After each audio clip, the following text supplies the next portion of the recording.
Good evening. The March 1st, 2022 regular meeting of the Board of Education is called to order. Ms. Bowie, will you please call the roll? Good evening, Ms. Craybill. Aye. Ms. Walker. Here. Ms. Adams. Here. Mr. Boyer. Here. Ms. Justice. Here. Mr. McManus. Here. And Mr. Wildebohr. Present. So again, welcome to the Board of Education's March regular meeting. Thank you for joining us in person or in the viewing audience. We value and appreciate your interest, participation, and advocacy on behalf of all New Hanover County School students. We have a very full agenda today as we cover a multitude of topics, oops, sorry, let me turn my volume down on my computer. Sorry about that. As we cover a multitude of topics, including several topics requested by at least 2 board members within the time parameters that we have established for ourselves. As we work through the agenda, I would like to remind everyone that not every topic or change that we discuss tonight must be set in policy in order to achieve our desired outcomes, and that consensus agreements are completely acceptable.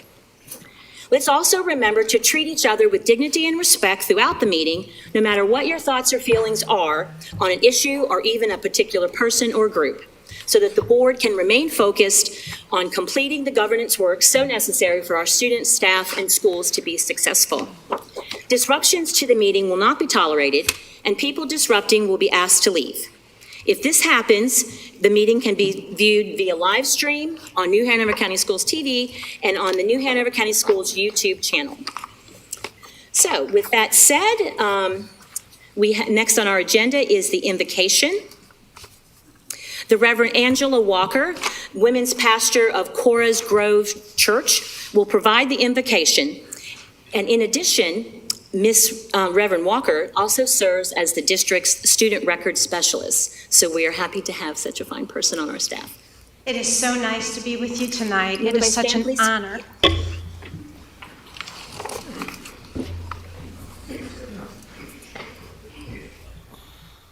Let us pray. Dear Lord, Heavenly Father, we just thank you, Lord God, for tonight. We appreciate all that you do in our lives, Lord Father, and just being in our midst, Lord. As we come together tonight, Lord Father, I pray special blessings upon our board members, Lord. I pray, Lord Father, that you would give them clarity in their mind, Lord God, to make sound decisions for New Hanover County Schools and what is best for students. I pray, Lord Father, that you would help in aiding in their decision process, Lord God. That your Holy Spirit, Lord Father, would just filtrate each and every board member, each and every person that is represented here tonight, Lord Father, for such a time as this. I pray, Lord Father, that your ways are not our ways and our thoughts are not your thoughts, Lord God. And I just pray, Lord Father, that you would guard the board members' minds tonight, Lord Father. That they would think on things, Lord Father, that are wise and knowledgeable, Lord Father, for you are the one that provides the wisdom and the knowledge, Lord. Lord Father, we glorify you tonight, Lord, for each and every person that is here. I thank you, Lord God, for this opportunity, Lord Father. I pray, Lord Father, for everyone here to have a calm, comforting spirit, Lord God, as we move forth. I pray, Lord Father, that everyone, despite their differences, Lord Father, would just come together in unity and in love and in one accord, Lord Father. Lord Father, for such a time as this, I thank you, Lord, for this time, for this season that we are called together, Lord Father, to do what is best for New Hanover County Schools, their students, their staff, and their parents, Lord Father.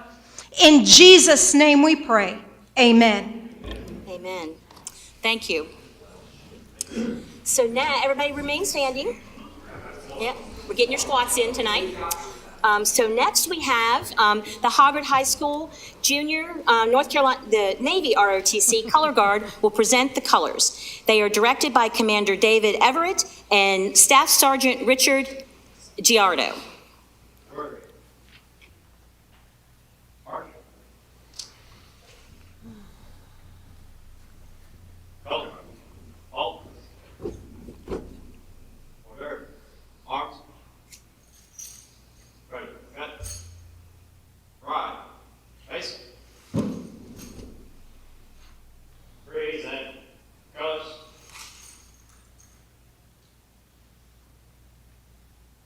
And now I'd like to bring forward a trio from Trask Middle School, Sarah Bishton, chorus and drama teacher there, and students Micaiah Adkins and Phoebe Tiso.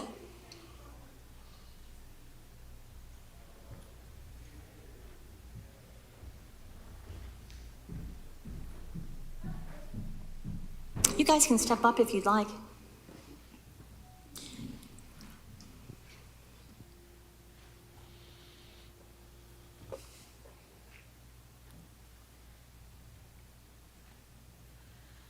Oh, say, can you see by the dawn's early light what so proudly we hailed at the twilight's last gleaming, whose broad stripes and bright stars through the perilous fight. For the ramparts we watched were so gallantly streaming, and the rocket's bright glare, bursting in air, gave proof through the night that our flag was still there.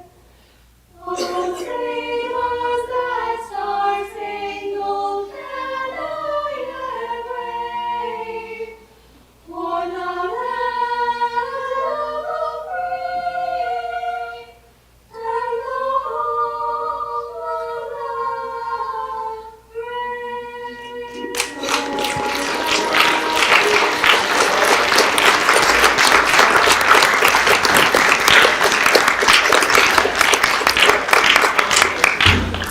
Well, that was just amazing. Before we dismiss, would like to say the Pledge of Allegiance.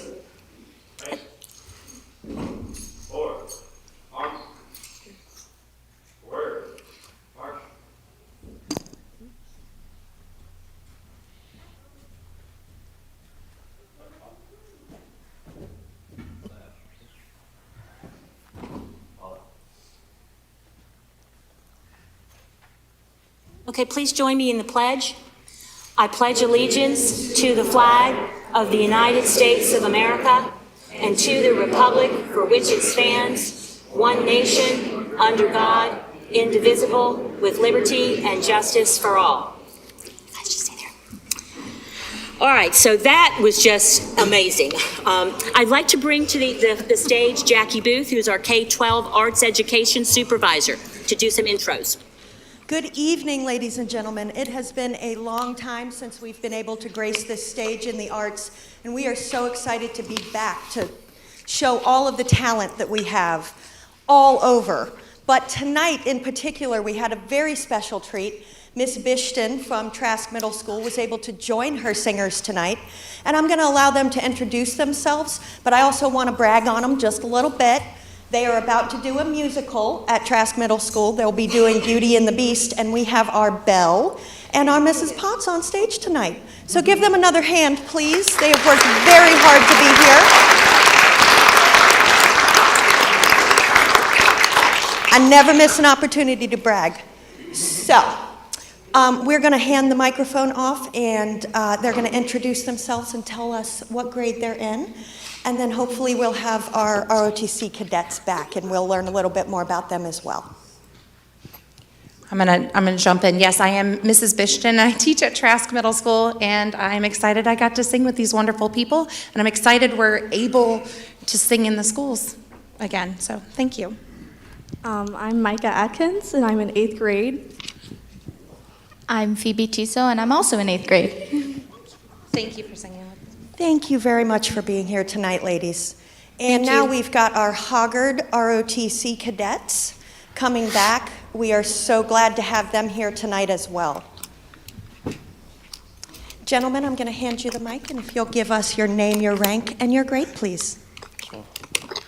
I'm Cadet Underhill. I'm ranked Ensign. I'm in 11th grade. I'm Cadet Petty Officer 3rd Class Giles. I'm in 10th grade. I'm Cadet Petty Officer 2nd Class Pleasant. I'm also in 10th grade. I'm Cadet Chief Petty Officer Gordon. I'm a senior. Thank you, gentlemen, and thank you for being here with your commander, Commander Everett.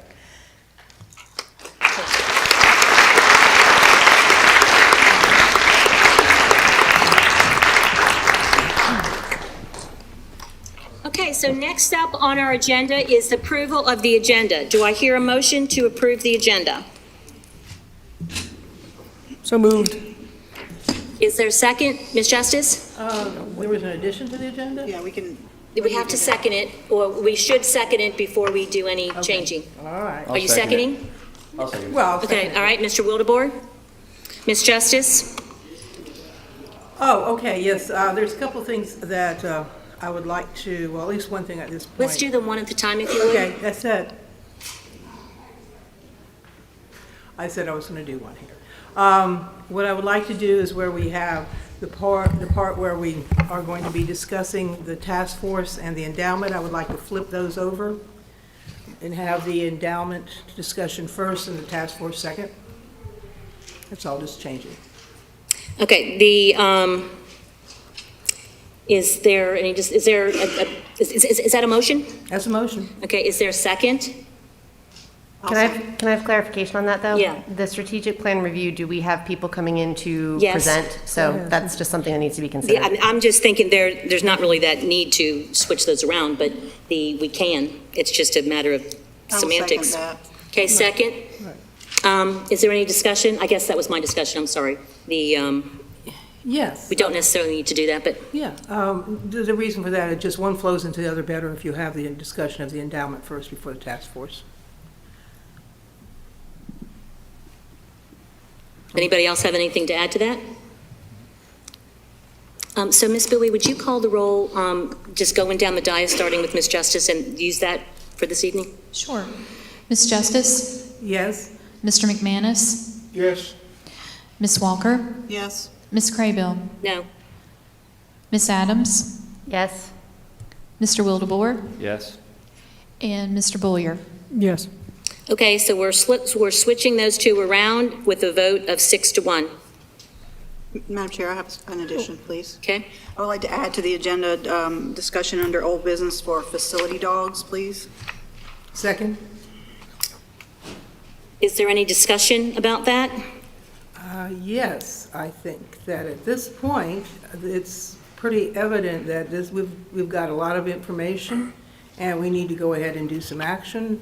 Actually, this has been going on. I first suggested this back when I found out what was going on in September, and we've been trying to get information. It's finally, I think most of it's out there, and I think it is time now for us as a board to make a decision and not put this off anymore. Yeah, I just have some additional things to share that I learned as well, and I just want to be able for us to discuss it and vote. Question. Yes. It's my understanding that whatever's keeping us from bringing this to a vote, which we may look like we want to vote anyhow, but is a memorandum of understanding? So Dr. Faust, in his Thursday report, said this. I'll go ahead and read it out loud so everyone can hear what we have already received. The district reached out to Pause for People via email on February the 11th and February 16th regarding an MOU for non-staff handlers and have not received back a reply from the organization's executive director. Please let me know if you have any questions or would like to discuss. Also shared with the board on 2/17 was we are in the process of negotiating an MOU with Pause for People regarding the facility dog program.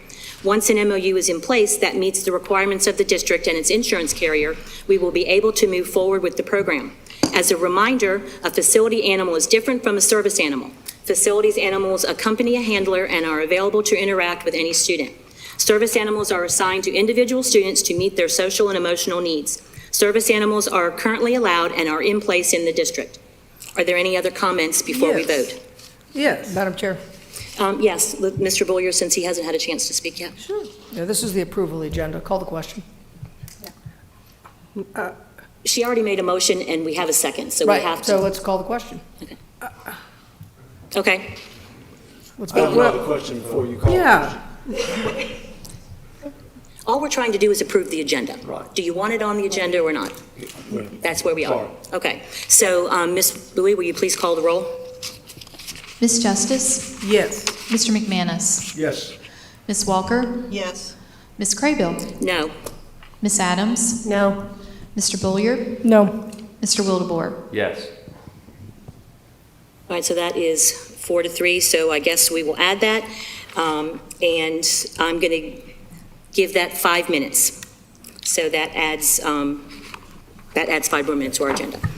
All right, under old business. So, all right, yes, there's a motion on the floor to approve the agenda. Yes, Madam Chair, I have 2 amendments myself. Oh, okay. First, under old business, I would like to remove policy 2330, board meeting agenda, from discussion. This is something we've discussed a number of times, and I just don't see that another discussion will add anything here. I'll second that. Any discussion? Yes. The reason we keep coming back to it is because it's obviously got huge problems, or it wouldn't be coming up constantly. So I think the 2330 is something we need to look at, and I would like, just so we can clarify what it is that we need to look at, have that discussion briefly, because it does keep coming back up, and we need to resolve some of these issues, at least semi-permanently, because things will always change, but it needs to happen. Ms. Walker? I don't mind taking it off the agenda as long as it doesn't keep coming back on, because I feel like we decided this last time. I don't feel like we need to talk about it anymore if it's not going to be changed again. So I'm just looking for best practices for our board. The board has reminded me and each other from the dais on numerous occasions that they want more than 1 or 2 voices deciding what is on the agenda, and yet our policy allows that to happen. All I'm asking for is us to consider reaching a consensus on what we as a board want to take up and discuss at any particular point in time. None of us want 2 board members to dictate what we discuss and when. Opposing views can still be heard, and agreeing with an item to be on the agenda does not indicate your approval or disapproval of the topic. It merely says that we want to talk about it. This is not about the board chair assuming too much power. It is about allowing all of us to weigh in on the timeliness of topics and to protect our time and that of district employees as we work through our priorities identified in the strategic plan and address emergent situations. I surveyed via Assembly other districts, and many of the others use the consensus model, especially for actionable items, reserving the 2 to 3 people model for information items only. So that is why I requested it to be on the agenda. Ms. Justice. Right. My concern didn't have anything to do with what your interest is. I'm concerned with the format. Like, our agenda was a mess. We got people who are going to have to wait 3 hours for call to the audience. This stuff keeps shifting. We had a committee that came up with a good plan that got torn apart in policy.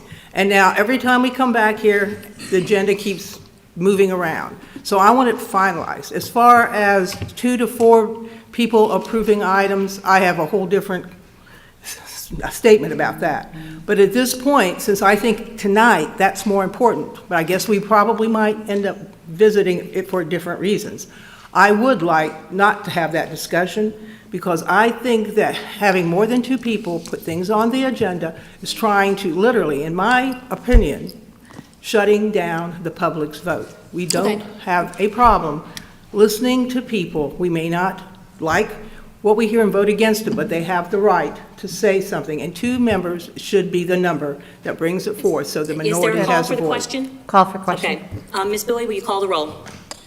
Ms. Justice. I'm So voting. the motion is to remove 2330 from the agenda. Ms. Justice. Yes. Mr. McManus. Yes. Ms. Walker. Yes. Ms. Craybill. No. Ms. Adams. Yes. Mr. Wildebohr. Yes. And Mr. Bulliard. Yes. Okay, that passes 6-1. Madam Chair, just had one more. I would like to move call to the audience up, from number, or I'd like to move it as number 9 and move information down. I would like it to come immediately after our work session. I'd like it earlier, but I know a lot of people plan on being here at 6:30, so I'd like to get through our work session and then have call to the audience immediately thereafter. So switch call to the audience and closed session? Yes, Is that please. what you're saying? I'll second that. Nelson, I'm just clarifying, is that what you're saying?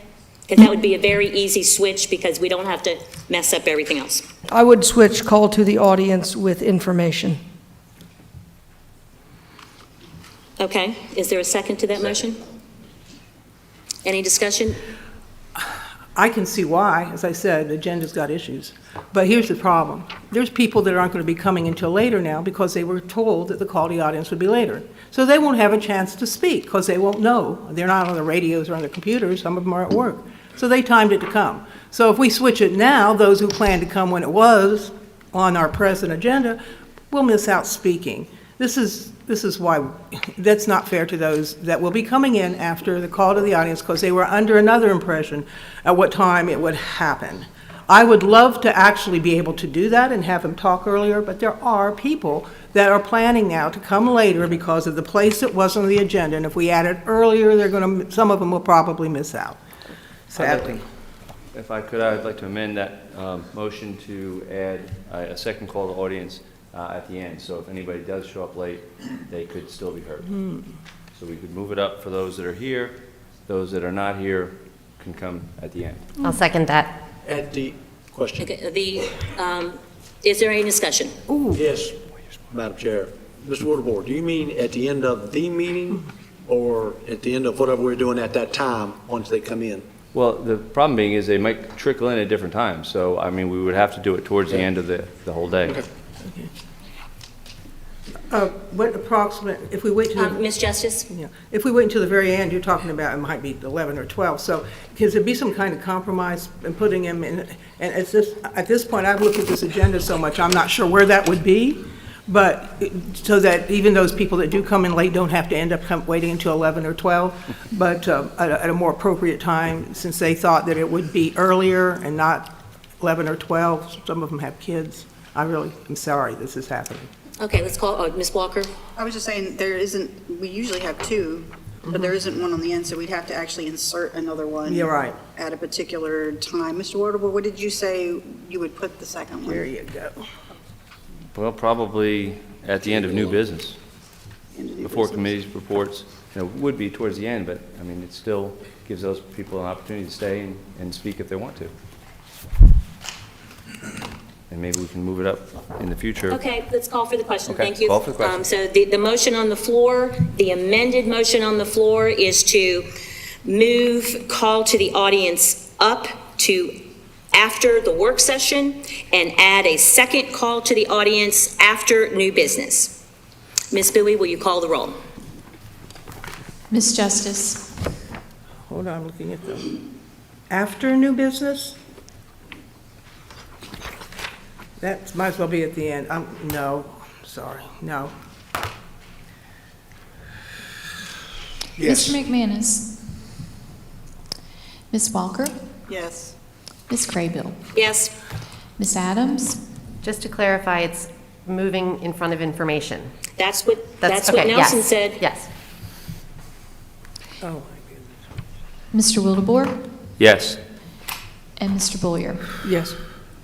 We just voted on the amendment, though, right? We just voted on the amendment, so that means that we will move. If we vote to move call to the audience up, then we will allow the people that come in late to speak at the end of the meeting after new business. So now the motion on the table, Mr. Boyer, is to move up the call to the audience to after the work session. Is that correct? Yes, and All right, Ms. Bowie, will you call the roll? And add a second one. We already had that. I'm just clarifying what you said. Ms. Bowie, will you call the roll, please? Ms. Justice? No. Mr. McManus? Yes. Ms. Walker? Yes. Ms. Craybill? Yes. Ms. Adams? Yes. Mr. Wildebohr? Yes. And Mr. Boyer? Yes. Okay, so that passes 6-1. Are we able to approve the agenda after 20 minutes? Does anybody have a motion to approve the agenda? So moved. Second.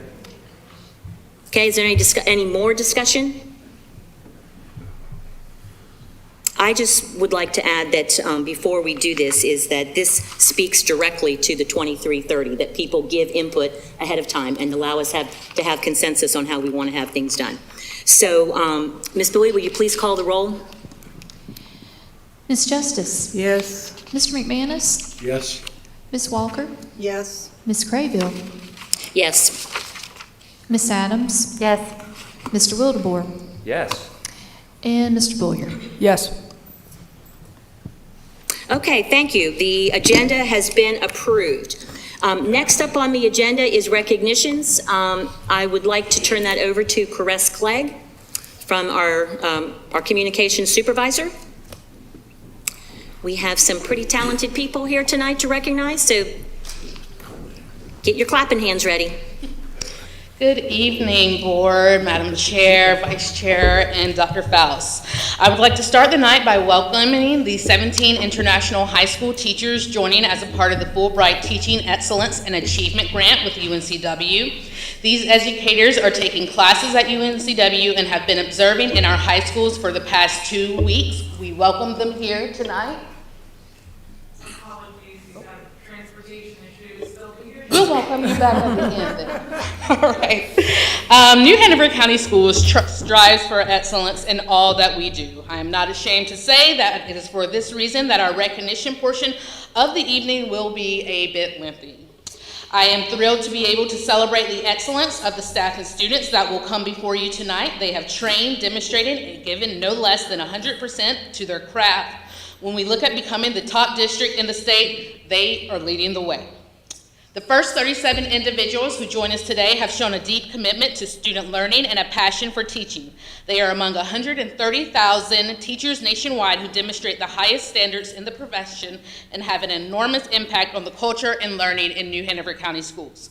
We congratulate the following teachers for renewing their National Board certification: Mallory Weeks, Sandra Diver, Amy Beecher, Sandra Berman, Anastasia Brown, Christy Bundy, Tricia Christmas, Shannon Clark, Whitney Coonrat, Lisa Dello, Melinda Durant, Catherine Edmonds, Jessica Elliott, Tracy Falia, Shani Furstinger, Lisa Gattuso, Jennifer Garanda, Allison Gower, Brian Hickman, Holly Lynn Jones, Carrie Carnes, Melissa Kentworthy, Patricia Meek, Stacy Menzies, Victoria Minshaw, Stacy Morgan Adam, Christy Sawyer, Rebecca Smith, Elizabeth Spence, Benjamin Stroll, Shannon Stiles, Shannon Voorhees, Virginia Wheeler, Mary White, and Sharon Williams. And if we could have all of these ladies and gentlemen stand up, we'll get a group picture of you all.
Senior Callie Parks has been a dominant swimmer for Hoggart Vikings all season. She helped her team to stay on top in the MEC. We would like to congratulate Callie Parks for her state championship title in the 50-yard women's freestyle.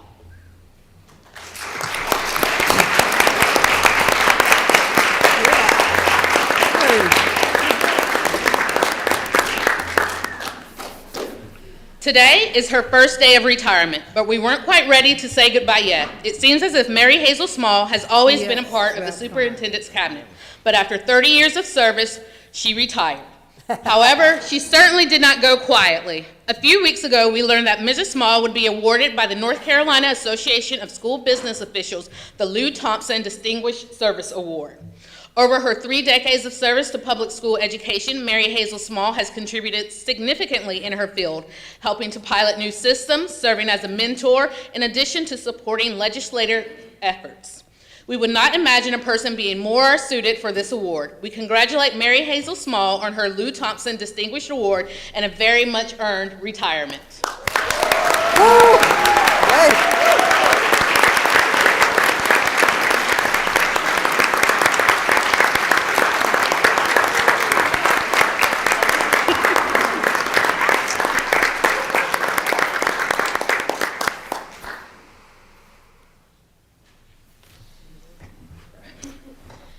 Leslie Lucas, an English teacher at Hoggart High School, has developed her writers by utilizing the New York Times Learning Network.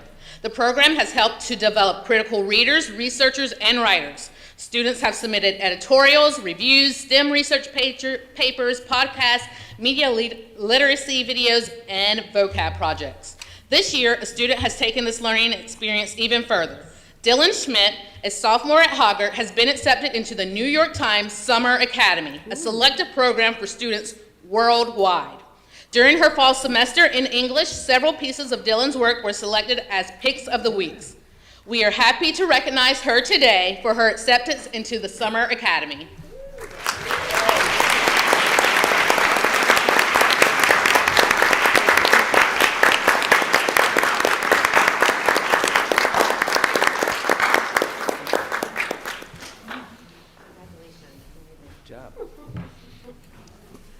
The North Carolina School Public Relations Association, NCSPRA, has honored New Hanover County Schools Communication and Outreach Division for excellence in communications. New Hanover County Schools earned 13 Blue Ribbon Awards, 11 gold, and 2 silver for outstanding and effective communication. NCSPRA presented the awards during a ceremony on February 11th. In addition to the 13 awards received in digital media, excellence in writing, electronic media, photography, and publications, marketing specialist Christina Beam won a Best of the Best award in excellence in writing for her story on Tricia Tao's life-saving measures. This is the highest honor that a public relations professional can receive in North Carolina, and we congratulate Christina Beam and ask that Josh Smith come up and accept this award on her behalf this evening.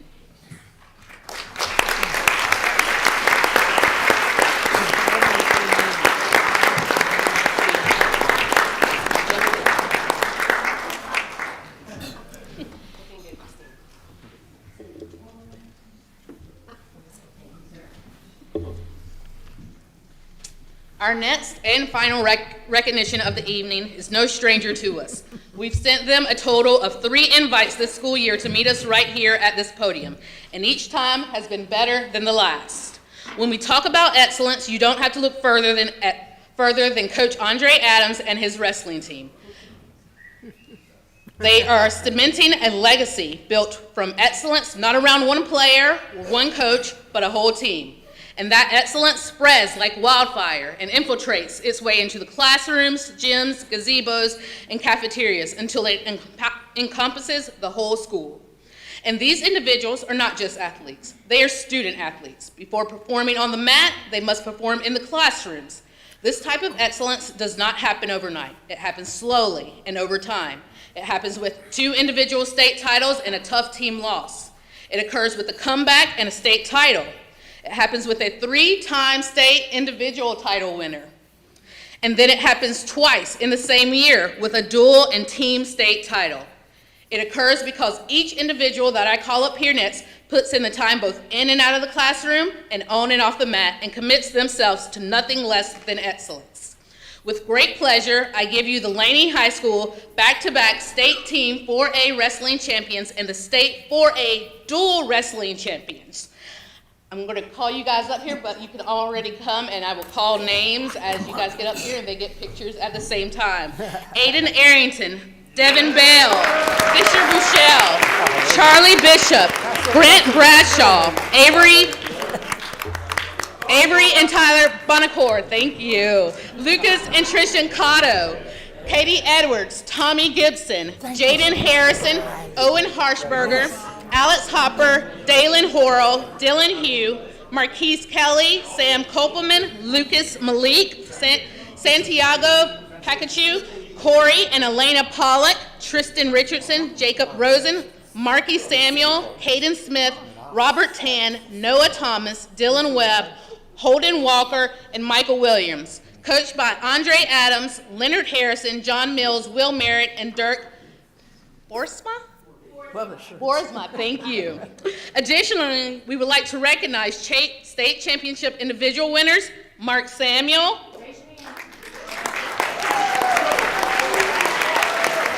three-time state championship, Mark Samuel, Alex Hopper,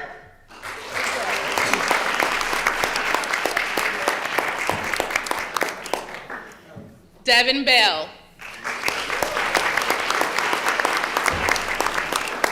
In addition, we would also like to recognize Elena Pollock. Elena is the first female from the district to win a tournament. She is shattering glass ceilings. She is shattering glass ceilings for the Buccaneers, so be careful when you step, where you step when you go to Laney. Elena also was the first female from the county to be a state tournament finalist. She finished second in the 180-pound weight class. I welcome Andre Adams up now to share a few words about his team.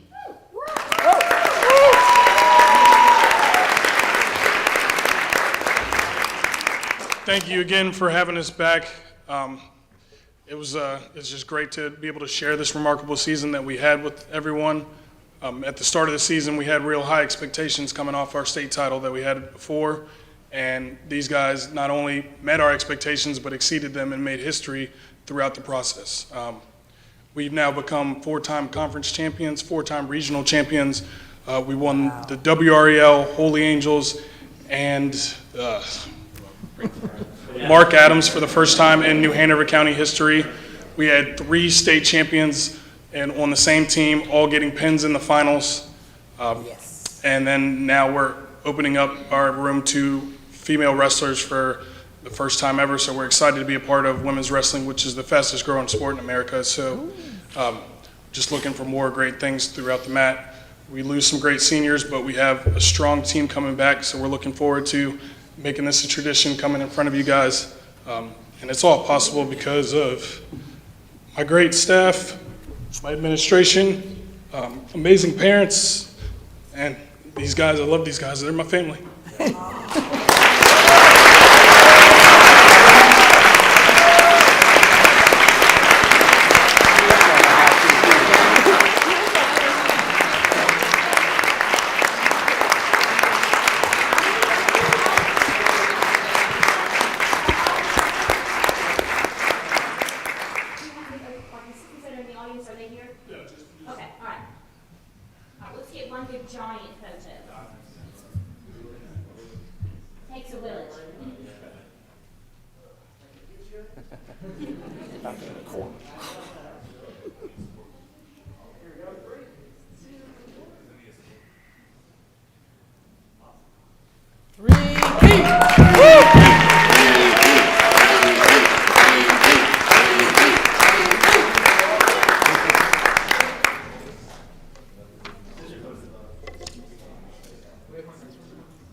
You guys can take a seat.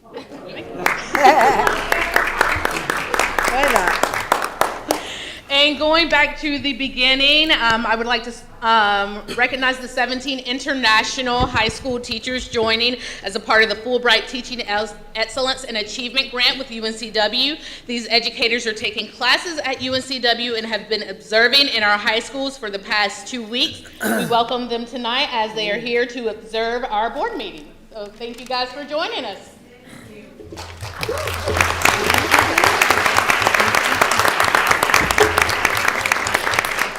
That concludes our recognitions for the evening. Can we get another round of applause for all of our students and staff?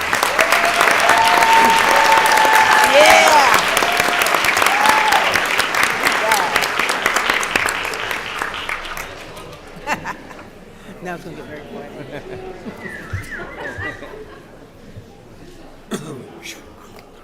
It is. So, Dr. Barnes, if you can be making your way to the front. He's getting swept out with the crowd.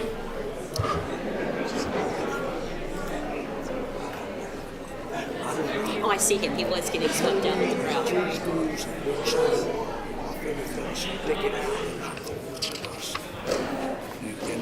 Here he is.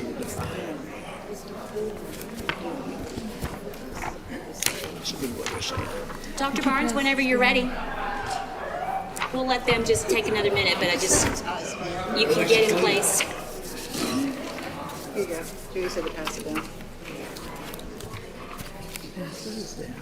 Well, they are a tough act to follow. Me. From Judy. Oh, another one. Special word from Judy. Here it is.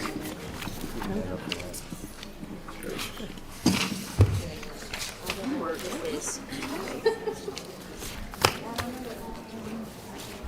What are these papers that we're getting? We're going to be using them when we do the work session, so I'm passing them out while we were waiting for people to get situated. Protocol is usually to give them to Crystal so she can have them to us ahead of time. Yes. Okay, Dr. Barnes, go ahead. Good afternoon, good evening, I guess, at this point. We want to have an opportunity to recognize some of our newest employees with New Hanover County Schools. Obviously, the HR department works tirelessly to hire the best and the brightest of this state and around the nation. But we want to recognize a few of our new administrative hires from the last couple of months. If you guys can stand up and give a wave when I introduce you, please. As our new interim Chief Finance Officer, Ashley Sutton has served as our Executive Director of Finance, our Assistant Director of Finance, and the Budget Analyst of New Hanover County Schools, and also has a Master's of Science degree in Accounting from the University of North Carolina here in Wilmington. So Ashley, welcome. Mr. Jerry Worthington has served as a teacher in Robeson County and as an administrator in both Whiteville City Schools and Union County Public Schools, and he is serving as our new Executive Director of School Support. Jerry Worthington. We're pleased to announce our new Executive Director of School Safety, Mr. Silverstein. Charles Silverstein served as a lead instructor and scenario specialist in New Jersey after 26 years with the Bergen County Sheriff's Department. He also was the director of the Law and Public Safety Institute and the deputy commander of their SWAT team. Charles Silverstein? There you are. Welcome. And last and certainly not least, our new talent management supervisor is Tabitha Lloyd. She's worked with us for a period of time as our classified staffing coordinator, has a bachelor's degree in business administration from the University of Mount Olive, and she's also worked as a CTE teacher and an administrative assistant in Brunswick County. So Tabitha. And that's just a small section of the great people that we're hiring here in New Hanover County Schools. Thank you. Thank you so much. And welcome to our school system. We're looking forward to working with you. Okay, so next up on our agenda is the strategic plan. Mr. Smith, do you want to tee that up for us? Sure, yes ma'am. Good evening. Since your January 28th board work session on the strategic plan, we on the staff took the 6 focus areas that you identified and conducted additional work sessions with representatives across the district to include some process owners to formulate and come up with specific strategies and sub-strategies that get after those overall goals, as well as a SWOT analysis in it, and you have that report in front of you. We know the timing is critical, but we're taking those overall goals and strategies into consideration as we move into budget season. We're planning one additional month of refinement with MPH Consulting, and the board can expect a final plan at the April regular meeting. And with that, I believe we have Dr. Palmer and Ms. Parks-Hunter on Zoom to present to you the draft. Ladies, over to you. So welcome, Nancy and Dr. Palmer.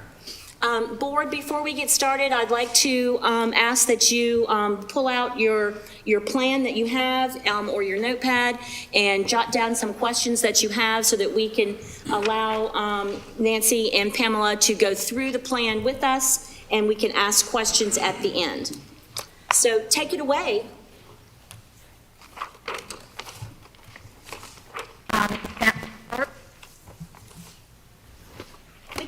That tells me that'll stop the other screen sharing. Is that a problem? No, can you all hear?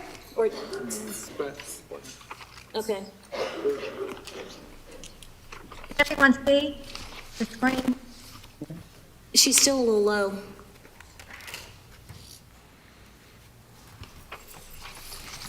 Okay, can you all hear and see us?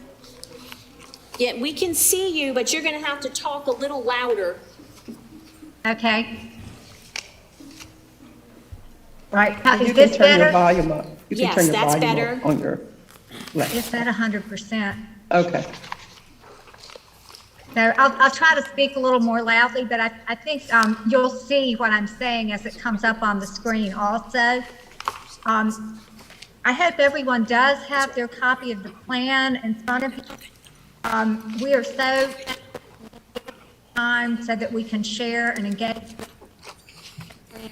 Finalizing the plan, we are at a nearly final working draft, and we want to share what and engage with that. Very quickly, the plan is organized so that the first three sections are essentially a narrative review of the assessment feedback data that was already previously shared. We will not go over that again in tonight's presentation. Section 4 through 8 are those detailed strategies that... Okay, so, okay, Nancy, I think there's something with your computer. We can't hear you very well. You're kind of going in and out, and you're a little bit soft.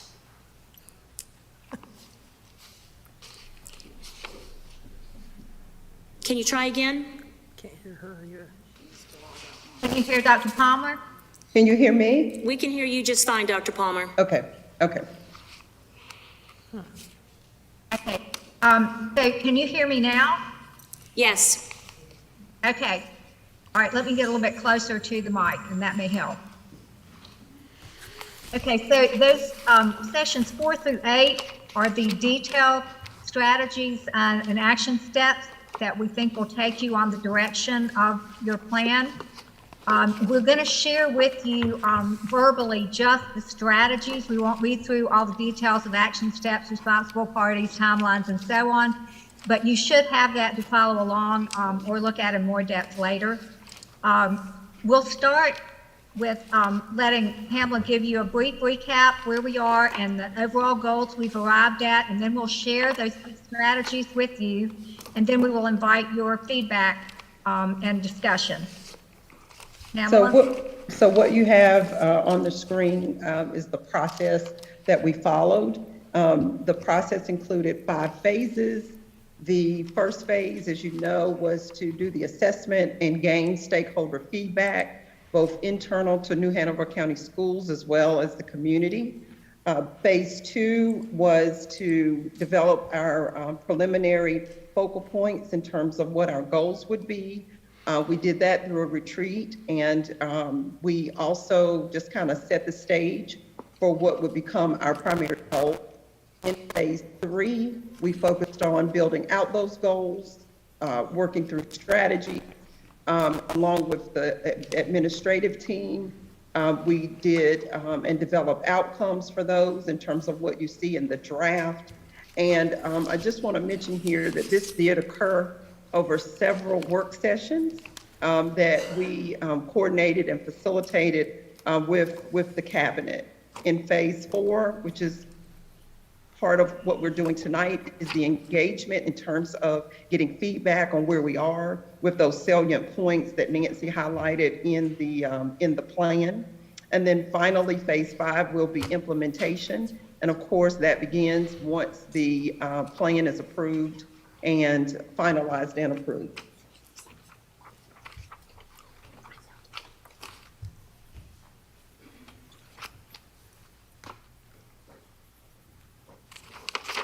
The next slide is our, the primary goals that we determined along with the board and the staff. These are considered our new Hanover County Schools strategic goals. We have 6 goal areas: academic performance, student safety and wellness, and with this particular goal, there are 2 focus areas: people and places. The 3rd goal is supportive environment for teachers and staff.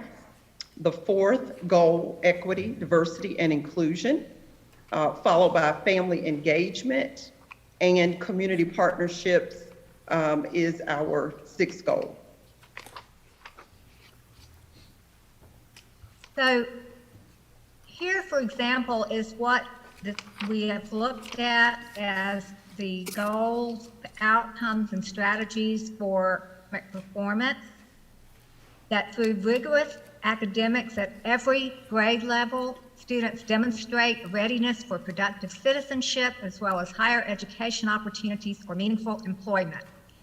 The outcome is that by 2026, NHCS will graduate at least 90% of students ready for productive citizenship as well as higher education opportunities or meaningful employment. And you see that to reach this, we have strategies around reaching particular milestones, increasing the number of pre-K students meeting or exceeding age expectations and teaching strategies objectives, increase the percentage of students reading at or above grade level in 3rd, increase the percentage of students proficient in NC Math 1 by the end of 9th, increase the rate of students scoring 3 or higher on the AP exam, increase the rate of students scoring 4 or higher on the IB exam, and increase the percentage of comprehensive study program offerings for elementary, middle, and high school level students. So all these things are strategies that will move you toward that outcome of graduating 90% ready for productive citizenship.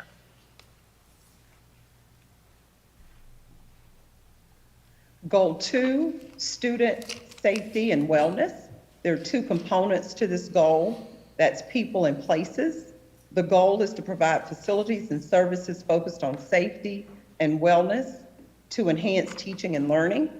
The outcome, the people outcome, is by 2026, New Hanover County Schools will operate safe and supportive learning environments. This is including supportive and instructive discipline measures with minimal out-of-school suspensions, utilizing evidence-based practices. So that is the people outcome for student safety and wellness. The places outcome by 2026, recommended facility and operational enhancements to increase student safety and wellness will be completed. The strategies for each of these components of goal 2, for strategies related to the people element of this goal, the focus is on classroom climate and instruction and high quality professional learning.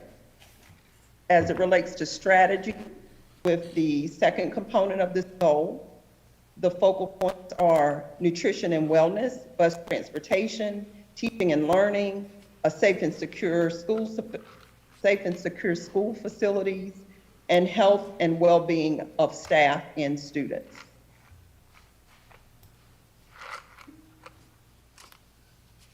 In goal 3, we're looking at providing a supportive environment for teachers and staff. And the goal there is to ensure a supportive environment so that staff will perform their duties using the most effective methods possible to achieve optimal student learning. And then the outcome is that by 2026, the school will achieve optimal student learning as measured by approved and aligned district metrics. The strategies here are efficient operations and recruitment, hiring, communication between departments, efficacy of employees and delivery of high-quality services to students, and equity in staff allotment and school diversity. Our 4th goal is equity, diversity, and inclusion. Goal is that students and staff agree that their school or work site is an inclusive, equitable, and diverse place where they have a strong sense of belonging and connectedness. The outcome is that by 2026, students and staff report in biannual surveys 90% or higher agreement that their school work site is an inclusive place where they have a strong sense of belonging and connectedness. The strategies here are ensuring that all schools establish staff equity teams and secondary schools establish student ones, ensuring schools have processes to establish equitable access to the full continuum of their opportunities, and engaging school staff and families to understand the importance of assessing their level of connectedness.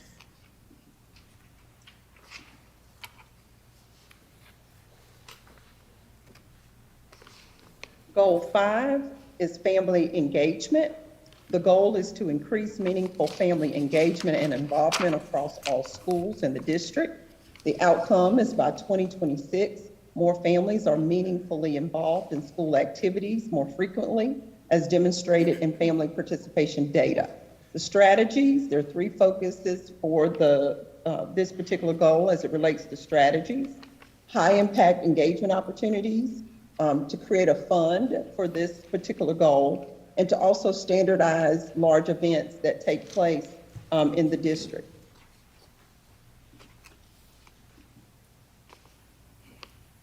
Goal 6, community partnerships. To strengthen and increase community partnerships that directly enhance student opportunities and achievements.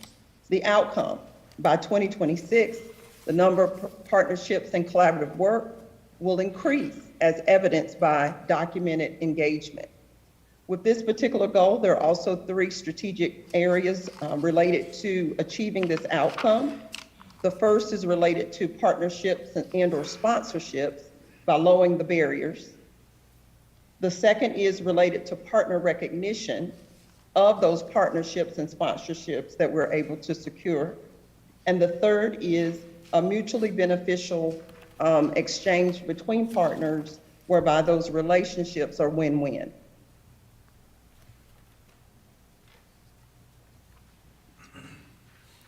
So those are the goals and measure strategies underneath them.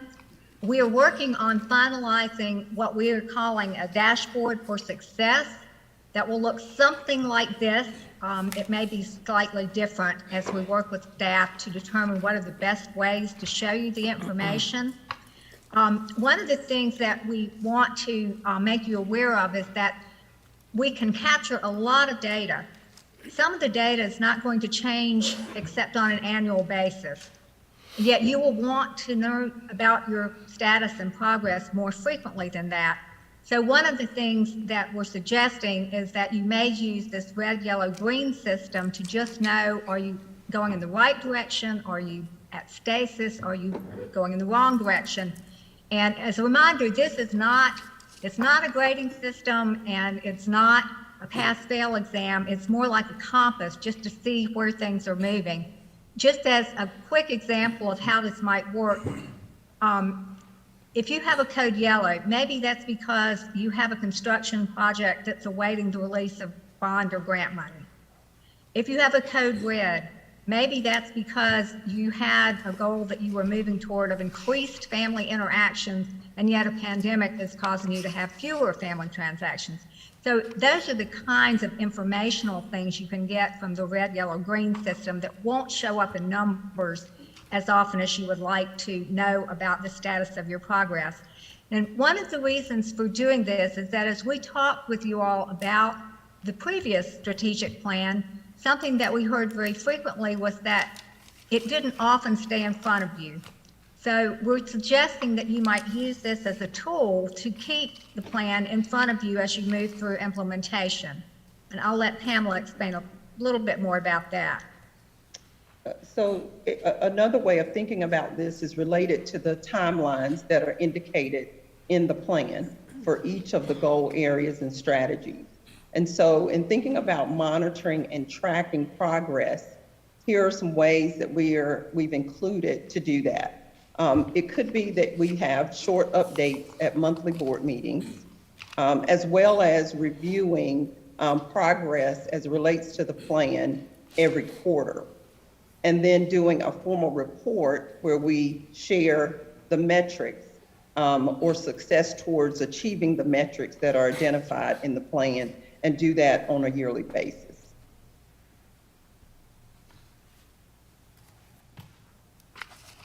So that is a very quick overview of where we are at this point. I'm going to stop sharing my screen so that we can see people better and invite you to share your questions or thoughts or discussion. Okay, Mr. Wilderborn? First of all, I want to thank you for your hard work on this. I think we got a good start here on this. I did have a question. On goal 2, it says explicit social emotional learning instruction. Can you define that for me, and how is the effectiveness of that measured? The way that we have it set in the plan right now is that that is measured by the academic metrics or other metrics in the distance. And we are still working on capturing that metric system for you that we want to use to show you the success and progress. But that goal is targeting toward the fact that if the district metrics that you're using now are going in the right direction, that should show some outcomes. I don't know if staff has any other comment on that. So, folks, just as a reminder, I know you got this report late, but if you look in the bound copy, there is more detail than what we just saw. So I know it was a short turnaround for you to look at that, but that is one place that you can look for some more information for that, if that is helpful to you. So, for example, there are some measures in those sections on Strategy 2.1. One metric might be that 100% of schools have a school mission, the guiding principles, that they have school guidelines for success. So then again, this also refers back to the increased achievement and graduation because students are doing well and performing well.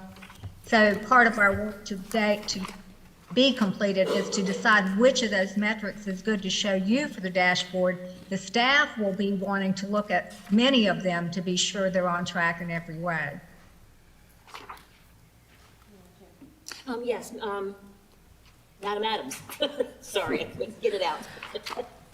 Thank you to both of you for the work that's been done here, but we know that time is of the essence and a lot of data has been collected and we know that a lot of interviews have been completed. My question is, obviously we got this evening, and so as a board we haven't had time to truly review it yet, but how quickly are we looking to be able to vote on this, because I know this impacts our budget and we need to get moving. So what is the timeline for acceptance and questions, or questions and acceptance? My timeline was tonight, but we didn't quite get there. So now we're not having an interim meeting on March 15th, so we might need to rethink that. But I would say that the absolute drop dead date for us to approve this is April 1st at our next board meeting. That's my thoughts. Ms. Justice? We could possibly do after we look through all this information, possibly do a Zoom special meeting to approve this, to give more time, because as you said, the budget's coming up, and we need to have it crafted around this. Well, the format of the meeting, it doesn't really matter, but having another meeting is obviously something that we are going to have to do. Yeah. So before April. Yes, okay. I think we have a little bit more work to do with that. Yeah, I think that's a good idea. So did I see somebody else's hand go up? Mr. Boyer?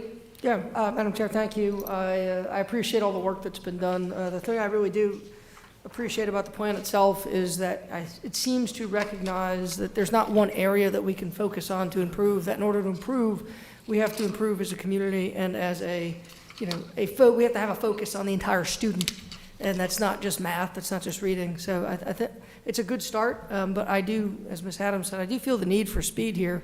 So I would like to consider having a meeting. We don't have to do it from the dais, but perhaps as early as next week. And honestly, I wouldn't prefer to do that by Zoom. I know it's a pain to meet, but this is the biggest thing we do. So that would just be my 2 cents.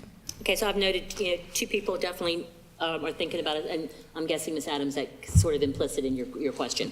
Special meeting, yes. Anybody else? Yeah, I would agree. I would agree, because right now this is draft, and until we approve it, it's. Well, the draft is just there so nobody gets confused Well- that this is what we're operating on, but they're, yeah. Well, I imagine it also means draft because we haven't approved it, but also if we have questions, we might want to tweak things.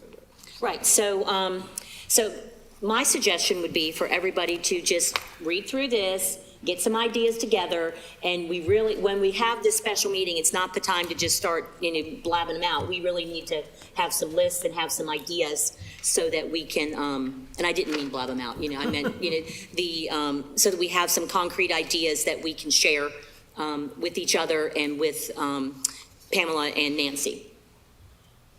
Does anybody else If I have may, anything? it would be very helpful if you have those ideas together in advance of the meeting so that we could be able to prepare a good response and present at that meeting so that we can, work through things. Right. Okay. Mr. McManus, are you just staring at me or do you have a question? Okay. Probably a statement. I just feel like the supportive teacher and staff environment. Which goal are you talking about? Yeah. Which goal are you talking about? Phase 2. I'm going back to phase 2 under community and wide stakeholders. But it's in the So that we can all find it. What page are you on? Page 6. Okay, thank you. That was one of the highest percentiles on our survey done by our staff. I just feel like that is the key to everything else falling in place.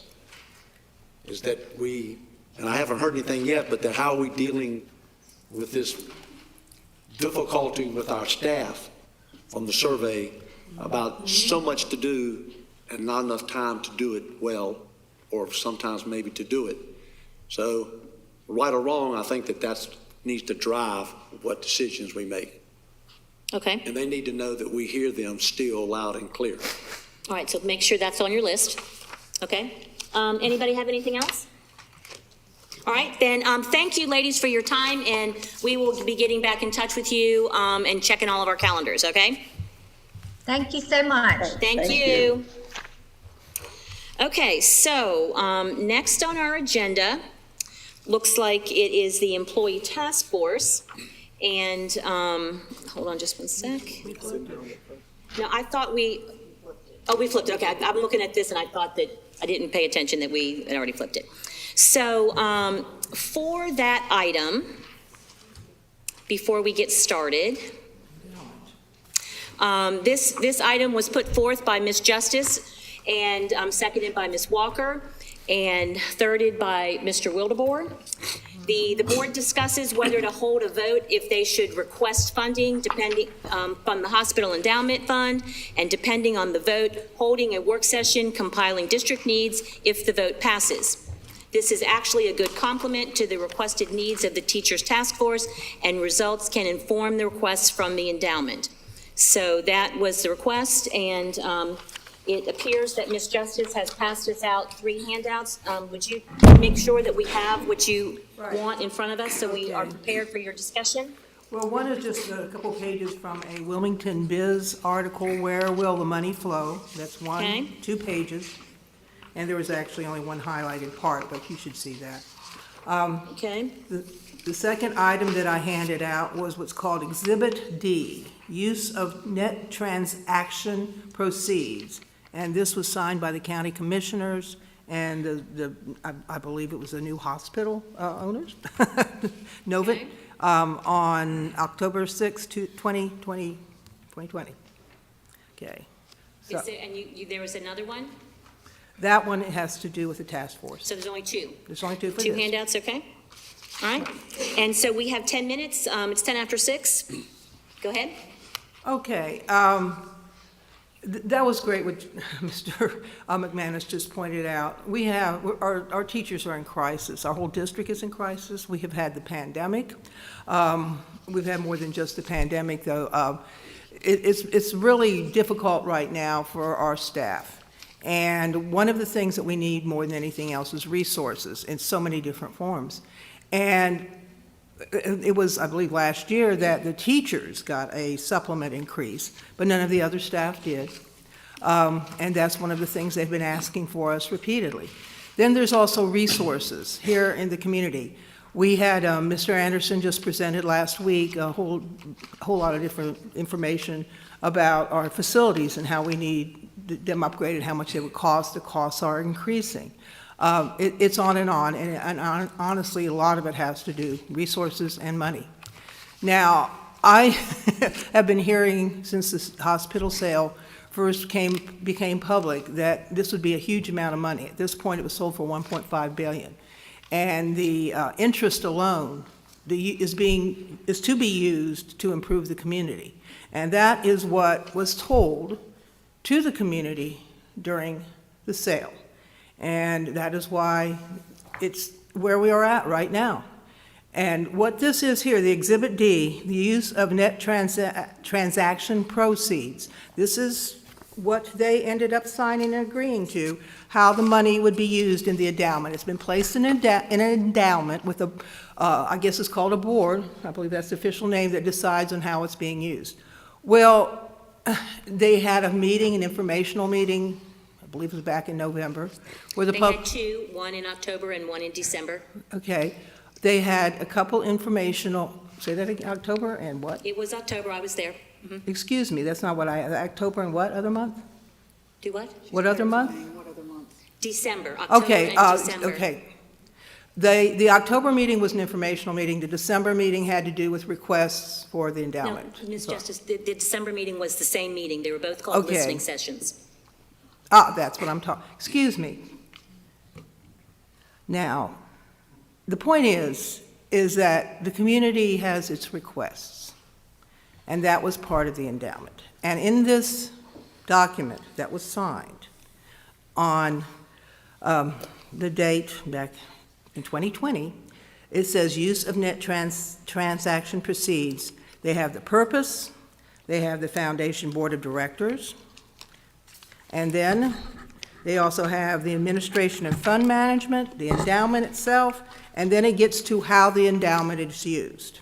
And the very first primary use of the endowment for that $1.5 billion in the interest drawn off of it, very first one, is public, primary, secondary, and post-secondary education. Post-secondary, Cape Fear, UNCW. We are everything else. The following are just illustrations, but this is what they suggest, illustrations of possible initiative. High-quality universal pre-kindergarten with wraparound services, comprehensive, no-cost broadband connectively countywide, comprehensive access to modern technology for all learners. By the way, that's what we got those funds, we were using those funds for the one-on-one from the ESSER funds from the pandemic, okay. New Hanover County Teacher Fellows programs for traditional and charter school graduates committed to returning to local public schools. That's one way for us to have teachers because we're having a huge staff problem. Access to scholarships for post-secondary education attainment and school facilities, which is what Mr. Anderson was talking about, designed for mid-21st century education delivery. We need to use those funds. We need to figure out what we're asking for, why we need them, and request this from the endowment, since we were the #1 use of those funds. And I honestly am very surprised over the last year with all the concern that our government officials have shown and our school district has shown and the public has shown that this has not been a major topic of being able to draw on these resources and use them for all these concerns. So that's why I brought it up. That's why I thought it should be placed on the agenda, and I think the public definitely, it was the public's idea. Okay, so now at this point, I would like to hear some further discussion from board members, but in my opinion, since they said this is what the funds should #1 be used for, and we need them badly, and it could save, we could be the #1 school district in this state with the use of these funds used properly. And we wouldn't have to be increasing taxes on our citizenry because we need all these things here in the school when those funds are sitting there drawing millions of dollars.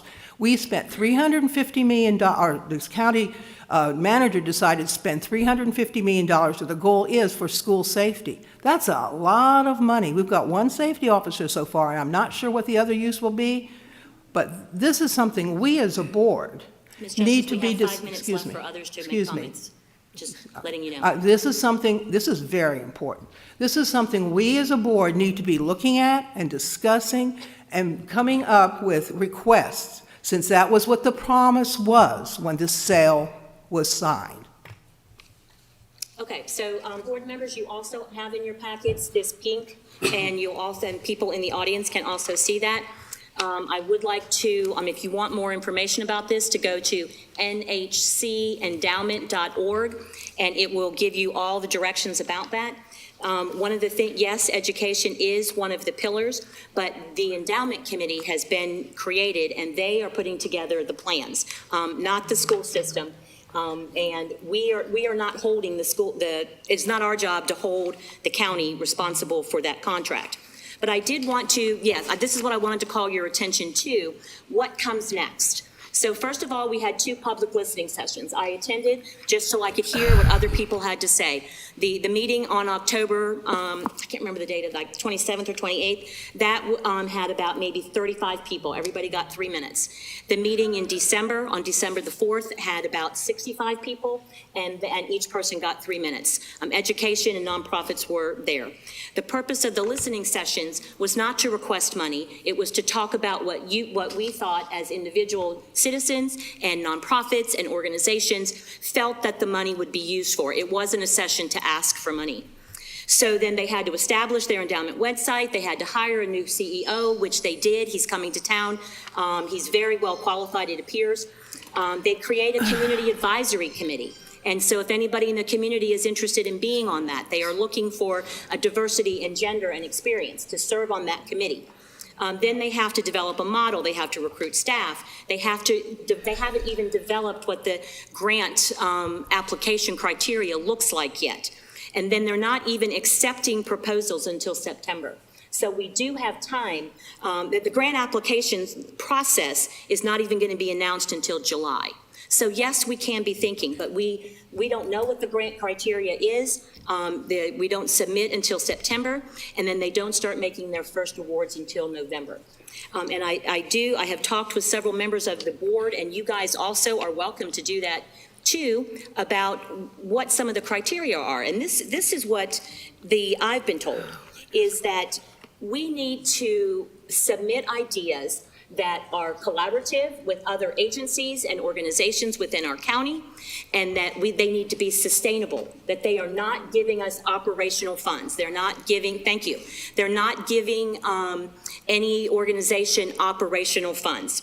So that's kind of what I wanted to make sure that we all knew that, so that the public didn't think that we're dawdling and we're not thinking ahead. So Mr. Boyer, you had your hand up. And we have like 3 minutes. Thank you, Madam Chair. I'll be very brief. There was no promise of X, Y, or Z. There was a promise of an endowment, and there was also a schedule with that promise, the schedule you just laid out very succinctly, so I thank you. The idea that there was $350 million that the county promised us, no. The idea that $1.6 billion goes directly to education, no. We're all open to this process, and we're all part of it.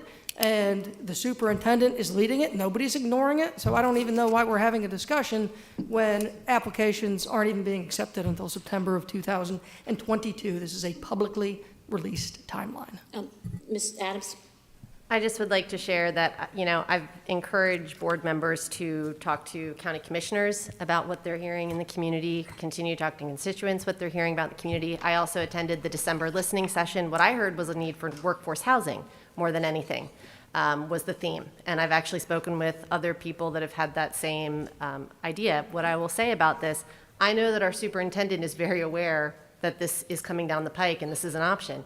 He is not ignoring this, and I've had conversations about him, and he has shared some of his ideas and the ideas of the senior team. So this is not being ignored, but if you pull up the website, it says applications will be welcomed in September of 2022 for grants. And if you had talked to anybody on the board, you would know they have said that the first grants that they're going to roll out are most likely going to be smaller grants. It's going to be just a few in the fourth quarter of the year. So I encourage all of our board members to educate themselves, talk to the people on the board, talk to the people in the community, and learn about the endowment, especially when opportunities are presented. Ms. Walker, I think you might be bringing us home unless we have to take a vote to extend our time. We save time on the strategic plan. Go ahead, you have a comment? Yeah, I feel like, we have a unique opportunity to come together as a governing body to get the input that, we're up here making decisions all the time.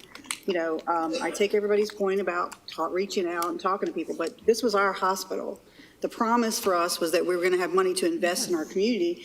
And I know September is when they're going to be, releasing or taking applications, but I don't think that it's any problem for us to get together, have some kind of committee to get together and talk about, with all the knowledge we have on this board, to talk about what our priorities should be. We've got a strategic plan that would probably help us with that. Right. So I don't understand why. I mean, it's not a question of someone's not doing something. I feel like we got to look at what we need to do, and I think there's plenty of things that we can, plenty of opportunity. Okay, Mr. McManus, did you have your hand up? More of a statement than a question. Yeah. I might as well say it. I'm really worried that the perception of the Board of Education, and I'm a part of it, so I take as much blame as anyone else, being so adversarial with each other all the time.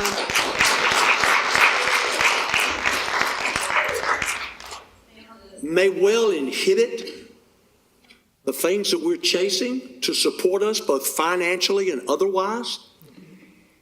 And for whatever reason, we have got to agree to disagree and not beat each other up in public and assail each other and kick below the waist. That can also go for our crowd, because that also affects our ability to work with organizations in our community. But we've got to quit it.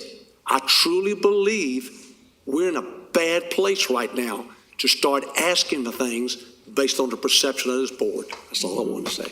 Okay, Ms. Justice, you have already had your whole time. Do we want to continue the time talking? Because we do have a very lengthy. I just need to ask the board if we're keeping to our time, because our meeting is going to go on till 10:30 Could at you the give minimum. me 2 minutes to wrap up, since I'm the one that requested go ahead. this? You got 2 minutes. Thank you very much. That was our hospital. This process is fine and well in normal circumstances, but we are in crisis mode. We are leaking staff, bleeding staff. We are not helping our kids. We even have our kids leaving. And this is an opportunity to have resources.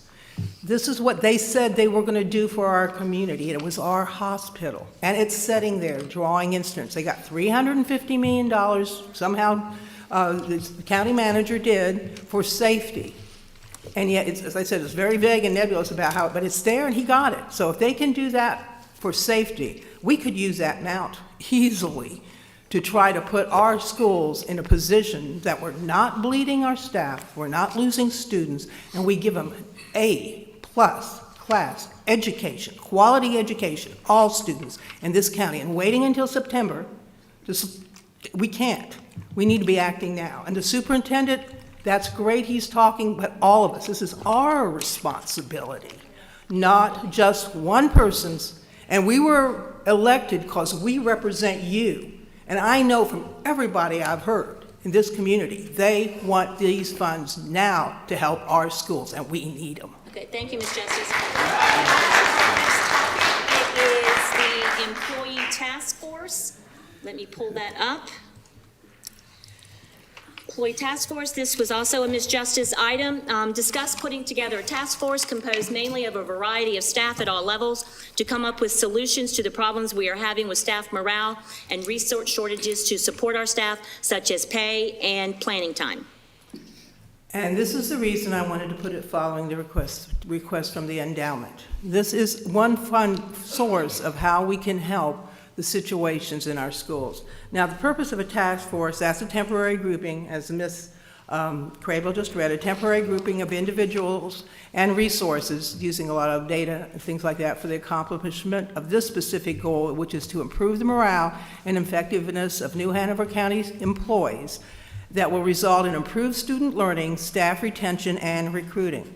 The 2022 climate survey of New Hanover County schools staff clarified this need of the district, and we need to continue to provide a quality education for our students. This task force will definitely help do that. The goals: this will be improving working conditions to retain and attract qualified staff, increasing pay for all positions across the district, restructuring and hiring new staff positions to address the current ineffective structure.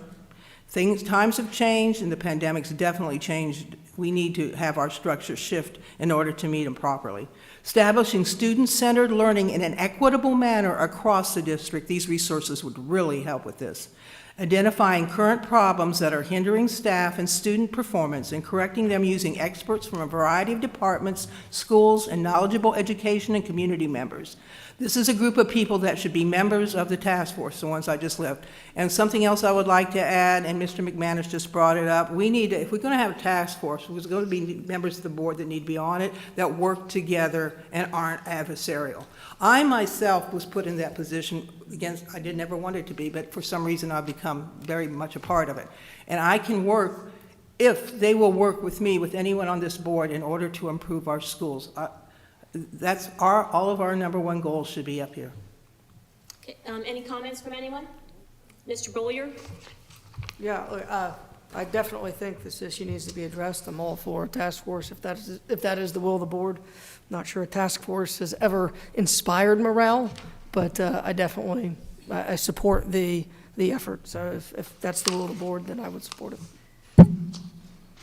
So I just wanted to add my comments about that. I think that with the endowment fund and the task force, both are good ideas, except I really think that we should allow our strategic plan to play out so that we make sure that we are addressing all those things that, that are laid out in Ms. Justice's comments, and perhaps we can share that with the public at some point in time.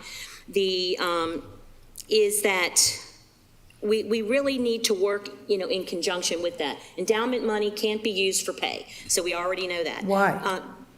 Because they already said they're not using it for operational expenses. And so the employee task force, Dr. Faust has committed and his cabinet has committed that they would be working with their staffs and staffs on down and with the principals to look at that kind of stuff. So I think that we empower them to do that, and then we put that in, hold on just 1 second, and then we'll go, and then we put that before or after our strategic plan. Ms. Walker, did you have a comment? I thought I saw your hand up. Yeah, I did. I would just would add to that, the strategic plan is not an exclusively separate thing. I think a task force would fit nicely in with the strategic plan, and I think we need to do it now. We just had the climate survey, which told us what we needed to hear, and now we address it. And I think that's the next step. And I think whatever you want to call it, task force, whatever you want to call it, I think it's imperative that we do it sooner rather than later. Mr. Wildebohr? And I would concur. I think that we have this survey, we have the information. Why not use it now? I mean, strategic plan, we hope to get together very soon, move forward with it. It's going to be a very important part of what we do in the months and years to come. But I mean, we have a problem now that we need to address. So having a task force might be a good way to start to, solve the problems now and not wait until later to Ms. Justice? And I want to remind you, the county commissioners signed this document, and so did Novin Hospital. This board that they have created, they're not set in stone. This should be set in stone. This is what was signed, and so they should be, if it's salaries they have to pay, if it's positions they have to create, that should not be included in that statement from their public hearings or something that they're in their draft proposals for putting together their organizing process. This should be something that should be able to be used for our schools. There shouldn't be limitations if they're needed. Okay, so if I'm hearing us correctly, and Dr. Faust is going to have to weigh in at some point, are we asking him to direct his staff to work on this task force and take away their focus on the strategic plan, because it's going to be kind of difficult for them to get the work done if we're asking them to do two major things. And also, just to let you know that and help me if I am wrong, that the North Carolina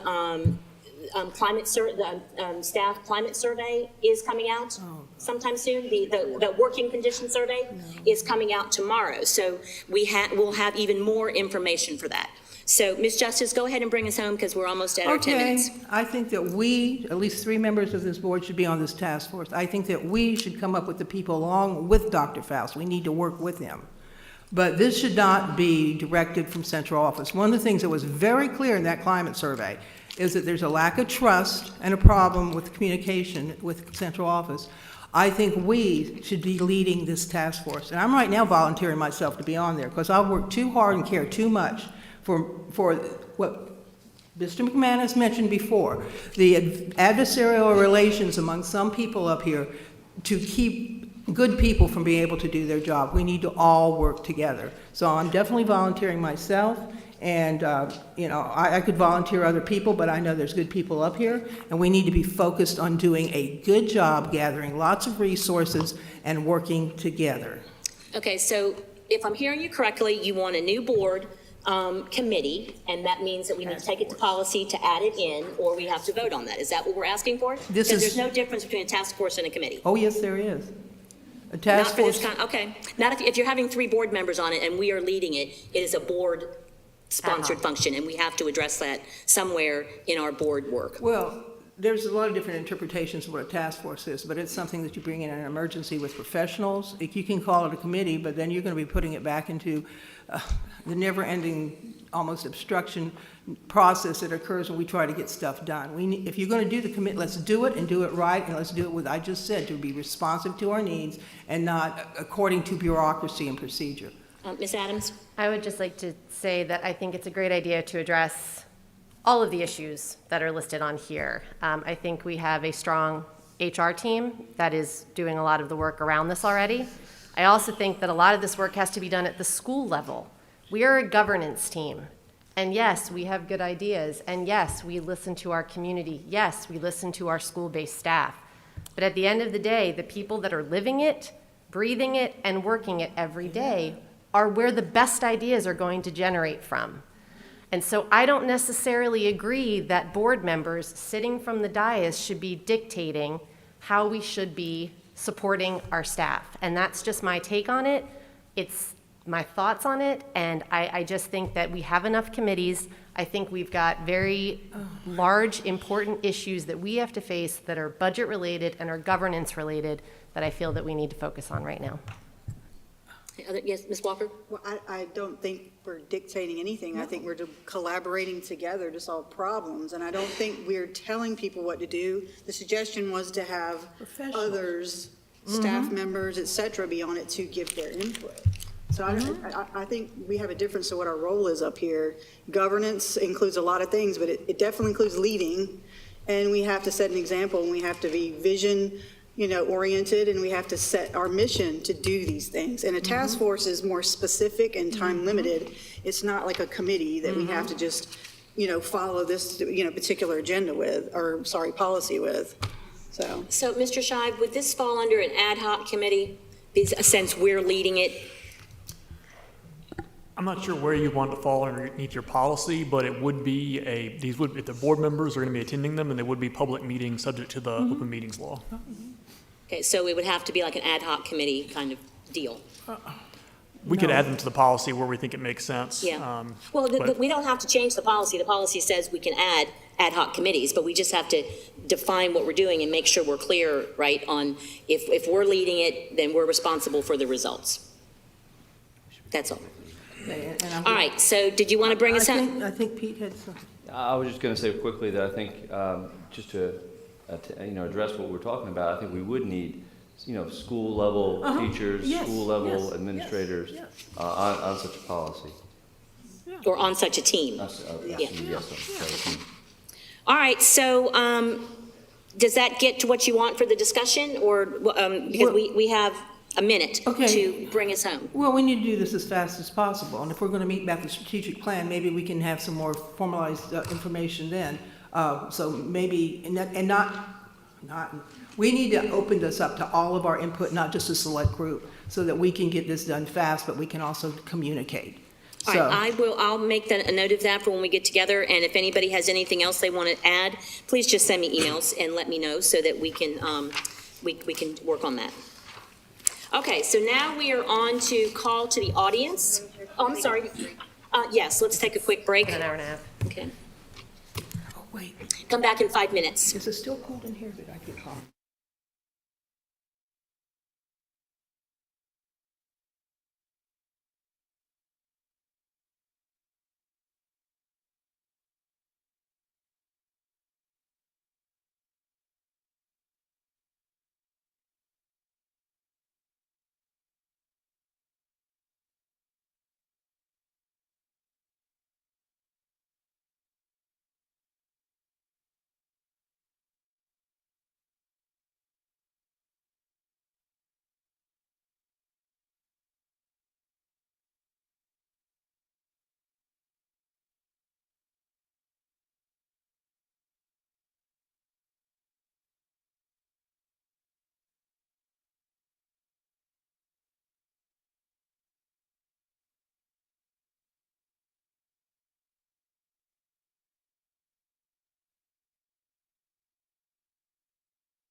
Okay, so next up on our agenda is call to the audience.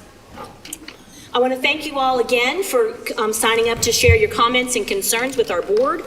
As we have stated before, we welcome your engagement from the school community and from the audience and community at large. Several items we need to remind ourselves of each time. That per our board policy 2310, the board allows up to an hour of public comment during the call to the audience. Please try and be respectful of us and speak on the topic that you signed up for. The public has asked this board and our school system to be more transparent and truthful, and we respectfully ask that you do the same. I would like to call 3 people up at a time and have you all sit in the front row unless you're already sitting in the front row, and then we can keep that flowing that way. Please refrain from using profanity, derogatory language, and other slurs in your remarks, or I will ask you to leave. Disruptions by any persons at a public meeting will be subject to action, including removal from the meeting. We must respect the rights of the individuals who come here to address the board, as well as those who have come just to listen. Audience members should refrain from yelling out and responding to comments made during the call of the audience. Violators will be given 1 warning, and if the behavior continues, they will be asked to leave. All right, so first up on our agenda, on our list, let's call Sandy Isles, Natasha Tu, Veronica McLaurin Brown, and Melissa Mason. Veronica's already in the front, so the others can come to the front. And if you are following along, you can see on the screen where your name comes up, so you have a basic idea of where you're going. So, Ms. Isles, start us off. A year ago, I approached the board asking you to consider changing our seclusion restraint policy to be safer for our students. Every month since, I have spoken before you, and every month you have ignored my concerns. You refused to change your policy to require that only trained staff restrain children. You refused to ban the use of restraints that could restrict student breathing, such as prone restraint. You have refused to tell us when our seclusion rooms were approved for use, despite general statute requiring their approval. You have refused to provide documentation confirming any room has been approved, and therefore the public does not even know if any room is legal for use. You have refused to release demographic data so that we can understand exactly who is being secluded and restrained. Yet you provided this data for suspensions. Why is seclusion different? You have refused to do a deep dive into this topic. You have shown no interest in understanding what is actually happening at a school level. We still do not understand why Masonboro Elementary reported 6 seclusions, and they don't even have a seclusion room. You have refused to connect with experts to understand the psychological damage seclusion causes children. You have refused to present trauma-informed behavior programs that focus on preventing challenging behaviors and crisis. You have refused to put our children's safety first. But tonight, you scheduled your attorney to do a presentation on seclusion. The attorney was hired to protect you, not our children, and we must remember this when we hear her words. For 1 year, your inaction tells us you support locking 5-year-old Black and disabled children in padded rooms. Why have you cared about young children being suspended but turned your back on 5-year-olds being locked in padded cells? You've had a year and you remain uninterested. Maybe you thought I'd get tired and go away. I am tired, and I promise you I will go away as soon as you stop harming our children. Thank you, Ms. Isles. Next up is Natasha Tu. Nice to see everyone without masks, almost everyone. Recently someone advised me that it was time to move on and asked me what my problem was in response to a post I shared with them that demonstrated the impact that the imposed, unlawful, and illegal, ineffective mask mandates have on children. My problem, Ms. Adams, is that there has not been any accountability for the harmful and negligent decisions of this school board. However, I am not here tonight to repeat all the state, federal, and international laws and violations this board has violated. I'm here to inform each of you that you're being served with letters of intention from 4 New Hanover County families with 4 separate claims against your liability insurance for your unlawful mandates, your blatant violations of our constitutionally protected rights. I assure you it is with your best interest to review these documents at your earliest opportunity. You are bound by your oath under God to uphold the laws of the United States Constitution and North Carolina State Constitution. Not only have you failed to do so, but one might think it was a deliberate act of domestic terrorism that targeted and abused our children. The unprecedented mass use of medical and social interventions without regard for physical, emotional, and developmental consequences without fully informed consent and in the presence of coercion and intimidation has created both irreparable harm, both mentally and physically, to the very individuals that you have been entrusted to nurture, educate, and protect. You are hereby served with this notice to correct the violations listed in these documents within the next 7 business days. If these are not corrected, they'll be notifying your insurance company. Thank you, Ms. Chu. Veronica McLaurin Brown.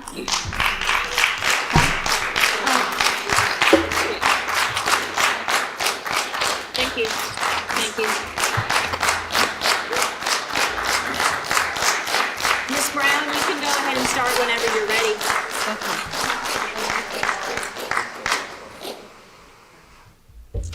You said that educators lack skills and needed more training to change policy 4300.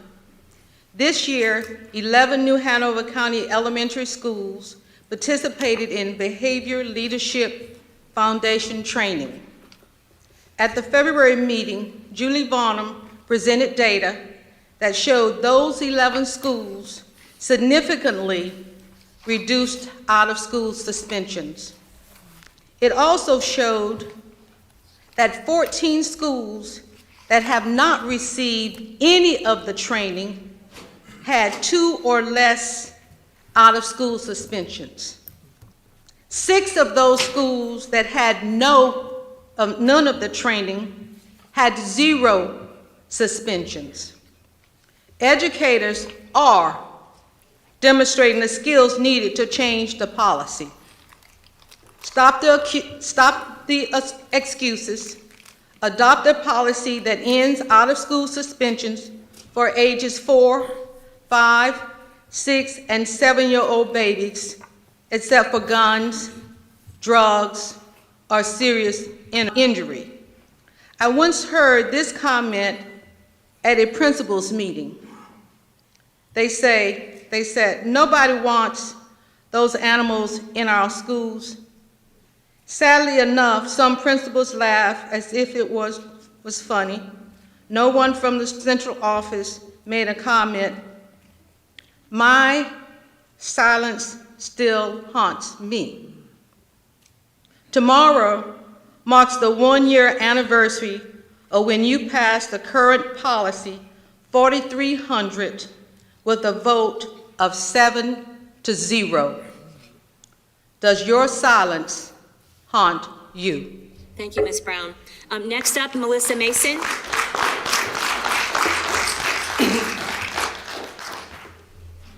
Thank you. I have a prop. I don't know how I'm gonna. All right. So this is a seclusion room. According to a Department of Education report from 2012, 10 years ago, restraint or seclusion should never be used as punishment or discipline, as a means of coercion or retaliation, or as a convenience. So why are seclusion rooms, like the one I just showed you, in our schools? Why are we spending money to build more of them in our newer schools? And why are we still having them used? Let's call it what it is. It's solitary confinement. No bathroom, no food, no water, and no way to communicate in case of distress. According to policy, they can throw your child into this 6x6 padded cell with no windows and no door handles for up to 10 minutes without notifying you as a parent. 10 minutes for a child is an eternity, especially for those that have anxiety or special needs. Schools should be a safe and healthy place for our kids. School policy doesn't require any counseling. Why is that not an option to go to first? Do we think that the child is learning in there? Likely not. The pattern is sadly familiar. It's a nice fuzzy term, seclusion room, but it covers up a cruel policy that doesn't work, hurts children, and no one is held accountable. My name is Melissa Mason, and when I'm elected to this Board of Education, I will listen to parents, hold school staff accountable, and vote against the irresponsible use of seclusion rooms. If you want to read more, go to melissaforoeducation.com. Thank you. Thank you, Ms. Mason. So next up, can I have Amanda Boomshine, Pat Bradford, Peter Rawich, and Leslie Posey? You can come to the front so we can move that. I'm sure you didn't hear your name. Amanda, Pat, and Peter Rawich. Can I go down to the second one, because I want to hear your discussion on the seclusion rooms first, and that's why I signed up for it. So can I bump down to the second call to audience? I don't mind that. But Ms. Bradford, if nobody comes, then you'll be the only one. Okay. Yes, ma'am? Yeah, I was told during the break that is Amanda? This is Amanda, right? Hang on, this is unusual. Yes, ma'am? What do you need? Judy, what do you need? Never mind. Okay, got it. Okay, so Amanda Boomershine, Pat Bradford is waiting. Peter's up here in the front. Leslie Posey's up here in the front. Okay, Chris Sutton, you make your way to the front if you can. Go ahead, Ms. Boomershine. All right, thank you. Good evening. My name is Amanda Boomershine, and my husband and I have 2 daughters at the International School at Gregory. I'm not here to talk about that school tonight. I am here to share with you something that I witnessed when my children were in school at Forest Hills Global Elementary. When my kids were younger, I often would volunteer in their classes, help out in the classroom library, label books, make copies, that sort of thing. One day in the 2015-2016 school year, as I was leaving my youngest daughter's kindergarten class, I heard a child screaming, "Please, no, please don't put me in there again." I looked down the hallway and saw a young black student being dragged down the hallway by 2 staff members. One was on each side of the young boy, and he was screaming and crying. Shocked, I wasn't sure what was happening. I asked the then principal what I had witnessed, and she said the child was most likely being taken to calm down. I inquired further and found out that the school had a padded seclusion room, and that is where the child had been taken. To this day, I have that image imprinted in my mind. I wonder what happened to that child and where he is now. It was clear to me that he had been in the seclusion room before and did not want to return. That was 6 years ago, and it doesn't seem that much has changed at that school or in the district overall as far as the use of seclusion rooms. My question for the board and everyone listening is, if that had been your child or your grandchild, what would you be feeling and thinking right now? Thank you. Thank you, Ms. Boomershine. Mr. Wallach?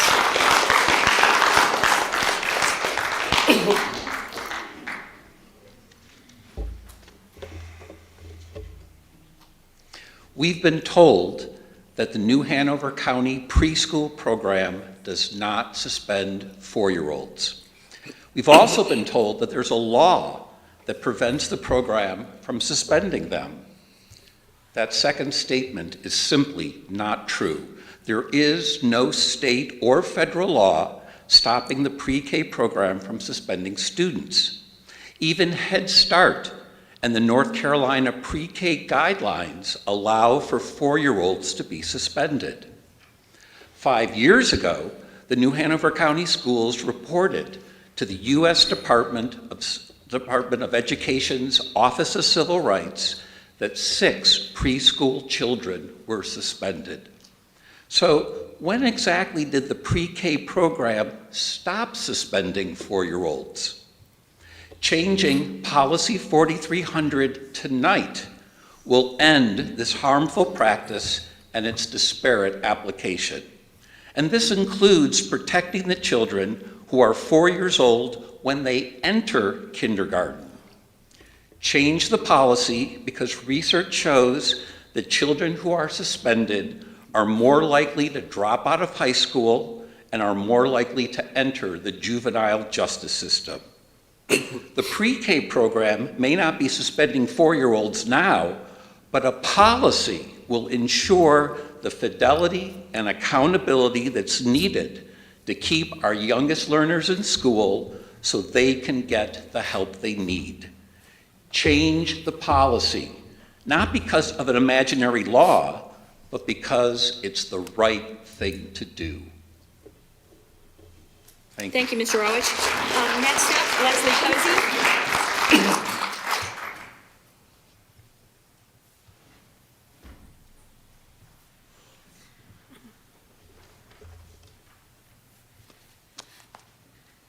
Tonight, I want to tell you about my friend Charlie.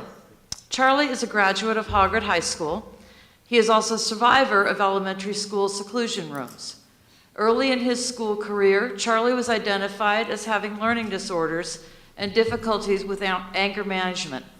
Because of these issues in kindergarten and first grade, Charlie was repeatedly locked in seclusion rooms. Charlie is now 30. We talked about him coming here tonight to tell you his story in person, but he knew that his extreme claustrophobia would prevent him from coming into an unfamiliar room, even one this large. Because of his repeated seclusions, he is also terrified of dark spaces. Since high school, Charlie has worked almost exclusively in jobs such as landscaping that allow him to be outside. The only indoor space where he is comfortable is his own house. When he visits his grandparents next door to me, they meet outside. He also has trouble controlling his anger, particularly if he feels there is a threat to his family.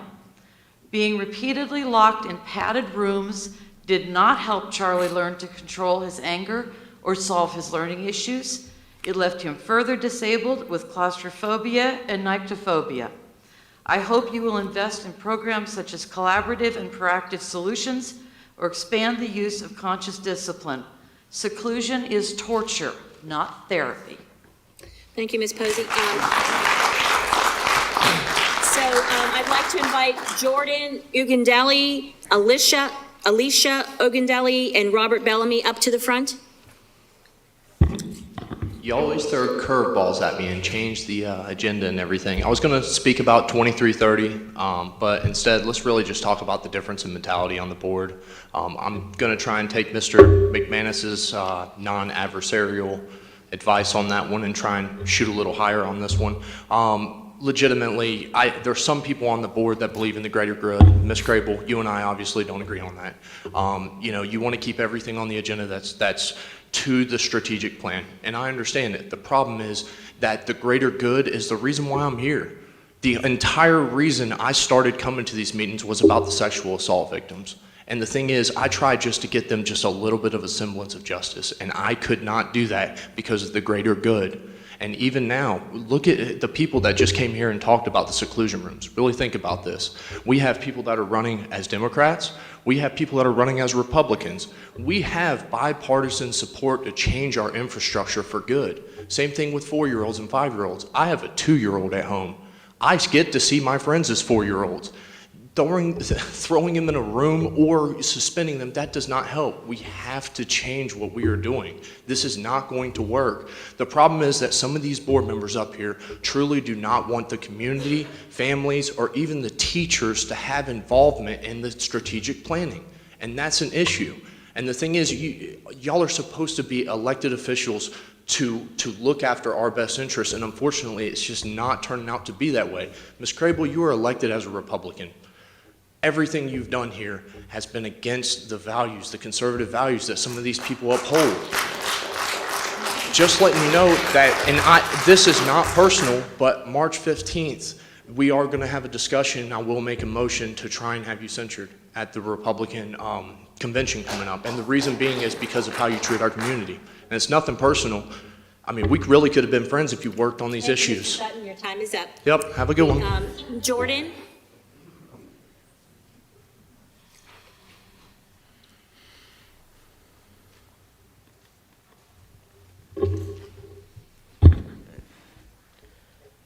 My name is Jordan Ogundelli, and I'm currently a student at Myrtle Grove Middle School. One of my friends got in trouble with his teacher because they had a difference of opinion about something, and the teacher accused him.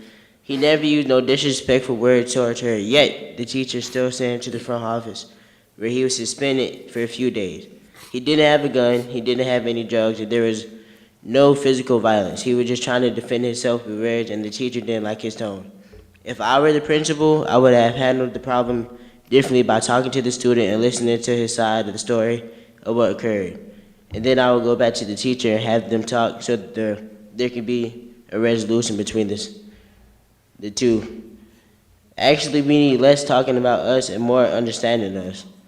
A simple act of mediation would go a long way without having to suspend a child for simply using their words because the teacher didn't want to hear them out. I consider myself lucky to have a few teachers I feel I like to talk to and feel respectful to because they give the same respect back. I can't believe it's 4, 5, 6-year-olds getting kicked out of school for using words at the age they're basically parrots. They repeat words that they heard adults say. I'm using my words here tonight to speak on behalf of the 4, 5, 6-year-olds, and they has come here. Who does it hurt if you sit here and do nothing and does nothing to help? Eventually, you got to get up and do something for the school to change your suspension policy now. Thank you. Thank you, Julian.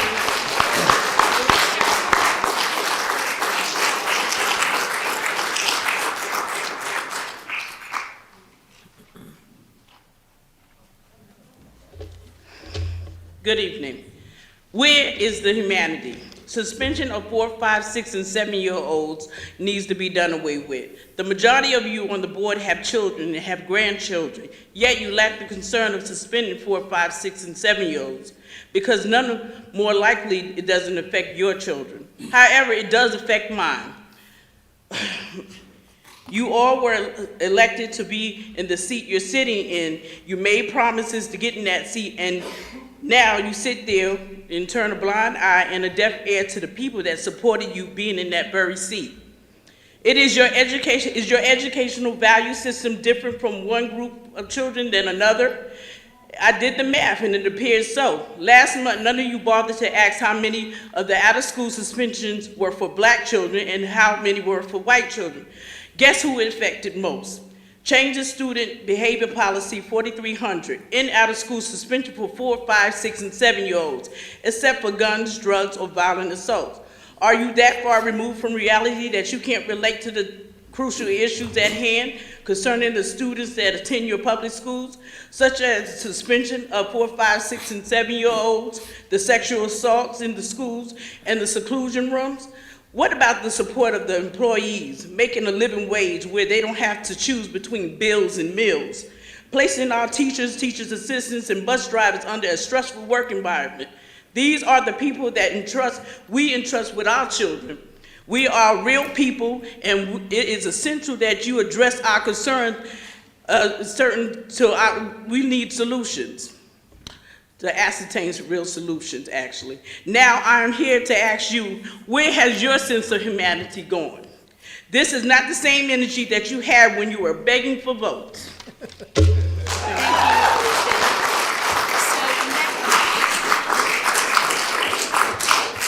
I'd like to call to the front Robert Bellamy, Angie Caney, and Mulaney Cooper. Are you here? Yes. Are you Mr. Bellamy? Yes, I am. Thank you. God bless you, Ukraine, guys. I just had to say that because my heart is out for that. My name is Robert Bellamy. I am today an advocate for love our children and racial injustice. I don't know it all, but I want to mention the last-minute changes before the call to the audience. I think it's cruel. I think it's also selfish, and you all know that. I mean, you know that. People have kids here. And people have kids at home. Plus, this is a school night, and you all know that, and you know it's wrong. I know you all have kids, or you had kids, or you know people that have kids. So why are we trying, and why do we keep trying to discourage the public from speaking out about suspensions of these kids, these babies, 4, 5, 6, and 7 years old? And you know, you shut down the public input on getting needed items on the agenda. I mean, needed items on the agenda, just basic stuff like that. I think the board members need behavioral leadership training for real themselves. I think you guys need, you need behavioral leadership training, guys, seriously. Because, you don't respect the policies, and you don't want to hear the truth. And most of you just follow along and you just know it's wrong and you just go along. You just follow along. And, you know, because we all know you have basic common sense, because if you didn't, you wouldn't be on the board. You'll be fighting the same type of system you're now fighting to help create, you know. Maybe we need a new policy to suspend one or two of you guys and let you sit at home with no pay. You know, feeling like no one loved you, lost in the world, and a kid's mind, feeling unwanted, because that's what's happening with these kids. Now for you, it'll be all about the money and your silly pride. Mr. Bellamy, your time is up. It's already up. Thank God you. Almighty. Have a nice day then. Okay. Angela Caney.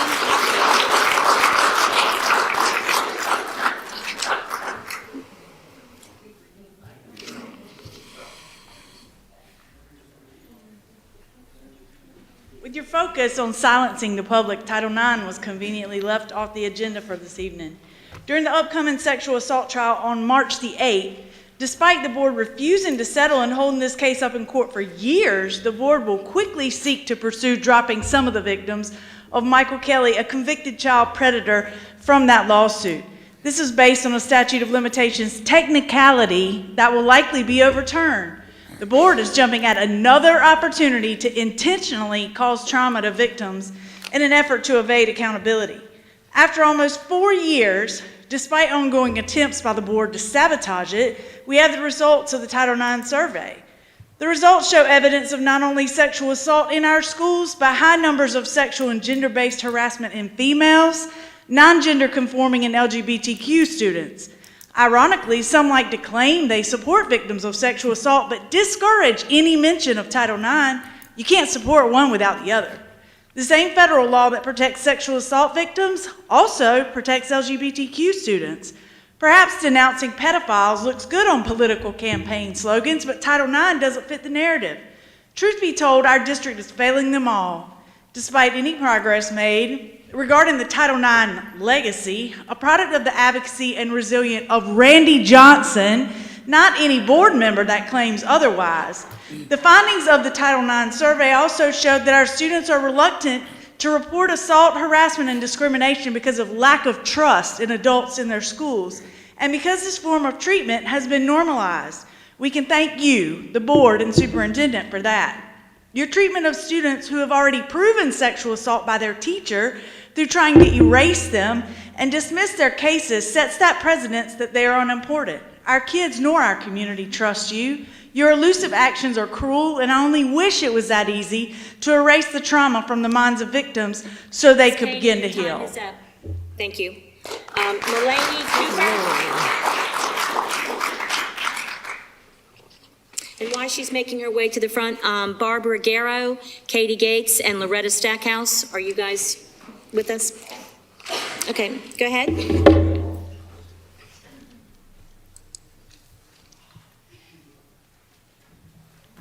Good evening. My name is Mulaney Cooper, and I'm here on behalf of Love Our Children. I'm advocating for 4, 5, 6, and 7-year-olds who are being suspended in school.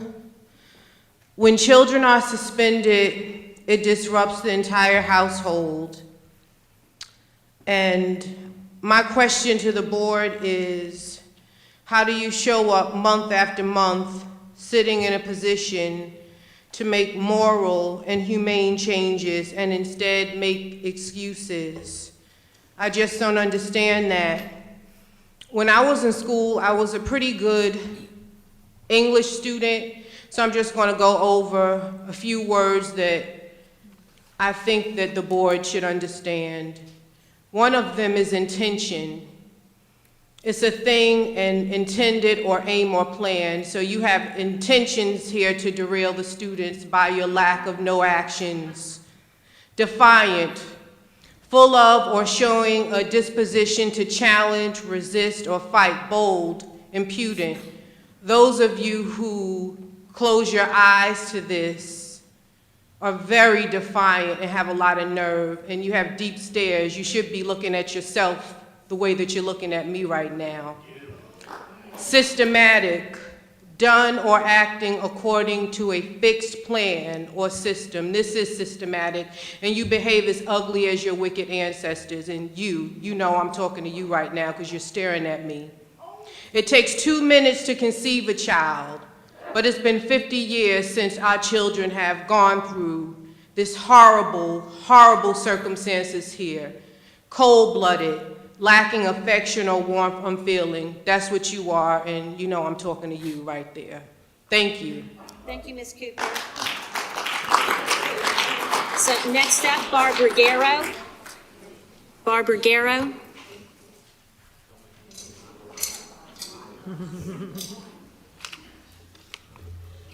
It's time to break the cycle. We understand that teachers and other school staff have lots on their plates besides the 3 R's. Times have changed, and it is time to break the cycle of adverse childhood experiences, or ACEs. Out-of-school suspensions for 4, 5, 6, and 7-year-olds is an ACE. The first public institution children experience does not need to contribute more ACEs. Our schools should be safe havens. Per your own data presented at the February interim meeting, the 9 schools already receiving training had 82 suspensions for the first 2 quarters of this school year for all age groups in these elementary schools. This is far fewer out-of-school suspensions than the data available for prior years. We still do not know how many of the 82 suspensions were for the youngest children. The 16 schools that without this training had only 45 out-of-school suspensions.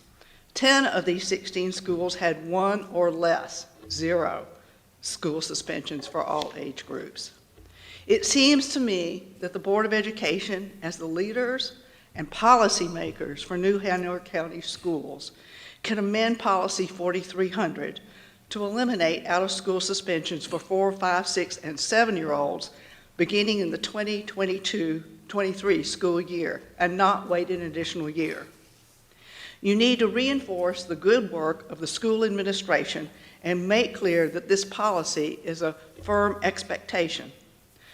And the policy should read, suspensions will not be used as a consequence for 4, 5, 6, and 7-year-old children except for offenses such that endanger the health and safety of others or the possession of weapons or drugs or violent assault. Thank you. Thank you, Ms. Garrow. Katie Yates. Good evening. My name is Katie Gates. You all tonight have received envelopes that contain petitions of grievances and affidavits that are served with respect and with the intention to hold the board accountable for not upholding your oath of office nor acting in the best interests of our children. We, the community, and the parents will no longer tolerate child endangerment from those that swore an oath to educate, nurture, and protect our most precious gift, our offspring, our posterity. You may have heard in the Declaration of Independence that it says, whenever any form of government becomes destructive of these ends meaning to interfere with our unalienable rights of life, liberty, and the pursuit of happiness. Whenever any form of government becomes destructive of these ends, it is the right of the people to alter or abolish it. Good thing we're not here to abolish this governing body. We're here to lay some guardrails with the board as a necessity to constrain the personal and subjective overreach of your duty through policy decisions in the last year that have limited the rights and freedoms of our children and the adult community assembled in this room monthly over the last year.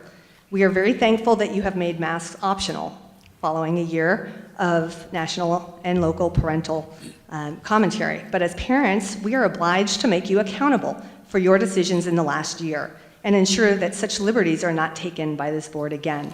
We are the voice for our offspring, and any and all public servants that continue to trespass on and violate our biological property shall and will be held accountable to the laws, the Constitution, and the oaths that you took when entering this office. Please do the right thing. Choose to protect the rights of our children, our nation's future prosperity, and the freedom for all by honoring the list of grievances. Thank you. Thank you, Ms. Gates. Loretta Stackhouse.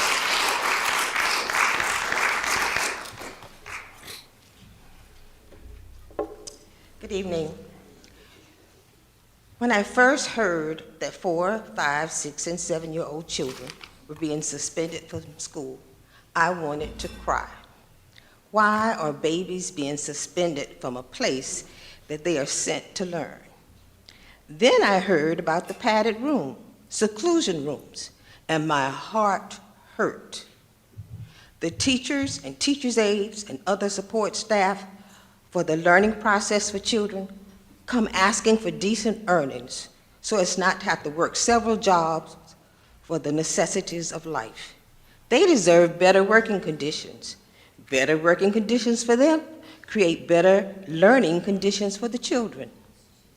Parents and citizens from the community come to the school board meetings to advocate for the children, and you do everything you can to discourage them.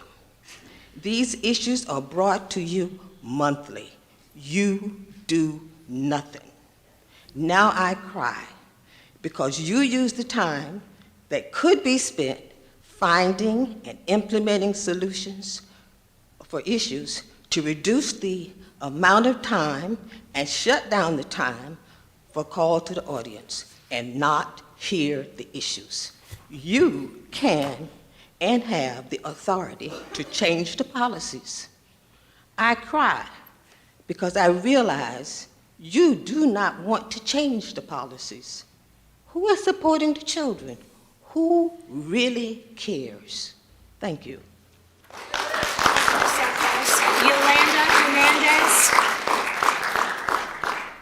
Yolanda Hernandez.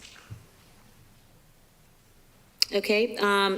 Tracy Bua Smith. Oh, are you Yolanda? I'm sorry. Good evening.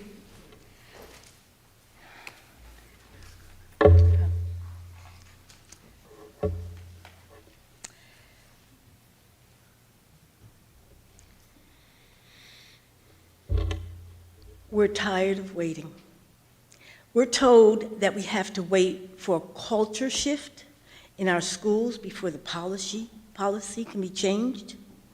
No one had to wait for a culture shift 21 years ago when the Board of Education ended its policy on corporal punishment. No one had to wait for a culture shift last June when you allowed transgender students to participate in middle school sports that aligned with their gender identity. We shouldn't have to wait for a culture shift to change a policy that you know is harmful to 4, 5, 6, and 7-year-olds. The Behavior Leadership Foundation's training that was started last August has significantly lowered the number of out-of-school suspensions in elementary schools. That's good. But training alone won't guarantee the fidelity and accountability that is needed to keep our youngest learners in school. That's what a policy is for. Change policy 4300 now and end out-of-school suspensions for 4, 5, 6, and 7-year-olds except for guns, drugs, and violent assault at the beginning of the next school year. Each month you wait sends more children, mostly black children, through the school to prison pipeline. We're tired of your excuses. Do your job, please, board. Thank you. Thank you, Ms. Smith. Gail Major. Hello, it's so nice to see so many smiling. Are you Tracy? Oh, I'm sorry, Tracy. I'm sorry, I checked you off because, sorry. It's okay. Okay, it's so nice to see so many smiling faces. My husband and I have 5 children, and currently we have 1 child enrolled in New Hanover County Public School as a senior.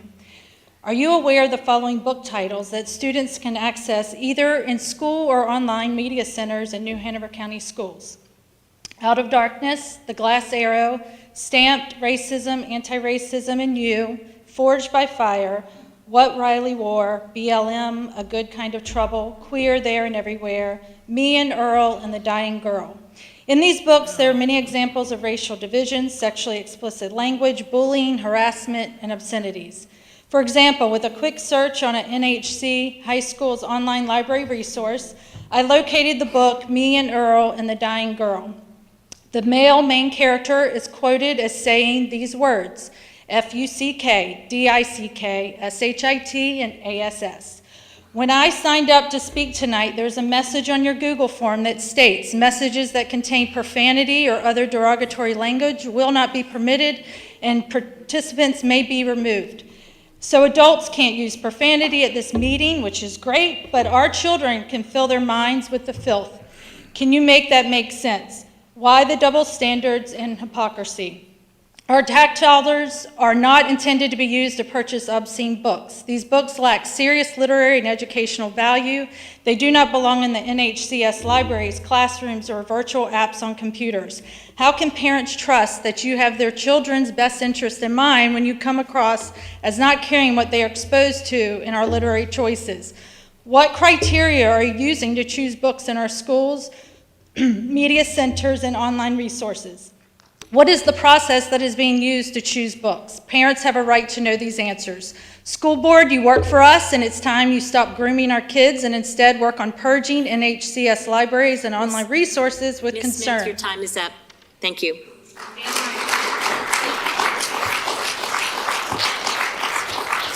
Gail Major. Gail Major.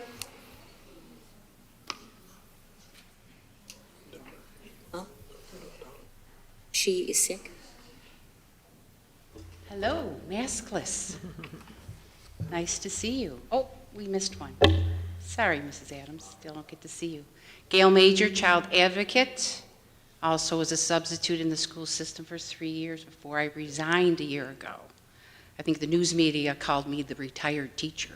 No, I quit because, as I said at the very beginning when you first met me, I understood what was going on when I first saw your meetings on the change of the curriculum.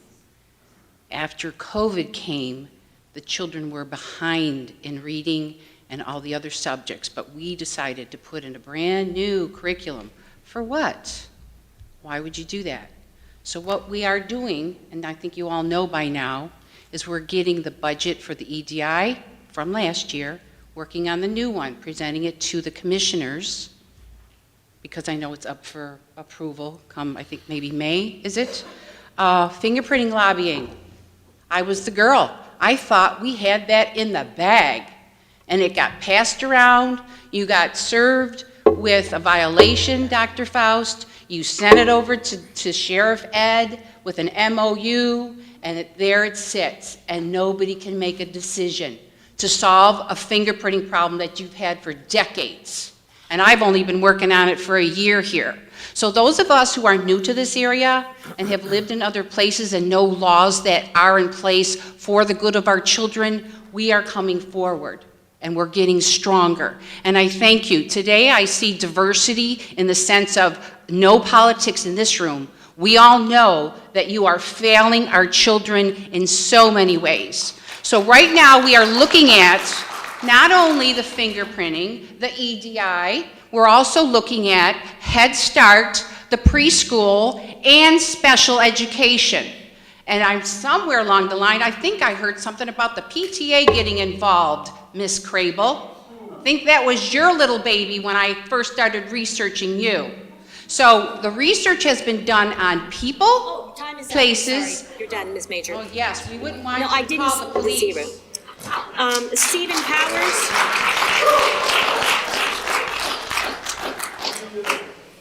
Stephen Powers, is he here?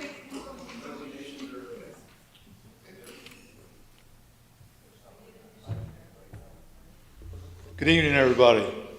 Wow, it's the first time I've ever been in PTA meeting, school board meeting. This is pretty intense. I have a son named Stephen Clark Powers. He's a student, a senior, in fact, in Onslow County Schools. And the reason why I'm here is because as a parent, because we're all parents here, and that's what we're concerned about our children. We live in a very precarious time with it pains me to say this, with the gun violence, active threat, things that are happening right now, not just in our school systems, but across the nation, I'm very fortunate to work for a company that I'm very passionate about, because I think we really need to create a safer environment, as everyone expressed in different points. Things are happening in the school system, and there's just not a system in place to create a safer haven for the kids. Our company is based out of Jacksonville, North Carolina. We have Onslow County DNA. It's manufactured and produced here. It's an active threat lockdown device that works, and it's basically for the safety of the children and the faculties and the people in the schools. I'd like to encourage you to take a look at our website, Campus Safety Products, RhinoWare, because it works. We're in the Geneva Convention headquarters in Switzerland and Navy SEAL headquarters, and many school systems here and throughout the nation, and we're in some school systems here in North Carolina as well. The product's right there, and it's very simple to use. A 5-year-old could use it. Thank you, And it Mr. works. Powers. Your time Thank is you. up.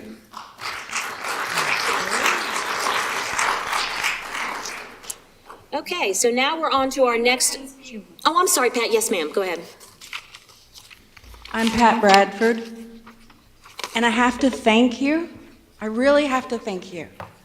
I couldn't understand equity, diversity, and inclusion, and tonight I do.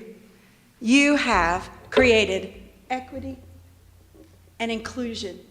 Every single person in this room that's spoken tonight, we are all on the same page. Love our children. Be kind to our children. Stop suspending babies. Stop locking children in padded rooms. Stop allowing children access to sexually explicit books. We're all in agreement. Black, white, brown, registered Republican, registered Democrat. You have taught us to come together to fight. You've taught us to come together to fight against a school board who was elected, who is not representing the people. So those of you who are up for election, you might want to pass this 4300 tonight, because none of the people in this room are going to vote for you if you don't. You're just running amok. Mr. McManus is right. Your decorum is out the door.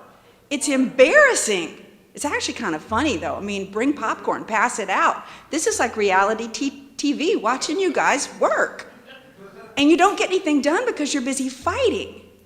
But you have created a force here of all races, all political parties, and we are united for our children against you guys. So thank you. Good job. Thank you, Ms. Bradford. All right, so that gets us through everything on our list, just in case anyone's wondering, so we won't probably need to call the audience because nobody else signed up. Okay, let's move next to our agenda. In our agenda is the Behavior Leadership Foundation's training update. We're going to hear tonight from Alderman Elementary and College Park Elementary. The Alderman, let's just have you go ahead and go first if you're here.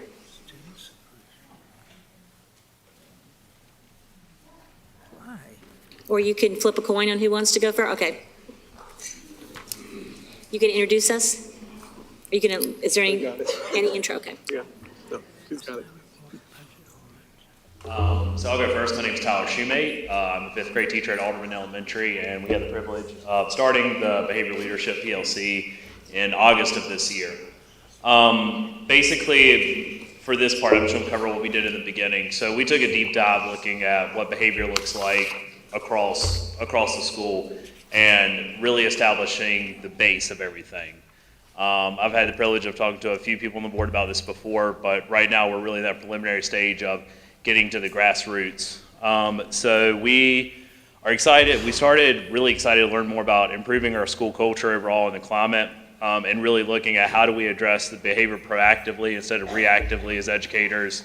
How do we start in the beginning by looking at proactive approaches in order to establish those relationships with kids and the expectations from day one. During our first meeting, we revised and updated our mission and vision statements and developed a plan to market these new changes to our staff. Together, we worked to update our school-wide expectations and review processes for positive behavior support for all students. Through this work, we've been able to create really a cohesive message that really kind of brought everything together under one accord.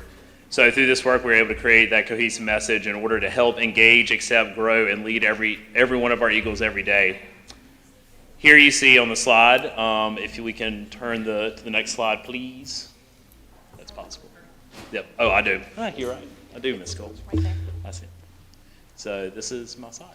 Appreciate it. Thank you. Okay.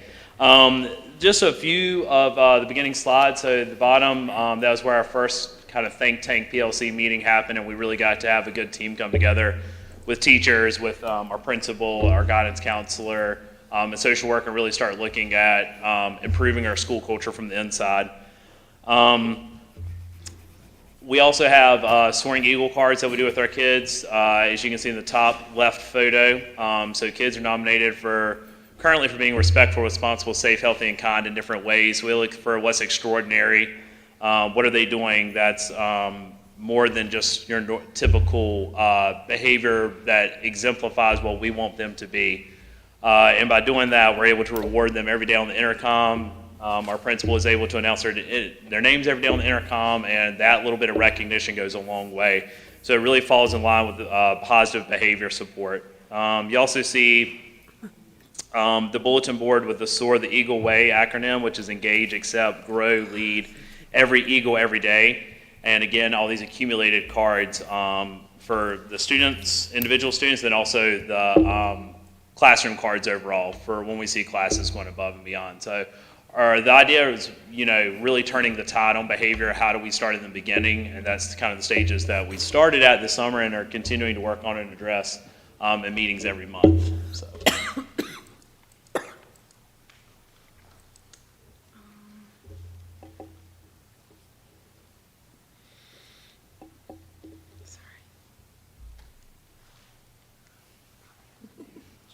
Sorry. Thanks. Hi, I'm Chloe Jackson. I'm the counselor alderman. So in this slide, I'm just going to be talking about what we've been doing since going to the county PLCs. So we're really just trying to make SEL a common practice every day in our school. So we're really focusing on school-wide social emotional learning in many different ways. We're utilizing Harmony every day. We have monthly some semi-weekly guidance lessons, and we're really focusing on the zones of regulation in our school, all of which are really helpful in having students identify and learning how to regulate their emotions. And we also focus on a variety of different topics during my guidance lessons, which I think have been really super helpful. We also revised our school-wide behavior plan. And something really cool that we did was we started our Golden Awards. So what those are for each of our specials teachers, as well as the cafeteria and the custodial staff, award a class every month for behavior, or like for custodians, it would be who has the cleanest classroom, and for cafeteria, it's who has the best behavior in the cafeteria. This has really helped with behavior in specials because it's something that we realized was something that we could improve on. So that's really helped us identify and improve on that. We also have created PBIS incentives, such as the cart that we have going around. We have certain PBIS days and things like that that really help with the positive behaviors. Also, we host our family nights that are inclusive to the whole child. If you look at the second photo on the slide, that's we had somebody come in and do line dancing, which was really fun, on our Title I night and student-led conferences. It really included the mental and physical health, so it really included the whole child. The top picture on the slide is a picture of the Golden Awards that we have. It's really cool. We have a golden spatula, golden palette, golden sneaker, all different things for the different specials that the students get really excited about.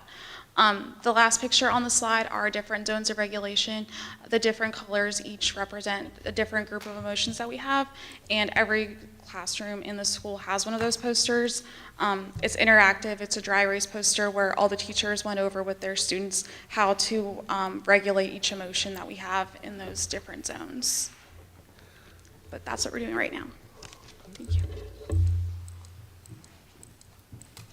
Good evening. I'm Jordan Hanover, proud principal at Alderman Elementary School.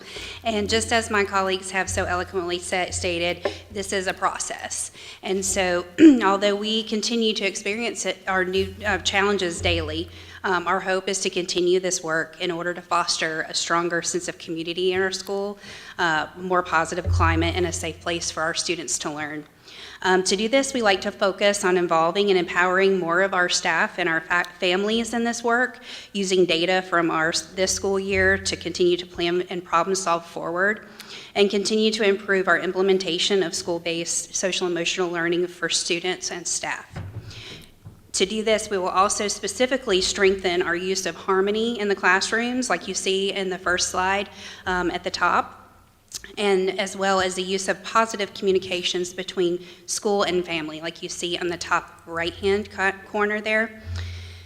We have a positive note home. That's what that says. I know it's a little small up there. And then to continue to enhance our students' ability to reflect on their behaviors and to set goals of success, similar to the bottom picture that we have of our student-led conferences that we most recently had for our last two Title I family nights. So very proud of the accomplishments that we've had so far this year and the data that we're seeing. So do we have any questions? Yeah, I wanted to just jump in real quick. So what has been your, well, first of all, who are your teachers and what grades are they teaching so that we can identify a little bit more of that? Absolutely. I know Tyler, Absolutely. So this is a fifth grade teacher that we have, Mr. Shoemate, and then our school counselor is here represented. School counselor, okay, thank you. So what has been your most favorite part about this Behavior Leadership Foundation effort? Like what have you found that you're just so excited to have learned and are being able to use? Well, I'll speak to this one, then I'll let my team speak. So I feel like as an administrator, I love that we were able to actually get down to the ground and start fresh and kind of look at it in a new approach of looking at the data, what's driving behind what we're seeing on a daily basis, what are some of the trends that we're seeing. As a new principal to the school, it's been interesting to see history and now looking at forward, with the changes that we've experienced this year, but truly getting to the data that's driving what we're seeing on a daily basis, and then starting to create a plan from there and to look at, with the help of a well-rounded team, looking at it from all sides. And now we're getting also data that we're looking forward to having that's from the student's perspective of what our school looks like. And so we're taking that plus what we get from input from our families, plus the impact of our staff and the input from our staff, and that's how we're able to look at planning for next year. So we're really excited about this process. Great. Do you guys ditto or? Well, yeah, but I really like all the different ways we've come up with rewarding the positive behavior. It's so rewarding as an adult to see all the different ways that students work to get those rewards and, be acknowledged for the things that they're supposed to be doing. So I really like coming up with the different ways to reward students for their behavior. I will say one thing. I think what I've looked forward to the most is when you look at any type of correction, whether academic or instructional or behavioral, you really look at it in 3 tiers. And right now we're looking at tier 1. We're looking at the base. What are we doing for all the students? And then when we address those issues, and we've really, I think, done a great job of branding that this year, we're going to build on that next year. Then we can look at, okay, who are our students that are still struggling with behavior? Who are our students that are still just, we can't quite reach them just yet? What are we going to do in our tier 2 level? What are we going to do to make sure that we're addressing those needs in the classroom? And the idea is that we start to see those behaviors de-escalate, and we are starting to see that, and then we start focusing on those teacher relationships even more with students, so that some of the issues that we've heard addressed tonight, I don't think even become as big of concerns, because we've done such a good job of addressing the needs of our students. And it's a lot of work. It is. It's not easy, and days are tough. It is a process. It's not you know, it's like almost, I was telling someone the other day, it's almost like trying to turn a cruise ship around with an oar. You know, that's what you're doing, essentially. And it's a lot of work, but we love doing it. It's exciting. Thank you. Does anybody else have any? Ms. Justice? Yes, PBIS, Positive Behavior Intervention Support. This is what all this sounds like it's based on. That's correct. And this is the first year you've been implementing it? Not PBIS, but going through this PLC and some of the activities that we've been through the PLC, that's what we're starting to implement this year. Because what you were just describing was PBIS, and if you have had that in place, why is it just, I'm just curious, because these are things, because I've actually been trained in all levels, and I've implemented them in my classrooms and in my schools, and I was trained, oh my gosh, started back in 1990s, and we have a list of all these schools, and Alderman's on one of them, and I'm just interested in how that has translated, if this is a really good, and I guess that PLC is bringing it out and causing it to be more focused, which is good, yes. But, you know, And that is the good thing, that we have a great place that we've started from, and the fact that we have really worked on tweaking, revising, looking at what our current needs are. So it's been a lot of that so far in this process. But the PBIS is basically which is an excellent program, is basically what now is being implemented across the board, and it sounds like it's going to be increasing, correct? Let me just offer a little bit of clarification. Okay. PBS, as the program that you're speaking of, which has like an accreditation process and it's sort of overseen, is not exactly what this is. We are utilizing positive behavioral interventions and supports that schools are coming together to develop in their school teams and identify how are we going to take an instructional approach to behavior. But in terms of saying, okay, now you are a PBIS school, like you're referring to it in those programming, this is separate from that. Okay. We were just given that information, and I'm trying to understand what has happened in the past and what's going on now, because it's a wonderful program. And you are implementing it correctly, it sounds like, now. And I'm just trying to figure out what's been going on. So I would say the best way to think of it is PBIS is the what, and then this PLC that we're doing is the why and the how. So it's taking it to the next level. So we've had the what for years. You know, I've been in Alderman 6 years, and when I started, we started looking at the PBIS process. So we've had that process. Now we're digging in deeper because we're learners. You know, that's what the best educator is, a good learner. And that's what we're doing is we're looking at the data, right? And then building on that to produce our why and how as to addressing behaviors, continuing to get better at it. Thank you. So am I hearing that you're kind of using these programs synergistically? Is that the right word? Or you know, you're using multiple strategies to get at your end goal? Is that kind of what I'm hearing? Yes. Mr. McManus, did you have your hand up? He answered. Okay. Did you have something, Ms. Walker? I just had a quick question, probably is for Tyler, because, you know, a teacher, they implemented this new program. I know in the beginning, y'all kind of were talking about as instructors that there's more training, and I know you guys get trained to death on things, but I was curious what you feel now, kind of on the backside of this, having to start implementing, whether you feel like this is going to be a culture shift for you guys, and going forward, would it be something that sticks with you going forward forever? Well, absolutely. So I think, you know, the biggest thing that PLC Plus has done, or this PLC has done for us, is it's making us look at our data. So you have the PBIS, right? And we do all of the different PBIS components. But then with this particular PD, you start looking at the data. You start looking at, okay, where are our gaps? What are we missing? What do we need to do? Where do we need to improve? So that's the next steps that we're taking right now. So like I said, again, whereas the PBIS was the what, this is the why and the how we're going to do it. And we're taking it in small steps. We really are with our staff, because we want to make sure, like I said, it's a process, and we want to make sure we're doing it right. And we want to make sure we have the buy-in from our staff so that we have the consistency in all of our classrooms, and that everyone is doing it the right way. Students, we know, need consistency, and so that's one of our major things, is that we are making sure we are doing it slowly in order to make sure we're doing it the right way. I do have a question. Okay, Mr. McManus. Going through this process, do you have opportunities to share with other principals who are either anticipating going through it or will begin very shortly to go through it? I have opportunities as a, when I talk with my colleagues, absolutely. I feel like we are going to probably have that opportunity because since we're the first round of schools to go through this PLC, to probably talk with some other schools. But yes, when we have a principals meeting or something like that and have other times to collaborate with my colleagues, I definitely mention what we're doing and some of the great things that has led to some outcomes that we've already seen in our school. Yes. Thank you. Okay, well, thank you very much. You're done. Thank you for coming. Feel free to stay as long as you'd like. Okay. And I applaud you for the work that you're doing. It sounds awesome. So I will say we have College Park. Yes, Dr. College Park Madison's is up coming next. And I'll let her introduce her. Okay. College Park Owls. I went there.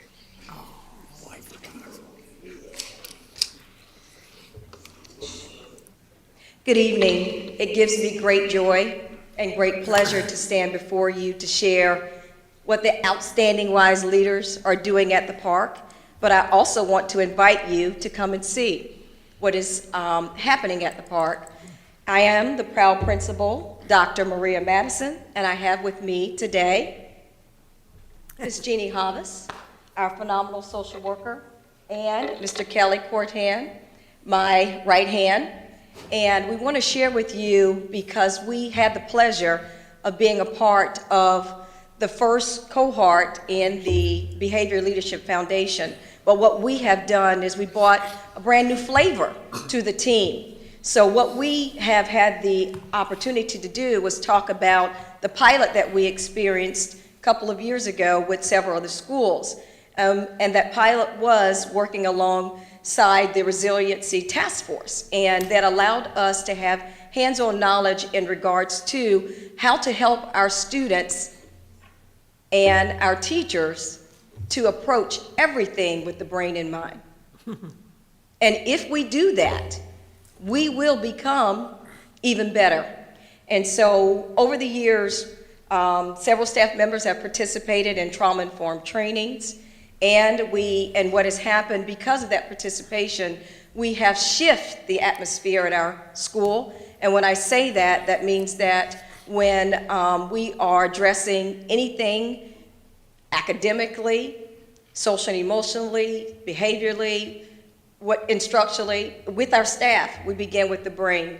We've learned so many different skills, and so we have been allowed the opportunity to share these skills at these PLCs with our colleagues, and some of our colleagues have started a lot of these things, and I am a talker, but I just want to share that we have enjoyed the opportunity to collaborate and share some of the great things that we have learned through evidence-based research on how to help our students to not flip their lid as well as our staff. So I'm going to turn it over to Ms. Havis. Give her a round of applause because it's after 8 o'clock, I think. Thank you so much for allowing us to come and share about our school tonight. Each morning at College Park Elementary, every classroom has a meet-up classroom meeting, supported by a meet-up slideshow. The students greet each other and talk about their OWL expectation goals for the day. Like we said, we're the OWLs, Outstanding Wise Leaders, so we have OWL goals. They share with each other and answer a fun question as a way of building a classroom community. They discuss their schedule for the day, highlighting any changes as a way of reducing worries about their day. And finally, they watch a short video connected to the social emotional learning lessons being taught by our school counselors. Our counselors are using zones of regulation and Mind Up curriculums to support our children learning self-regulation skills. We survey our students, staff, and families to determine how we're doing and where we need to make changes. We have a partnership with Laney High School called Bucktown Owls. That's the picture that you see there, where Laney students come and mentor our students. That particular young boy does a countdown every week. 3 more days until he gets here, Miss Havis. 2 more days till he gets here to see me. It's awesome. Finally, we have community leader assemblies to ensure that our students learn about people in our community. So thank you for letting me share some of the things we're doing.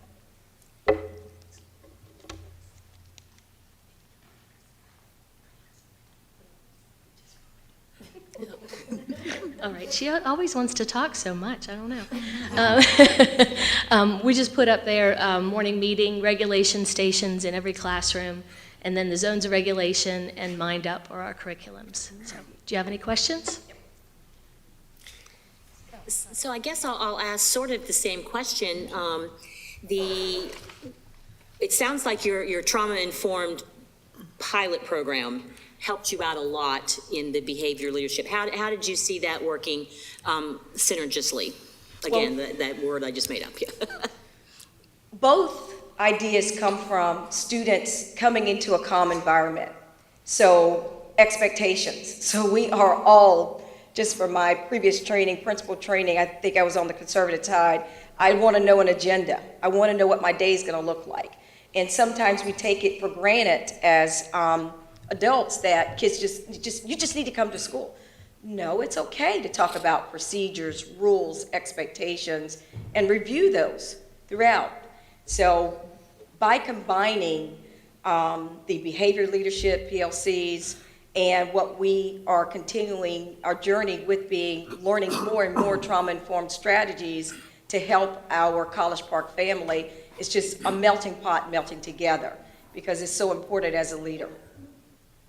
And so what is your favorite part about it so far? I just like learning. All of that?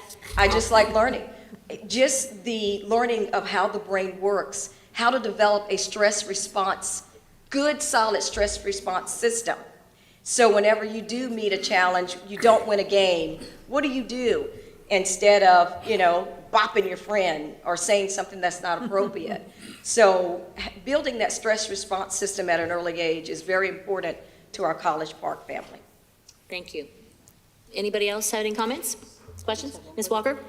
Since you started this particular program, have you seen a difference? Oh, yes, we have. Yeah. I mean, just the culture of our school, and I invite you to come and see, because that's very important to us, and ask a student how to demonstrate the model of the brain.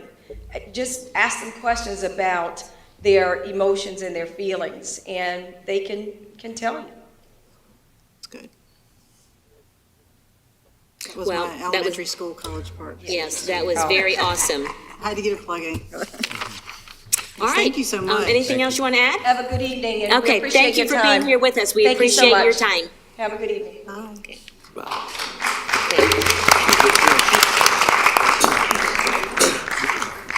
And thank you, Susan, for being here, for their support.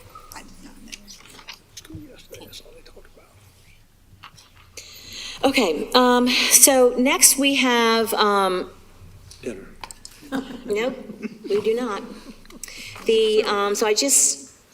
Before we move into the next section, I just want to ask folks if they could probably keep some of their conversations down so that we could hear what our presenters are talking about. We've got a bunch left to go, and I want to be able to hear every word that they're saying.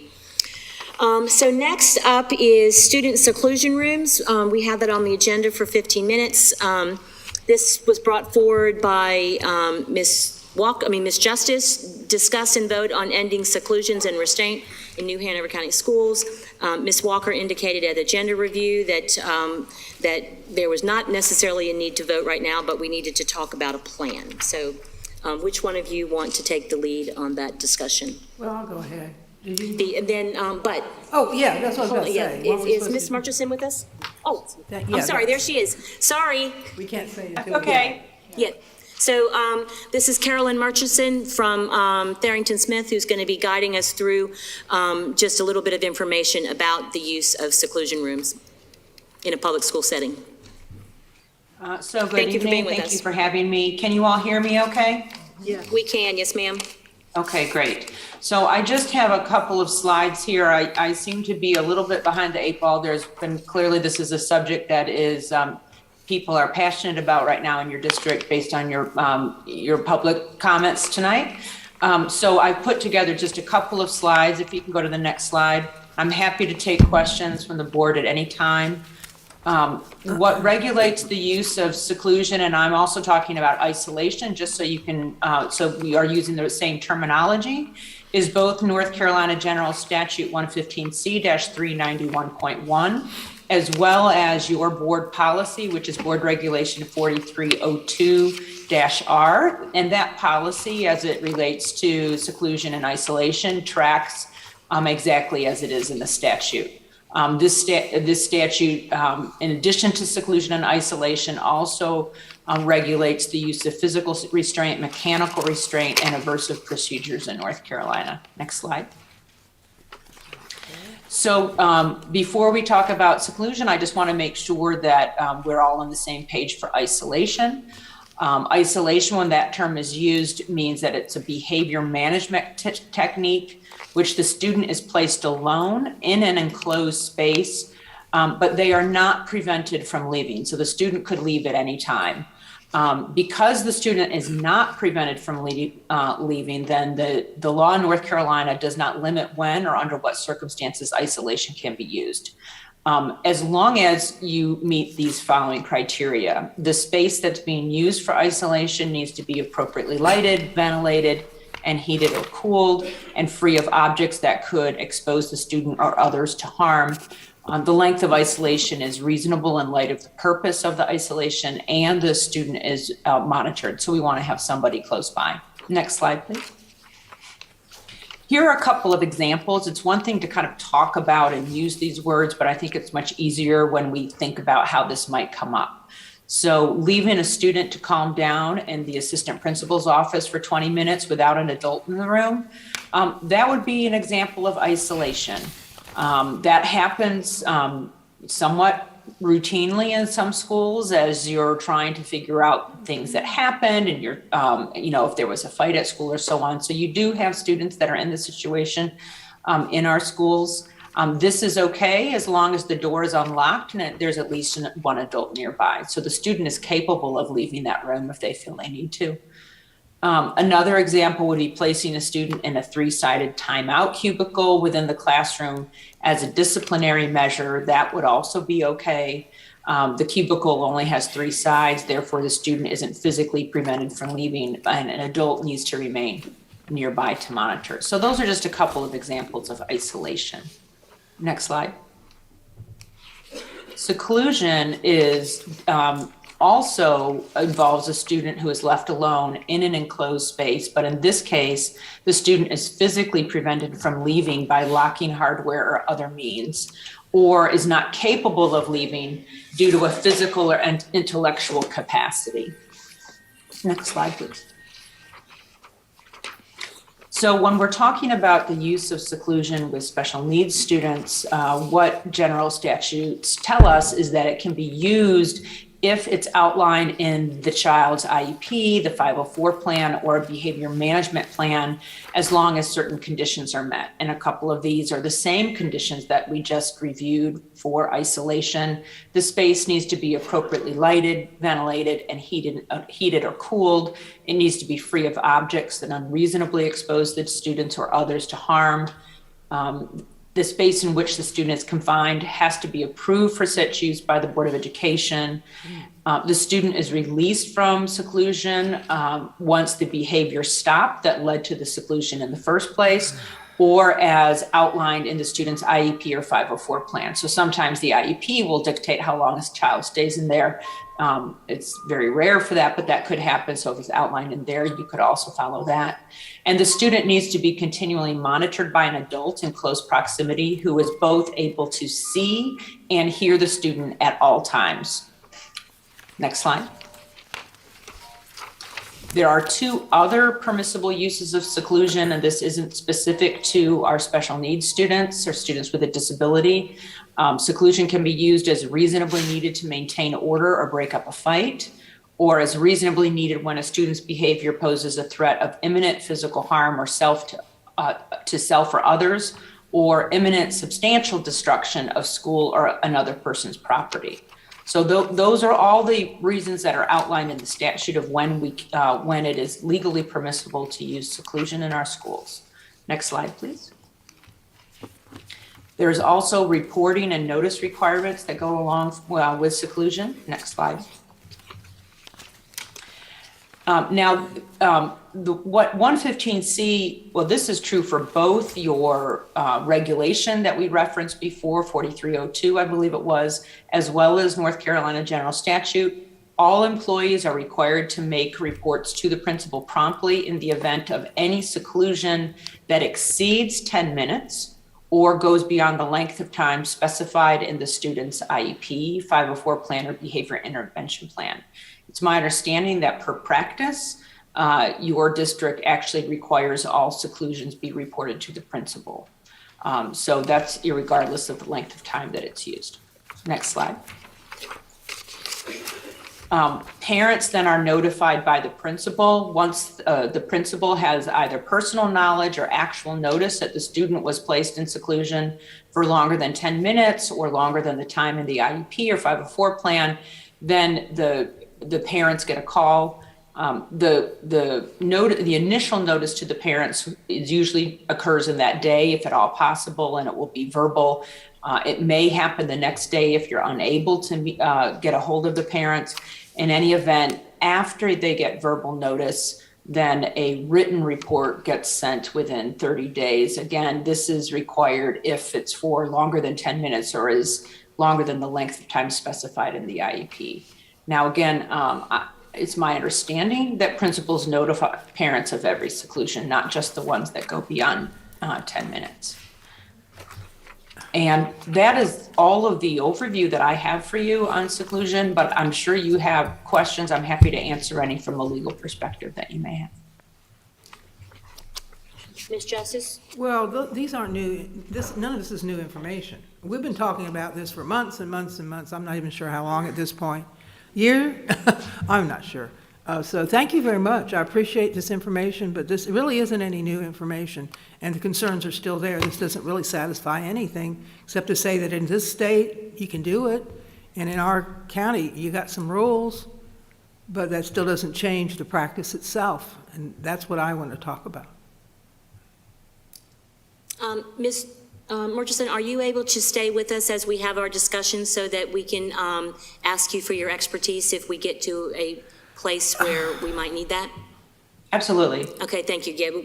We have this on the agenda for 15 minutes, so it shouldn't be too long.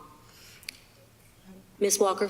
Yeah, I just want to be clear. I know when we asked to have this put on the agenda, I don't think we requested the legal. Right, because we've already gone over this ad Right. nauseum. But the thing, I think, to Ms. Justice's point, I mean, we're constantly talking about this. I think people are very, very curious of what our plans are. And I know there are districts out there that don't have these rooms. I know there's some schools in our district that don't have these rooms. And I think and if we're building schools and putting new ones in, is that the intention? And I understand legally there are, IEPs that have that in there. But at the same time, I think, the discussion should be moved towards what we can do to eventually not have to use them. And we can do that. I think same with the suspension discussion, if we can get in a place where we can give resources to teachers and staff, where we can figure out ways that we can move away from this model of discipline or, calling it therapeutic, I guess that's a kind of a stretch, but I don't know. They're my thoughts. I don't know if you have anything to add. Well, it's literally, many states ban it, many school districts ban it, even in this state. And that's what we're talking about getting to. And I think we need to do it sooner than later, but we do need to have an end date. I mean, all these wonderful programs that we're seeing, and they're stepping up their game, but I've been in education for probably 30 years altogether. Things come and they go. PBIS is probably the one most standard. They're doing more refining and making it better now. But that's really, the point is that this is a practice that, in my personal opinion, from working with children that long, it's almost a form of torture. It does no therapeutic good. I have not seen any therapeutic positives in any data from anyone. And it is mainly our EC kids and children of color. Why are we allowing this without finally taking some kind of action, or at least with an end date? And now we're going to be talking about the suspensions later, but we need to have an end date on these discussions if we're going to decide to end these practices, so that the public knows, and that so that schools, like they are preparing right now. But it shouldn't be a 3-year plan. None of this should take that long, especially after all the training I've seen that the schools have done over the years. There's got to be a bit, and we should be better than this. These are our children. What are we teaching them, especially children that are already at risk because most of them are low income or EC? So that's what I would like to see us make a decision on, is an end date. And, Ms. Walker was saying, it's not immediate, but we need, the public needs to know, we need to know. Mr. Nelson. Mr. Boyer? Yeah, thank you, Madam Chair, I appreciate it. I definitely understand everybody's concern with this. I researched it heavily when I voted for the policy last April, and I haven't really seen anything new in terms of new information or some new revelation that says we can get rid of the policy. If we're not doing this appropriately, I mean, that's really important. But I've yet to see somebody come forward and say, we have a policy and you're doing it wrong.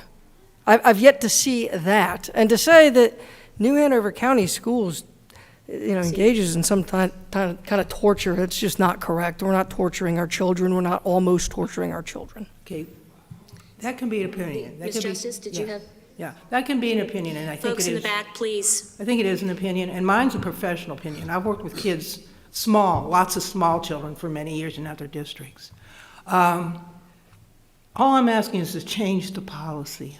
I'm not saying that all of the policy is wrong, but that part is the one we're looking at. So just because you say it's policy, so it can't be wrong, that makes no sense. I mean, that's never made any sense for any. That's why we have policy, and we have people up here to decide on changing it or keeping it, Ms. Justice, the counties that you worked in before with small children, what are they so I can look them up? Oh, I'm sure you will. I will. I'm sorry about that, but sometimes I feel like I'm stalked. Okay. Now, I'm interested in looking up. Excuse me, as I many as I obviously can. worked here with the small children in Durham County, Hyde County, Dare County. No, that wasn't with small children, but I worked with at least 3 or 4 counties, and most of them do have PBIS, by the way, which I have brought up. And you know what? I would appreciate that we don't keep putting things off and we don't be nitpicking in details that have nothing to do with what we need to decide here. We've had tons of information since this first came up a year ago. And if you want to keep kicking the can down the road or pretending this isn't serious to those children that are experiencing it right now, that's your call. But I think this, and I believe the overwhelming majority, I've heard one teacher that said, not teacher, we had a letter today about a child throwing a stapler at him. Well, that's the assault thing we're talking about. We're trying, there's certain things we don't want. Well, that's a suspension, but I mean, it's all very similar. We need to treat children like children, and a lot of our children are in such crisis, and they need help. They don't need to be made worse. Mr. McManus, did you have your hand up? Yeah. And you need to take your hat off the microphone. People can't hear you. Well, that's on purpose. I'm thinking out loud, and so I'll probably alienate somebody. No matter what we say, we alienate somebody, unfortunately. So if we would vote tonight or next week or the 1st of April to do away with seclusion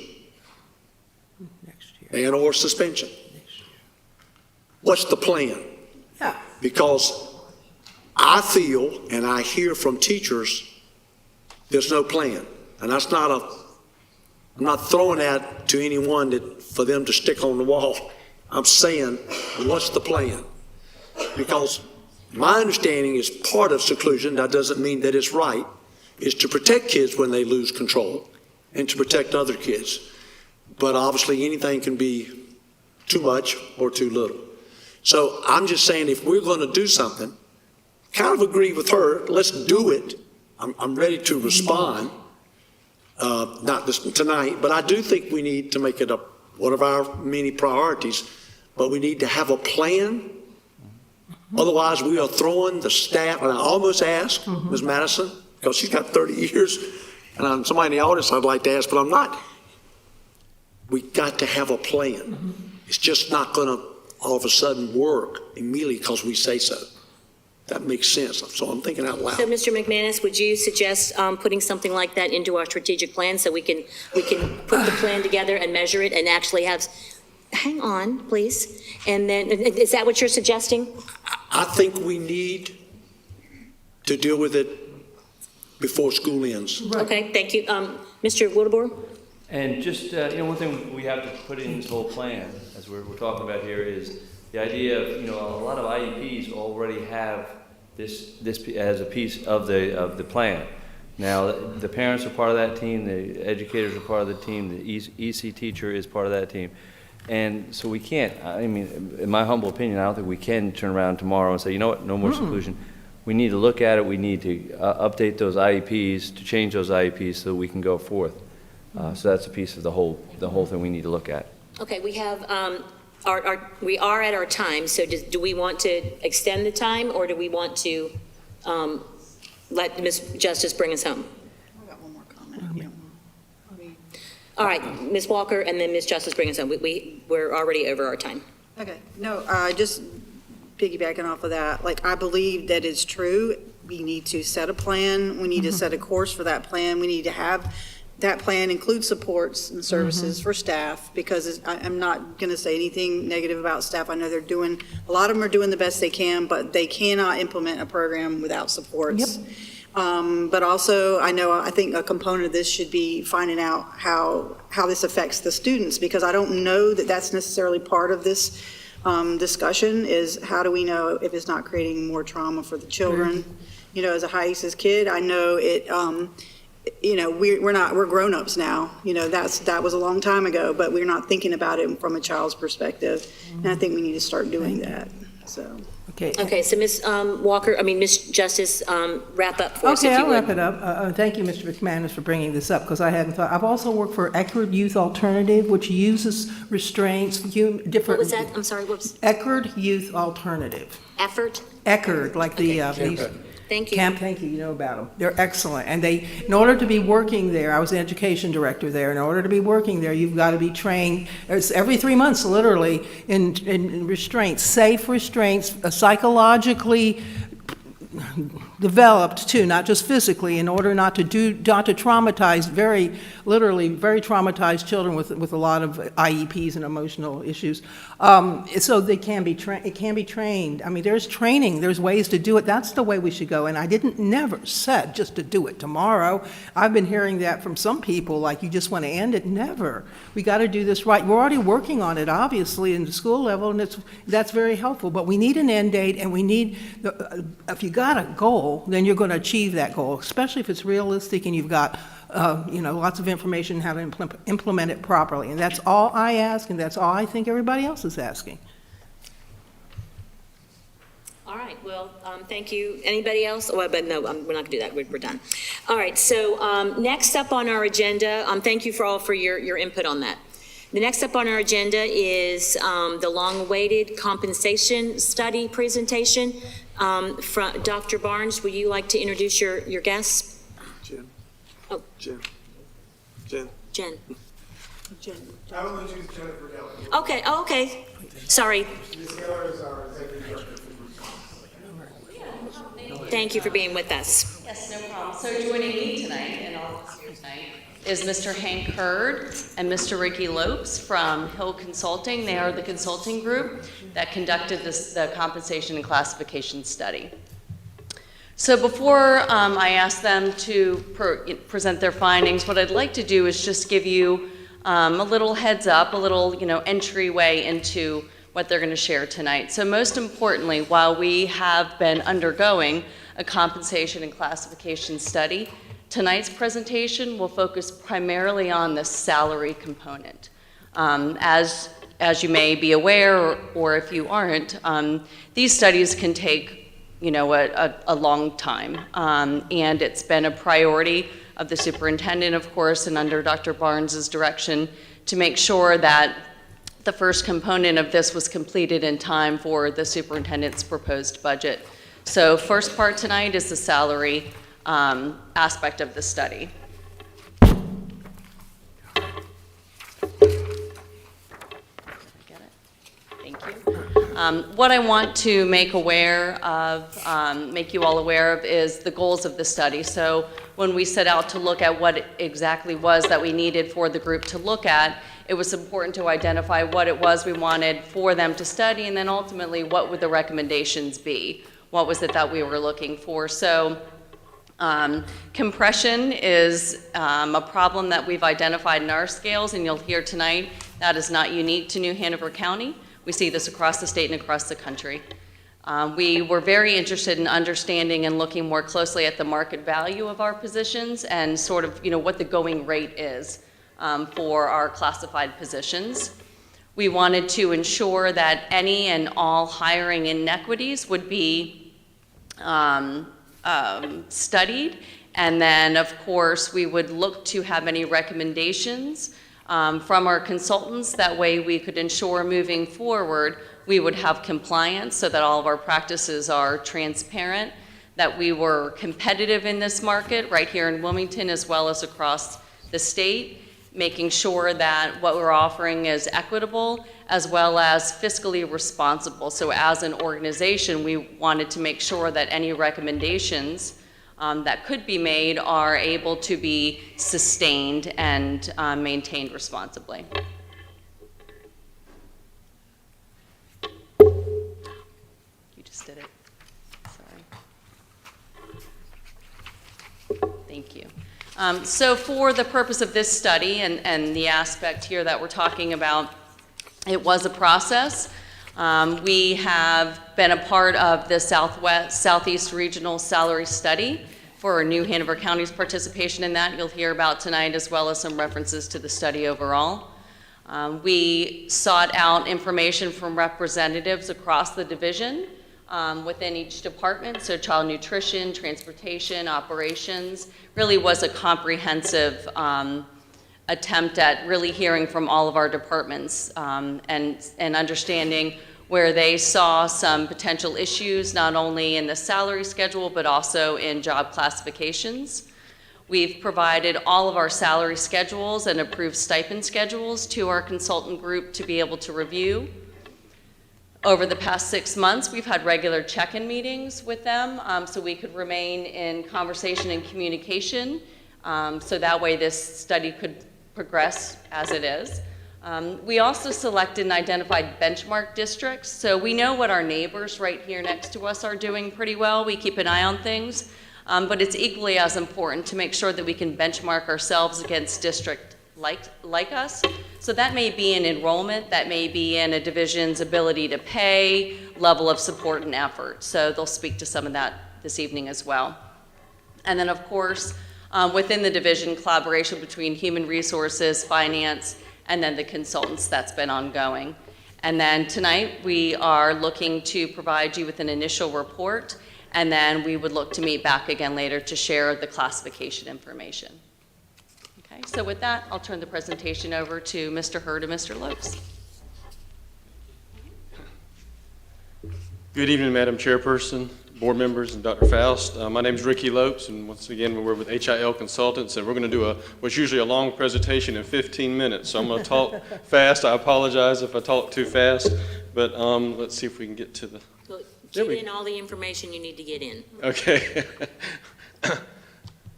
Whoops, there we go. Okay, we've done worked with over 50 districts in North Carolina. We've worked with districts in other states also. So what have we learned in general from doing these salary studies? And one of the things that we've learned is that salary the policies for salary determination are not consistently followed. And there's various reasons for that. One, you have a turnover in personnel. You may have a policy that's not written. Could be a different interpretation of policy, but we find that to be a major issue as far as determining salaries. We also, have an issue with step increases. And in North Carolina, as you know, our budgets are determined by pretty much by the state, and so we follow state policy as far as funding for these positions.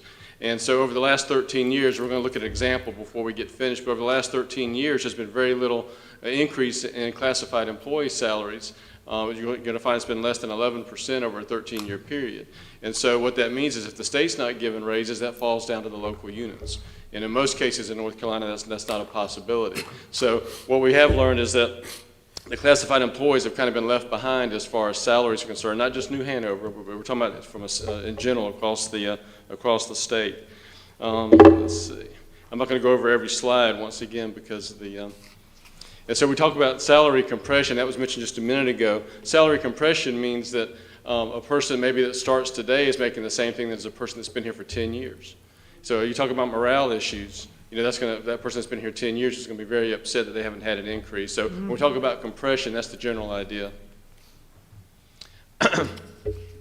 Job descriptions are often outdated. When we do go through our process, we don't actually use the job descriptions. We like to actually talk to the people. Job descriptions are not usually updated, and so we can find out more talking to folks. So you heard already that we've talked to quite a few employees to get the determination of what their job duties are all about. We talk about the market. We compare the salaries to the market. And the market is not just private enterprise. What you're finding now is the market is other governmental entities. You're losing employees to other school districts. You're losing employees to county. You're losing employees to the city. And once again, it gets back to salary issues.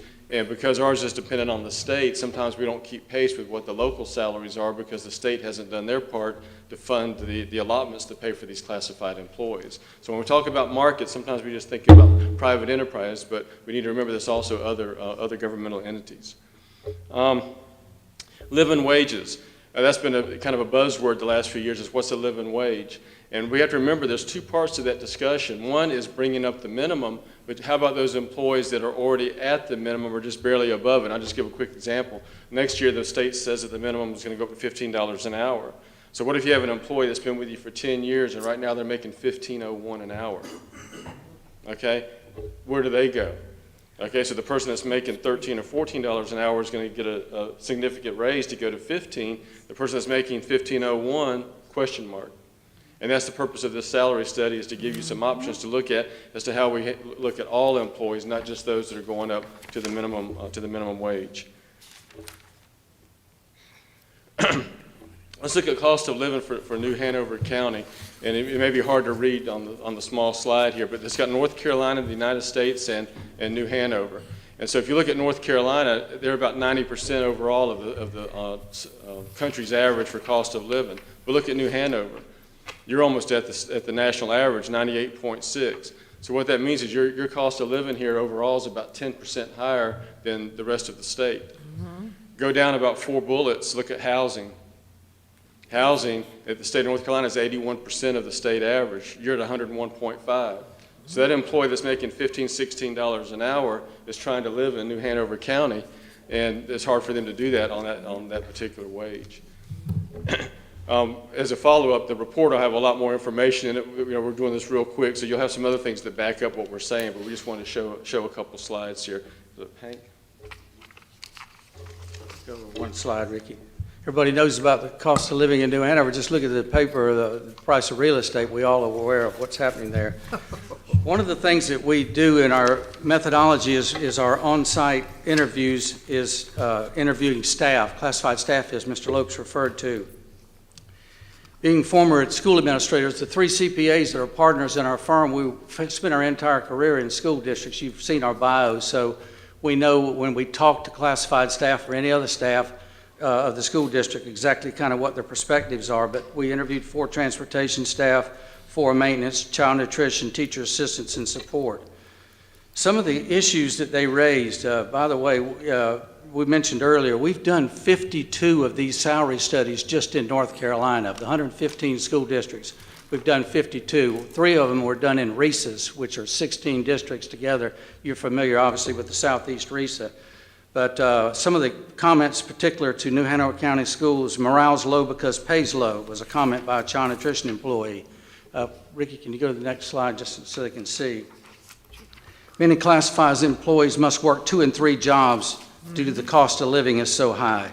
Teacher assistants in particular are concerned because they see other employee groups receiving raises and they have been left out to a certain degree. And these are comments that we heard here in your district, but we've heard in many other districts also. Turnover among staff, changing job expectations, and yet salaries do not change due to the compression Mr. Lopes mentioned earlier. Trade areas, recently there's a tool allowance. They appreciated that. compressed salaries are a result of General Assembly. It's amazing sometimes when we talk to classified staff also, they don't understand. You know, I work for New Hanover County Schools. Why am I waiting on the General Assembly for raises? They don't understand with North Carolina's centralized system, the state approves the raises, you know, for the employees and so forth. And a lot of employees heard that, you know, state employees outside of public education have received earlier raises, and K-12 were left out.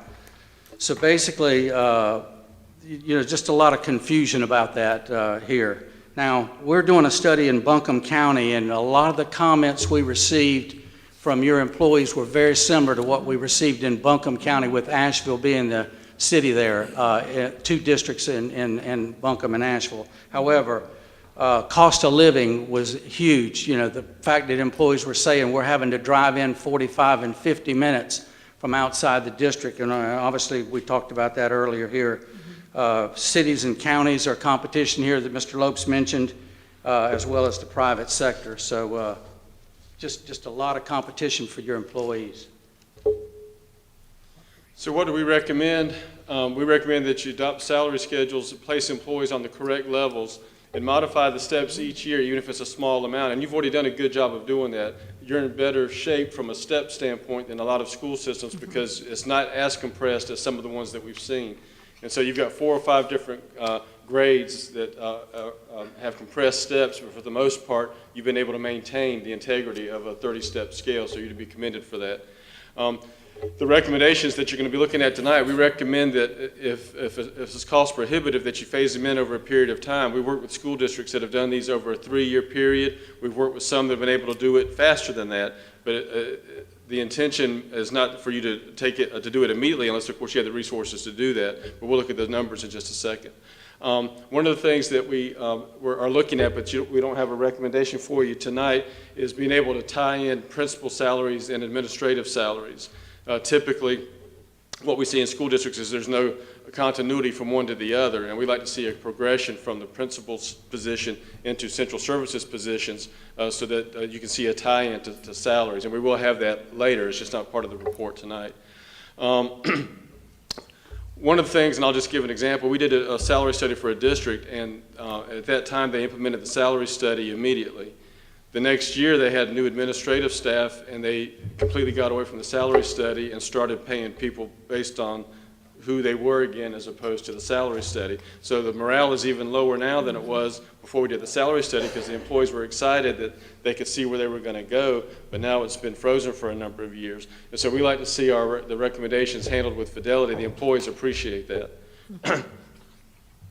You already post your salary schedules on the web, so that's a good thing, but whatever recommendation is approved, we recommend that there be some type of preliminary training with those that are responsible for working with employees so they understand the salary schedule and explain it to those that they're interviewing or hiring so they understand it. But once again, you're to be commended for already doing some of the things that we don't see in other districts. One of the things that you are at a disadvantage of in New Hanover is that you don't pay a supplement to your classified employees.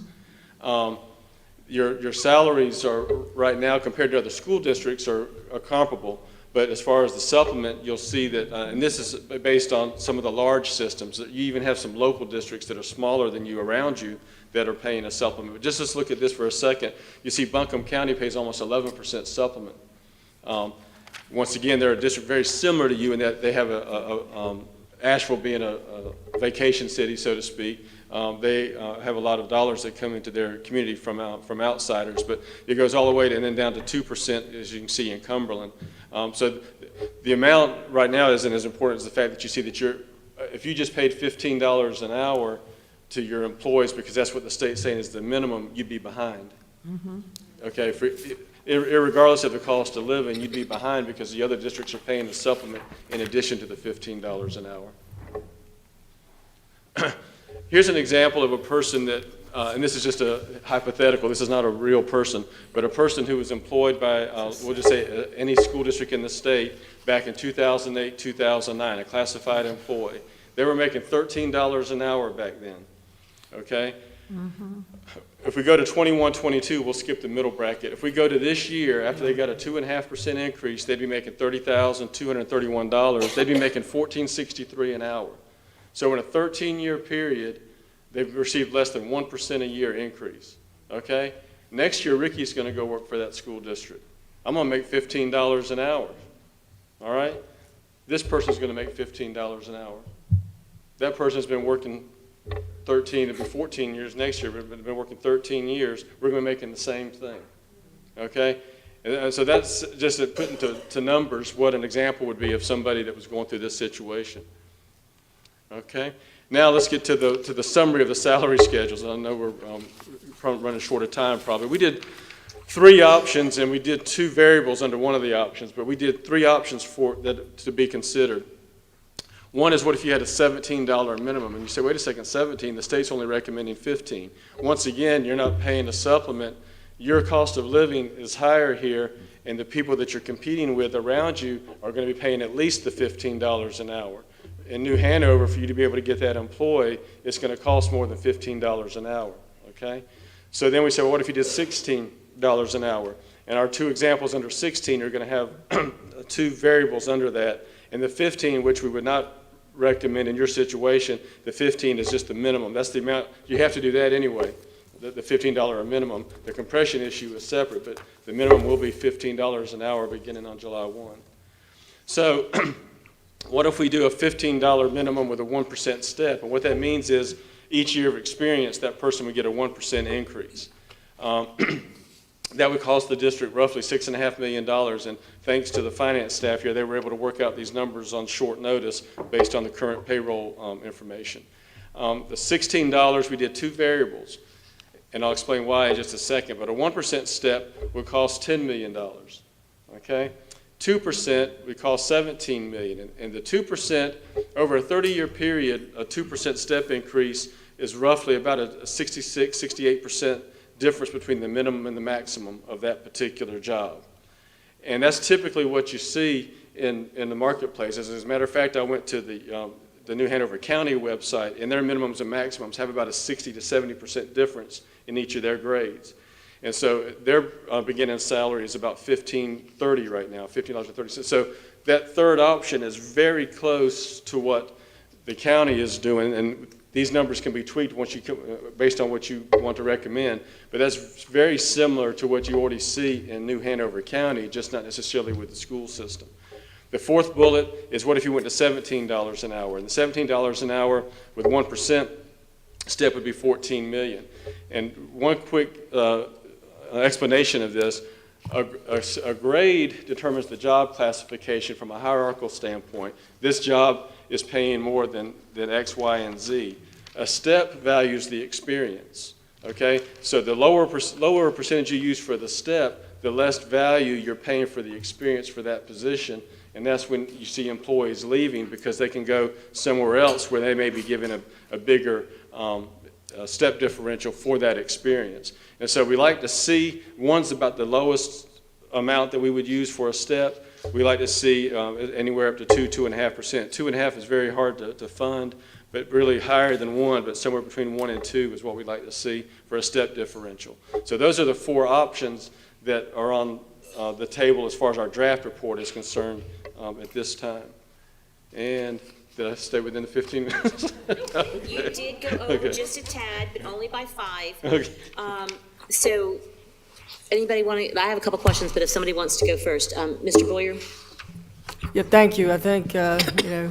McManus mentioned us being adversarial. I don't think anybody disagrees that, we need to find a way to compensate our classified employees effectively. I think that's really important. I'd encourage every board member to reach out to their state delegations as well, state stakeholders, county. Again, nurture those relationships because it's really important. My question for you would be, is there any difference between, let's say, our bus drivers, our cafeteria staff, our janitorial staff, our teachers' assistants? Is there a group that's really low paid or that stood out to you as being worse off in terms of a compensation comparison, say, with another county? From a comparison standpoint, we're not saying that any one group is overpaid or paid too much, but Sure. What we're seeing statewide is that in your trade areas, your HVAC, your electricians, your carpenters, your plumbers, your mechanics in the bus, those are being pulled away by private industry because the economy is booming. And so they have other options to go to that will pay substantially more than what they can make with the school system. So usually what we found out through our discussions with the employees is they're here because they want to be here. They know they can make more money, but they also don't have to work on the weekends and so forth. But we think those are the groups that are probably the furthest away from the market. Thank you. And bus drivers also. Yeah, I'm sorry, yes. CDL license. Yes. Whenever you're close to a municipality, the demand is so huge for a CDL license, and school boards are saying across the state, we're a training ground. You know, we're paying to train them to get the license, and the next thing you know, they're gone. You know, on the way in today, circled back through Carolina Beach on the way in, and I was looking at some signs from Bojangles of different restaurants, so fast food, paying $17 to $19. Recently in the news, it was in the news that Target now is increased to $24 an hour. So, you know, it's a crisis level that we're at in school districts across the state. And flipping back to when we interviewed classified staff, in the old days, you know, prior years, pensions were huge. And a lot of employees, that your employees that had 18, 19 years say, well, I'm here because of the pension. But then we interviewed some of the younger ones that have started, and they talk about the health insurance that they have with the state of North Carolina, how good the health insurance is. However, in order to have family coverage, it's close to $700 a month if you have a family. And what they're saying is we don't clear enough money at the end of the month for our paychecks in order to, you know, feed our families. So it's kind of a revolving cycle. You want to have the benefit pieces there, but the pay has just been compressed for so many years. Mr. Wetterborn? Thank you, Madam Chair. Mr. Boyer, I would agree that at least we found something we can all agree on, so I think that's a good thing. But my question to you is, you know, you had mentioned that a lot of the other districts give a supplement. Why is it that you're not proposing a supplement versus the salary scales here? You can do it one of two ways. For instance, some districts will have may have a lower salary that goes with their supplement, but beginning July 1, everybody's going to be at a minimum of 15. Right now, you could have a district that has a minimum of 14, another one may be 13, and so the supplement is hard to compare apples and apples. We'll have a beginning point July 1 where we can say if I'm given $15 and a 10% supplement, then I'm doing better than the district that's at 15 with no supplement. That's a good question. But so typically folks have used a supplement in lieu of a salary increase, even though it's all the same from an employee standpoint. They like to think of the supplement as being a bonus that they may get once or twice a year. Gotcha. Okay, thank you. It's interesting, Mr. Lopes pointed out on the chart earlier, Buncombe County, as he pointed out, being in the Asheville area, theirs is 10%, or right at that amount. And it's not by accident they're doing that. They're just, you know, trying to help retention and recruitment.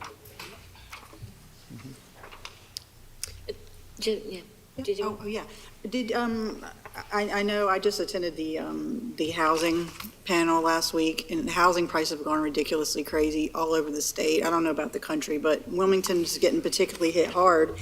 Do you see any trends where what you've come up with number-wise is going to just get higher and higher over the next couple of years, or? We were talking at dinner before we came in, and just in the last 2 years, what we've seen in house prices just in our home territories, let alone what's happening in Wilmington. And so I don't know when it's going to end, but we haven't seen it go down.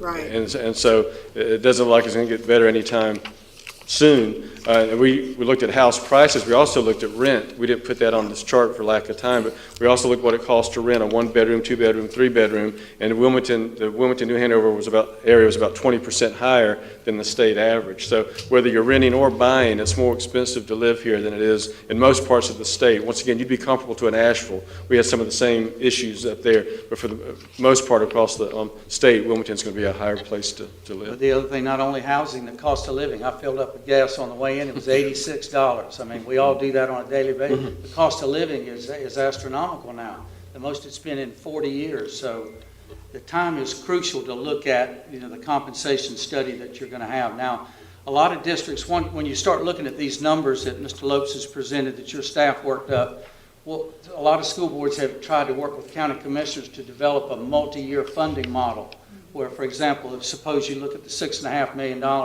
you know, as employees look at this study once we finish it in the next 2 to 3 weeks and have it for your examination and review. As you look at that, well, if a pool of funds is set aside, then the board would decide, if the question came up earlier, Are we looking at TAs, bus drivers, what particular classifications? And you develop a strategy of multi-year funding to try to alleviate some of the inequities, because, you know, a lot of people are thinking that the General Assembly is approving $15. Well, the funding there is going to be tied to state positions only, if that. A lot of times the state has not even funded what they have increased. So the point is, you know, developing a plan, once you see the study, a multi-year funding model would be huge, and kind of what the goal of the study would be. Just a real follow-up. Do you see the trends of how districts are being able to pay for that? Because I know, you know, the state stops at a certain level, and those local supplements are coming into it. We had a little bit of COVID funding, which we really had a chance to utilize for this particular purpose, because the argument is it's temporary funding. I mean, is there strategies that some of these, you know, Asheville perhaps are doing that helps, you know, budget? Unfortunately, every district is on their own, because like Hank just mentioned, there's a good chance that you're not going to get enough state funding even to cover the state employees. And so the burden, once again, falls from the state down to the local level, but you're the ones that take the hit because the employees work in your county. But because the money's not flowing proportionately, you're having to pick up that extra burden. But the districts we're working with are going through the same thing you're going through. We gave them some options, we gave them some numbers. Now they're going to their boards, who will then go to the commissioners to try to get the additional money, because the compression, we can't say that enough. For 13 years, basically, the state classified employees have received minimal increases. So to try to catch up 13 years in 1 year is expensive. Whether it's New Hanover or any other county, to try to rectify that in 1 year is very expensive. So with your recommendation of the minimum $15 with the one-step increase, how is compression addressed in that? Because if we were to move everybody up, then we would still be stuck with the compression issue. Right. What happens is if you move that lowest paid position up to 15, the one that was 1505 now may be 1550. So what you have is the domino effect. Okay. And so the domino effect is what makes it a little bit more expensive. But each of these proposals does have a separate dollar amount for each step. Gotcha. But the only issue is by being only 1%, over a period of time, it may not value that experienced employee as much as they can get if they go somewhere else with that same experience. Gotcha. Okay, Mr. McManus? It's been recommended from a lot of people that, and misunderstood, that the ESSER funds, which we have 2 more years in the ESSER funds, did that go into any of your planning? And I'll finish my statement, because basically ESSER funds can't be used for a raise for state employees. It can be used for bonus money, but as I've tried to explain earlier, that doesn't go towards your retirement. So if we're going to do it and do it right, then we've got to be able to work with our county commissioners, and we must have a salary schedule. And I believe I heard the gentleman say that $15, you didn't want to go there. Not even think about that. That we should go to at least 17. I think I heard 1750. But that we go that, so there's part of the retirement package. And so if we're going to do it, I think we all agree, we need to do it right. Now that's going to be a budget for us, and that's difficult, because what percent of our funds come from the county commissioners? A lot. 88, about 88 million. Yeah. 88 million come from our county commissioners. So we could never absorb that if they backed up or refused to increase that. So that, if they're going to have to join with us, I really believe when it's all said and done, they will, because it's all for our staff and our students, but we're not in this by ourselves. Right. We don't have those resources. And the state, you know, is pretty well margin. The 2.5% is people put the computer to it. That's 30 cents an hour for some people. We've seen a lot of counties that have a plan already in place. They've not been frozen since '08. You know, a lot of salaries have been able, counties and cities have been able to develop their own structure. Yeah. So, you know, unless you go to a number close to 17, it's not going to alleviate your losing staff. And if we use ESSER funds, which can only be used as bonuses, if I'm still reasonably understanding, then those who get a state raise, that goes toward their retirement. Well, the ESSER funds do not. Of course, you don't have to pay your contribution as well with the ESSER funds. And we would not recommend ESSER. So am I correct? I apologize. You right would on target. recommend we go with $17 immediately? Well, at least If we 16, can. somewhere, At at least 16, and the ESSER funds are federal funds that run out in September of '24, so it's not sustainable. So you wouldn't want to consider that to fund this anyway. You could still give a bonus if you wanted to, but as far as determining those funds as being available to implement this plan, we would not recommend that Well, that I want be. us to play your recording to every single person because they need to understand that it's not us that do not want to do this, but we understand the limitations in doing it. And for us to do it and do it right, we've got to do our budget, and then we've got to have help with the county commissioners. All right. And I thank you very much. One last, and Last then. one. Just real quickly, and just so I understand, what are you recommending? Is it the 16 with the 2 or the 17 with the 1? If we had to ask that question, what would your recommendation be? If you had a funding source that was sustainable, we would recommend the 16 with the 2. With 16 with 2, okay. That's what I thought. But once again, each district's different, and that's something that you'll have to, work out locally. And once again, we need to remember, the state is your biggest issue. Yes, we want to go work with the county commissioners, but by the state not funding the allotments the way they should have in the last 13 years, that's put all of us in the same predicament. So don't forget to include them in your we die issues. without it. That's right. We would exist without it. Yeah, the second option we would recommend would be the 17 with the 1. One step is more. You can continue. You got to look 3 years out, 5 years out, 10 years out. A 1% is much more sustainable from a funding perspective. Well, with present inflation, that's not even in the ballgame. That's Right. not even in the parking lot, Exactly. unfortunately. Yes. Dr. Faust, you had a comment? Sure. Just something to keep in mind is also that if we're talking specifically about teacher assistants, the majority of teacher assistants are in the federal budget. And so federal's only going to give you what federal's going to give you. And that's not ESSER funds, that's the federal budget. So 3 pockets, federal, state, and local. So in the federal, if you go up, then we have to increase federal, which means that we take away from student dollars for classrooms and whatever else. So we have to really, really consider and look at it on a continuum. So creating a plan of, I also have to say years, because we've got to figure out how, if 16 is the magic number with 2 steps, we have to look at the federal budget to see how much that's going to impact the salary versus what we put into the classrooms. Okay, thank you, gentlemen, so much for this. Is very informative, and we got a lot to process. Thank you for So having we us. appreciate Thank your you very time, much. and we welcome you back. Thank you, Jen and Dr. Barnes. Yes. Really appreciate the work that you guys done and your support in contracting them to work collaboratively with us through the whole process, so thank you. Amazing work. Great staff here. Thank you. We know Thank we you. do. Thank you for acknowledging them. Okay, folks, next up on our agenda is closed session. Dinner. Do I hear a motion to go into closed session pursuant to the information up on the board? So moved. Mr. Wildebohr, is there a second? Second. Okay, second by everyone. All in favor?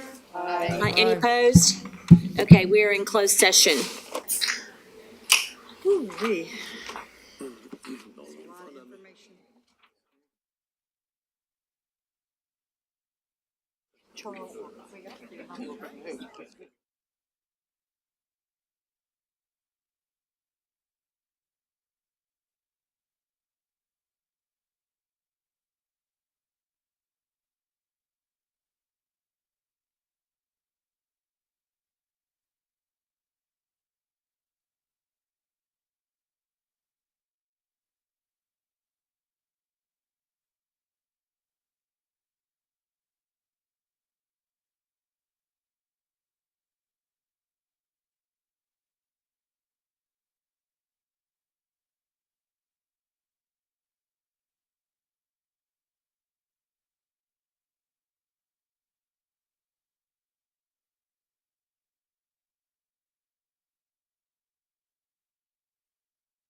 We knew this was going to happen.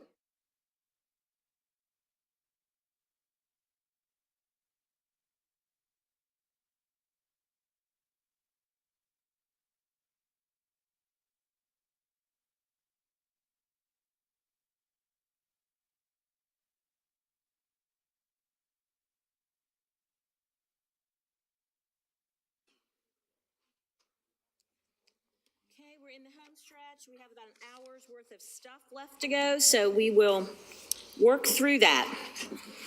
I forgot, do I call the meeting back into open session?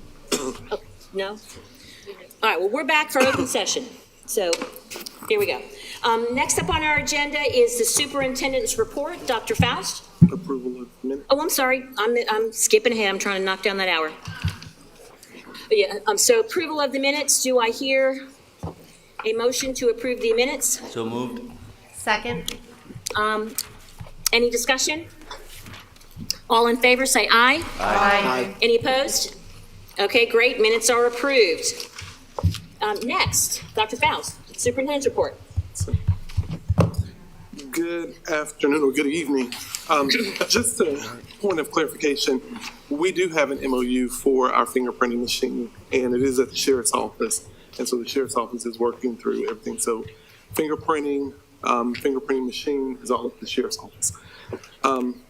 Dunkapalooza, I was honored and a little nervous, to be honest, to participate in Murray Middle School's Dunkapalooza. Their goal was $2,500, and they ended up raising over $3,000 for New Hanover County Special Olympics. Roland Grice Black History Bowl, New Hanover County Schools held its second annual Black History Quiz Bowl on Friday, February 25th. 7 of our middle schools participated, and Roland Grice Middle School was the victor.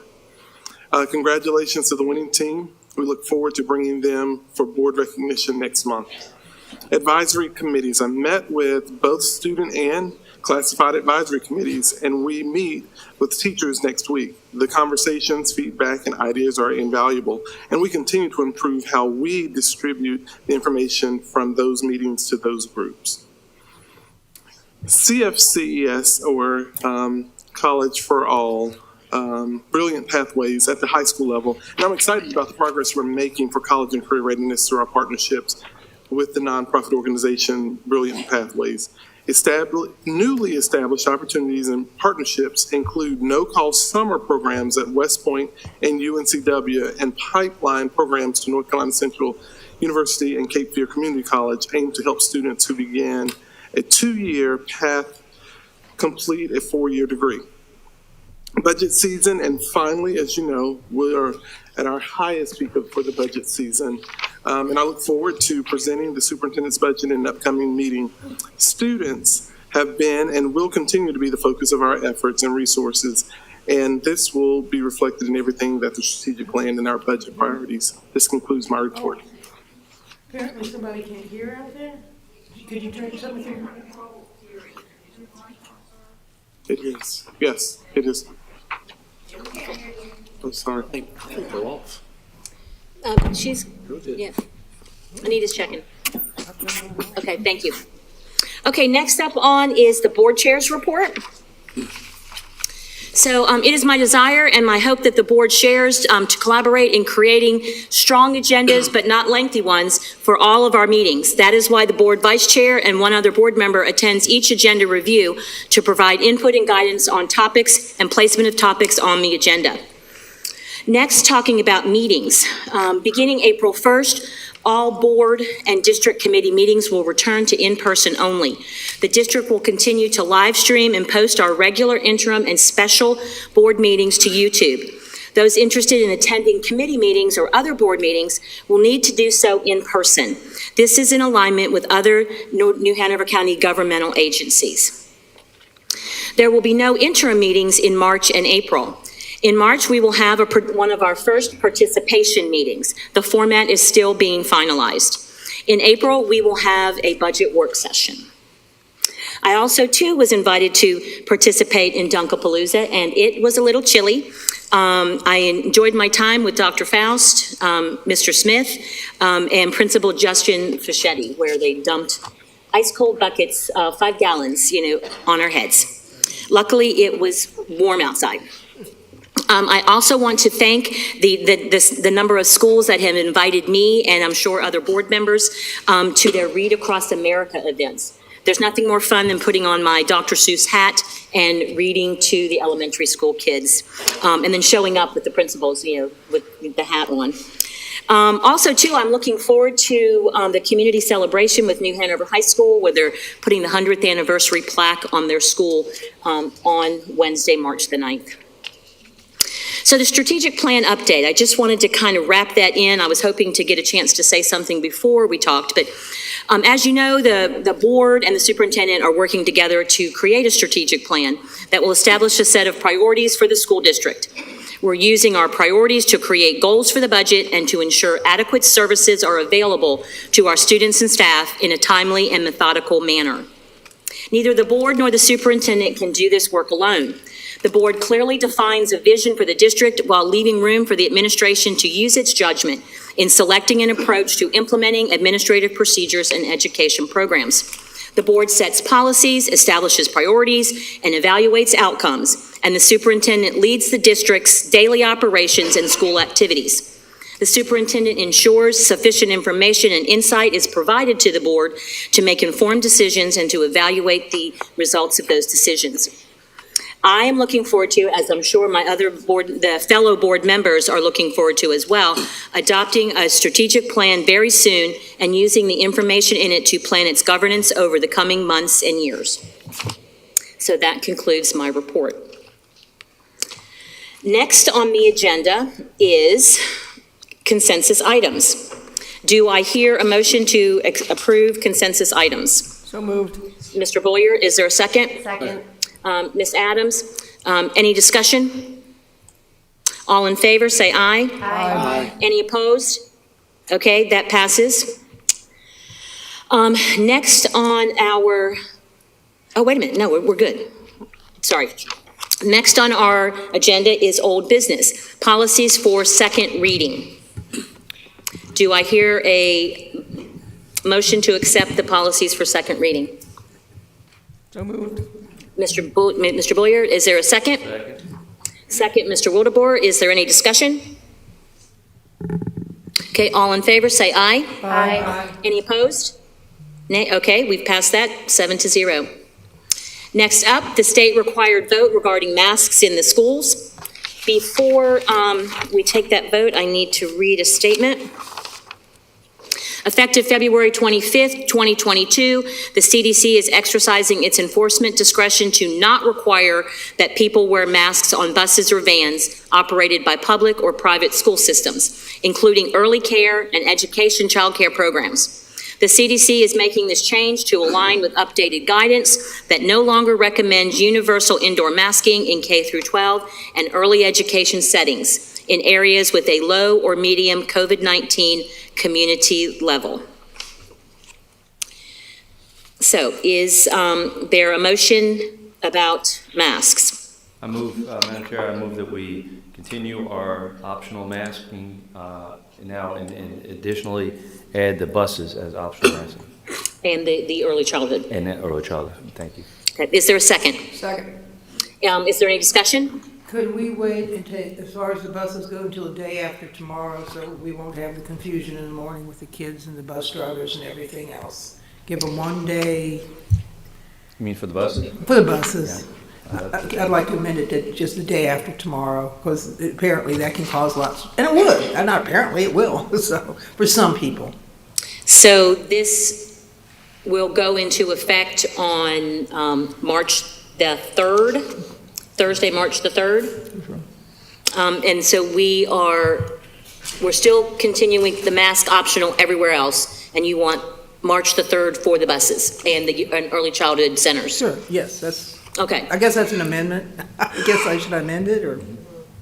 Mr. Wildeboer, would you like to amend your own motion? Yeah. So we don't have to do two votes? We can amend it till effective for the buses and the early childhood, effective Thursday morning. I second that. All right, is there a second? Second. Okay. Any more discussion? All in favor, say aye. Aye. Any opposed?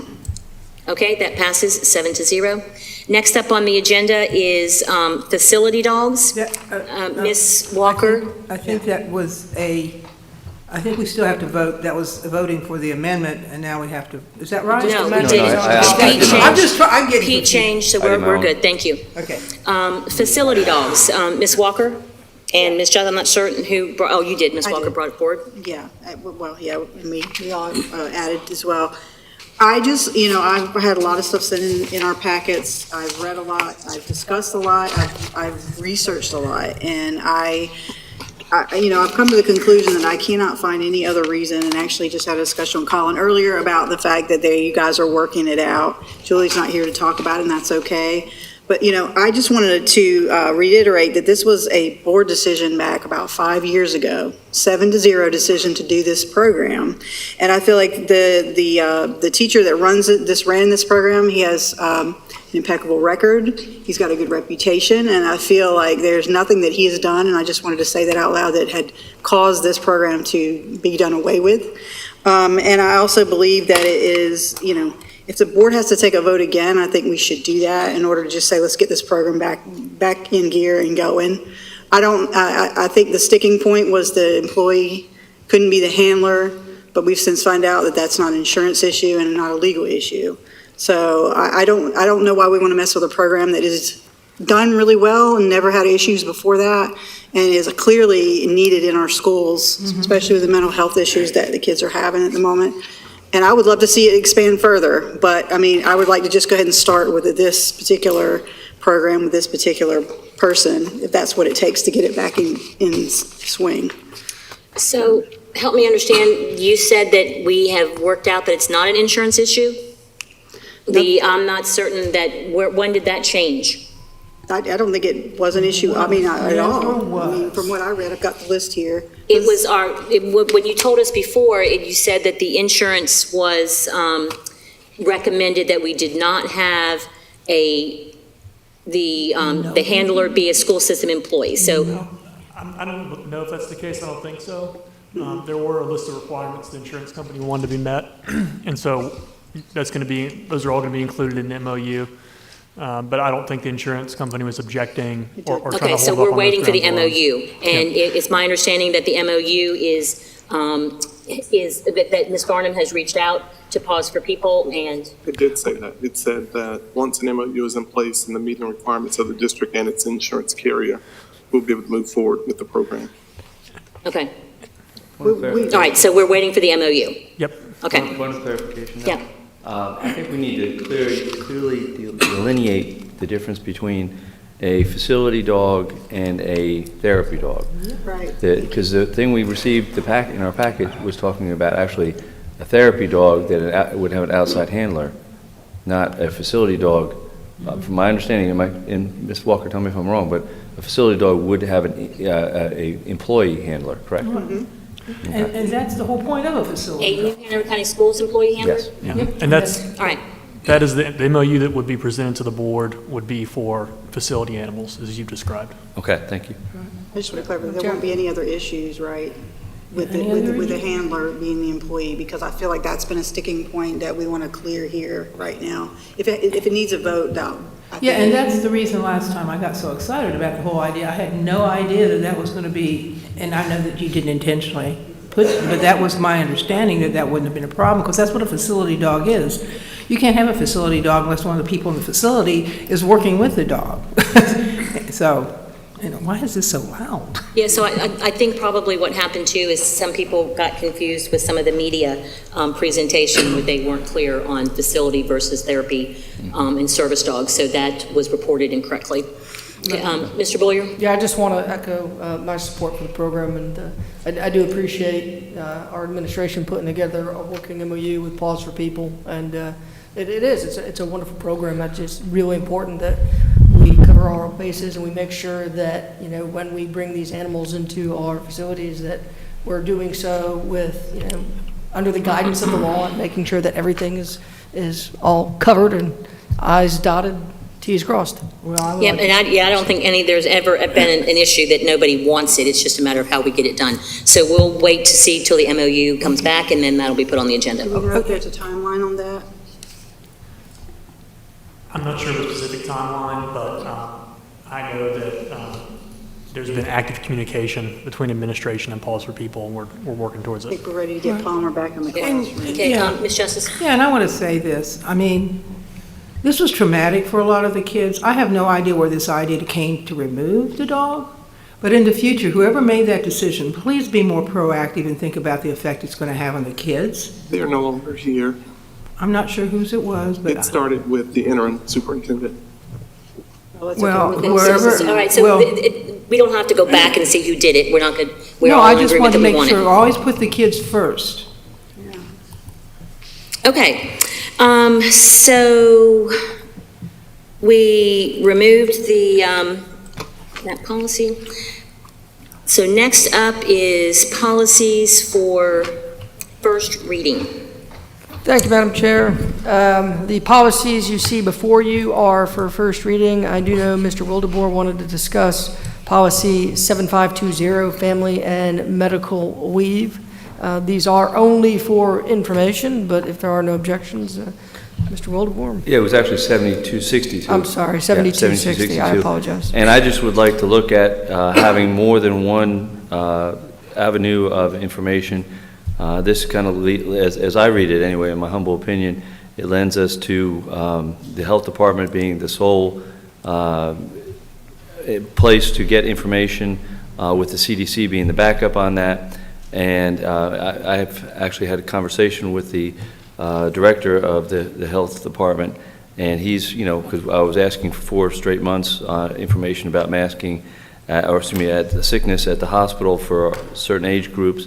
And he said, I'll be honest, I can't, I have no authority over them. So I'm not saying we shouldn't use the health, with all due respect to the health department, I'm not saying they shouldn't be an avenue of information, but I think we need to get someone that has a medical degree that actually, because nothing against the health, the health department, but he does not have a medical degree, and we're leaning heavily on his opinions. So I think we do need to have some kind of maybe a panel. Much as we do, we pay for an attorney to get legal advice. I think we need to go to a medical doctor or a team of medical doctors to get medical advice, not a person with a health degree. I actually have a health degree, and I wouldn't go to me for any kind of information like that. So I just, I know. What are you recommending? You want to pull this policy and send it back to policy, or what? I would like to, yes. Yes, I would. Okay, we'll do that. Ms. Billy, will you make a note so we can get that to Ms. Joy? Okay, anything else?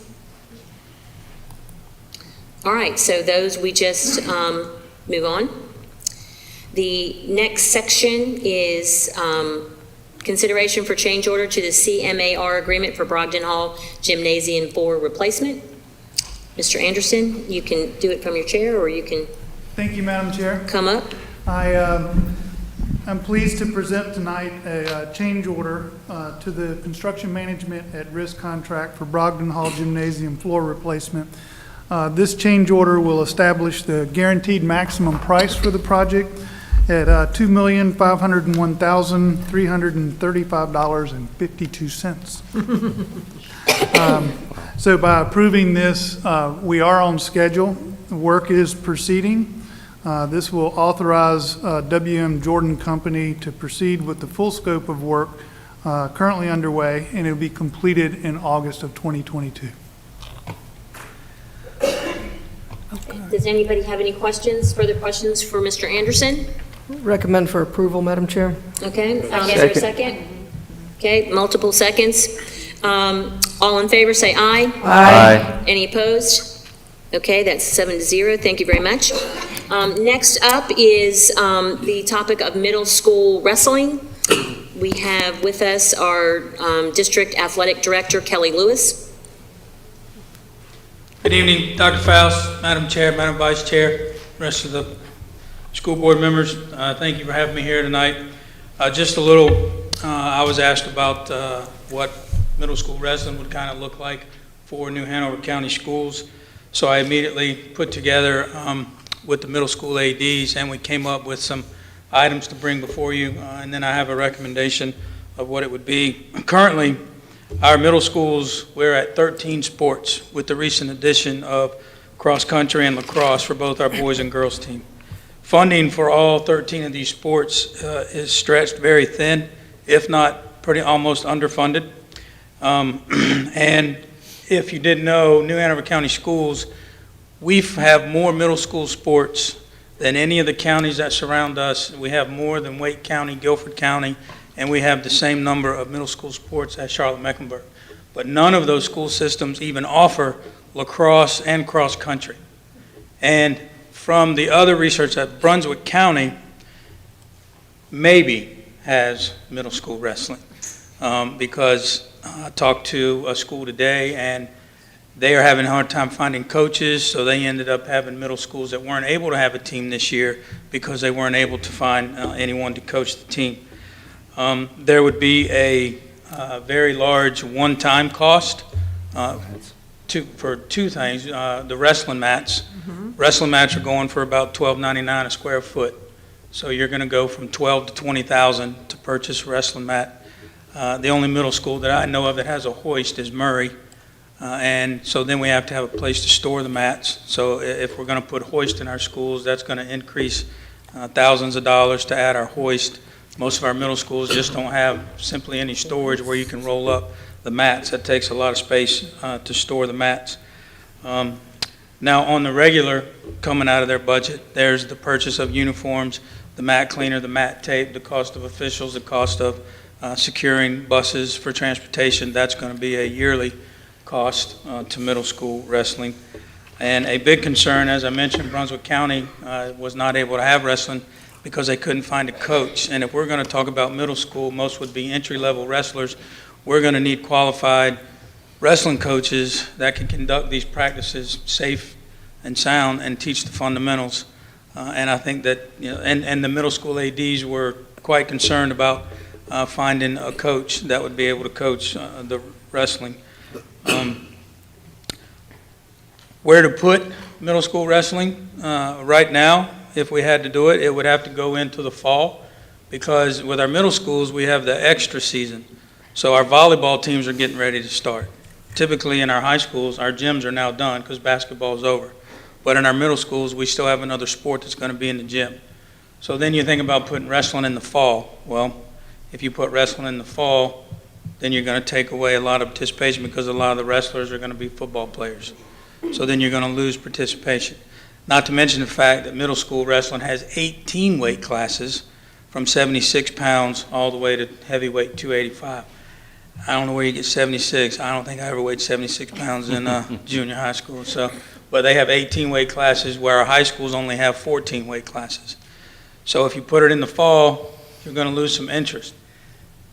We move it to the spring, we have to move volleyball. Well, then I would have concern that some of our female athletes, we lose participation in softball and cross country. So it's kind of hard where we would put wrestling into the middle school schedule. The interest level is another concern. If you're going to bring it on and only maybe 3 schools, I know Trask would probably have some interest. As you know, I came from Ashley, and so we had, I think Murray, there'd be some interest, but there wasn't enough. I talked to the Murray AD, there wouldn't be enough interest. I think Trask, obviously with Laney's success, and the success we've had with wrestling without having middle school wrestling shows tonight with what we celebrated with Laney. So we're being successful and we're being competitive with wrestling as it relates to our high schools now. The budgets, like we said, it would have to be a significant increase in the budgets, the athletic budgets, if we were going to sustain wrestling on a regular basis. I'm probably I've been in athletics all my life. I'm a huge amateur wrestling fan. I was able to travel to Pinecrest to watch Laney. And talking to the ADs, they're full-time teachers. They don't get extra time like our high school ADs.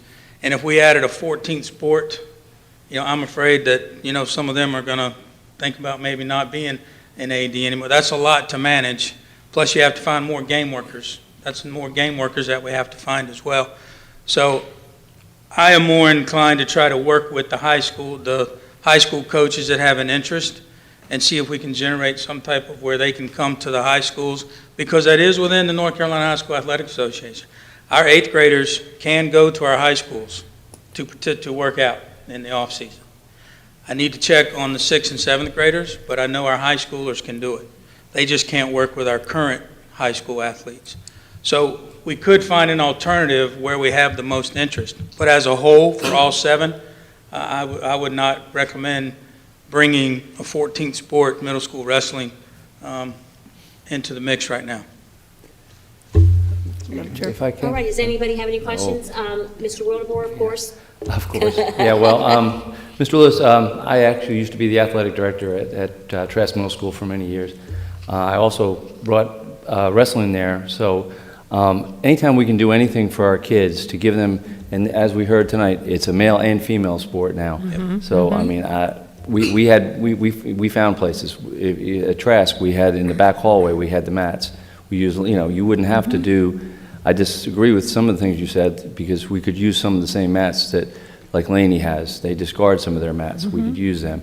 There's a huge number of kids that are at these gyms doing it because we don't provide it for them. So, I mean, I think that we could definitely, even if we start it with 1 or 2 schools and then build it, then maybe go over to Brunswick County and wrestle against them. But I mean, I think there's a huge number of people, and I know the athletic directors. I didn't have 14 sports when I was the athletic director at Trask, but I had a lot. And yes, it is a lot of running around, and you're coaching yourself. I totally understand that. But I think there's a lot of folks that would support it. Laney High School, other schools that would actually give their eye teeth to start a middle school wrestling program. So, I mean, I think we should do anything we can to keep kids in school and motivated to be at school. And so. Totally understand. Well, anything we can is going to involve funding. I mean, Dr. Faust tells me what to do, I'm going to do it. It's just that simple. Yep. But the money, I mean, there just has to be a lot of funding, especially the one-time cost for the mats and the hoist. Murray has an Ashley mat. It's down there at Murray right now. So I know there's mats that we could have at some schools. And just a follow-up question. Everybody gets turned. Thank you, sorry. Mr. Boyer? Yeah, thank you, Madam Chair. If I could have one wish, it would be to grant wishes. I would love to be a genie and to tell everybody that this could work and this is a perfect idea. And I think if you have a year or 2 or 3, maybe you can do something here. But I got to be honest, I won't support adding a single sport to middle school until we can properly compensate our ADs. It has become almost a full-time job. These guys are there, almost every night, locking up the schools. And we're always talking about all we're putting on them, and then we're just like, well, let's put a little more on them. That's fine. I mean, Right. And that's tired. big, and I have to support the ADs that I'm representing, and all 7 of them were like,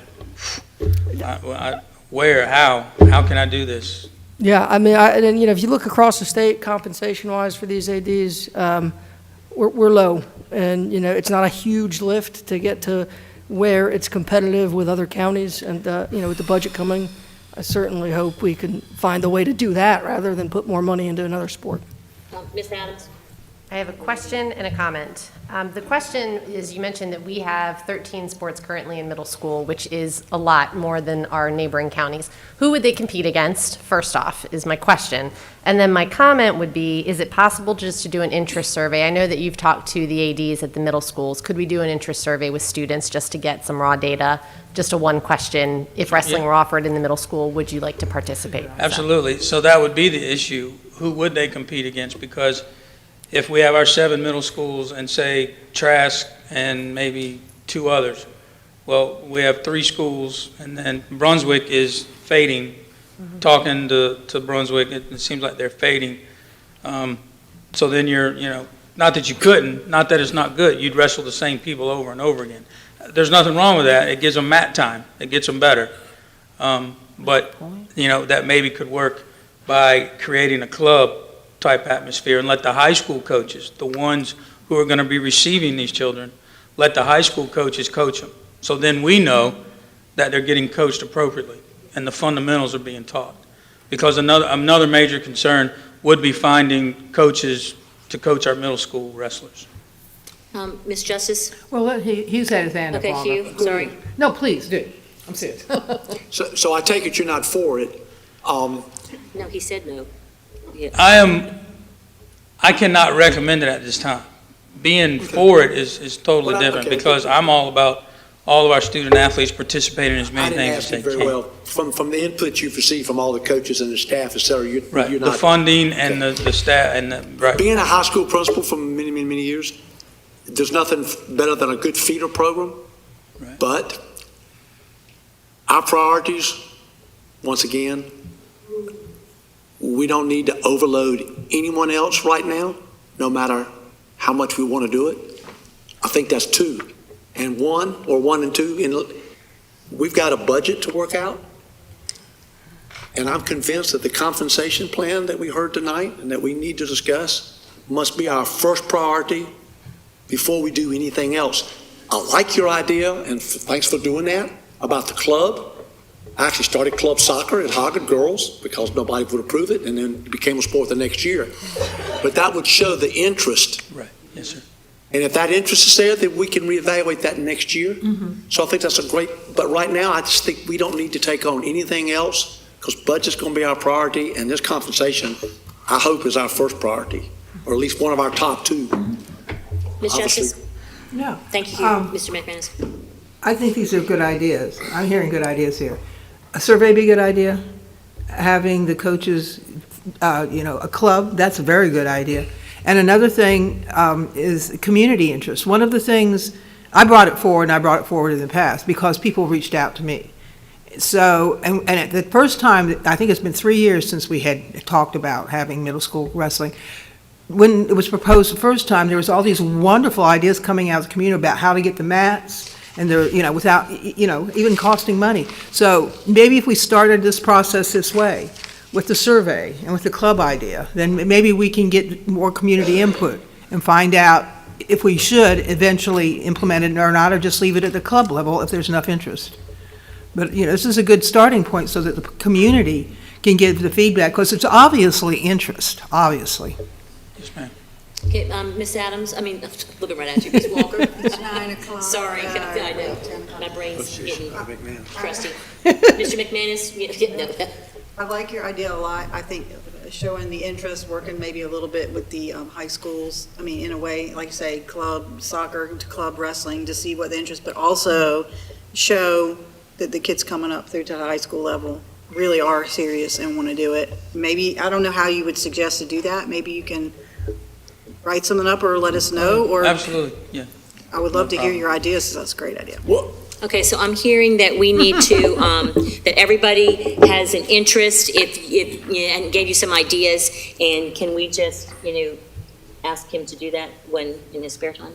Like, yeah, for clarity, that's what I'm trying to figure out. Don't tell them for clarity what we're asking. I don't know. Sounds like we're asking for an interest survey to see if the interest is there. That seems like the first place. Student that we interest. start. But then, if the interest is there, then we got to talk about funding. Can we also ask for an interest survey of anybody who's willing to coach it? Coach that first. Yes. We ask the students. Yes, ask the coaches, and then we're still going to have to pay a club advisor a stipend, because that's what we do at our schools, right? Before No, that, I'm just saying that's another expense, but before we do that, can we see if we can, because I would hate to get kids excited, and then you can't find anyone to do it. So I think we might want to survey the adults to see if there's anyone who. You include the high school. Yeah, I would include, yes, because our high school coaches, they're going to know who our community coaches may be. I like the original idea of going to the high school. Right, and- Practicing and All right, that. folks, Yeah. let's just go one at a time, please. Well, I'm just agreeing with all of them. Starting off at the high school and seeing about the coaches there, if they would be interested in doing that, before you put out a general, I'll call to the middle school coaches. Wouldn't that make sense? And then do the interest. All right, so we're kind of like way over. So, Mr. Lewis, why don't you work with Dr. Faust, and is it Ms. Varnum, his? Yes. Whoever. But Dr. Faust will help you. You guys put together a plan. We do have the athletics audit, coming up, so that some of that information may play in as well. But thank you so much for your time and for hanging around here Yeah, thank you. till dark 30. Right, thank you. Appreciate you.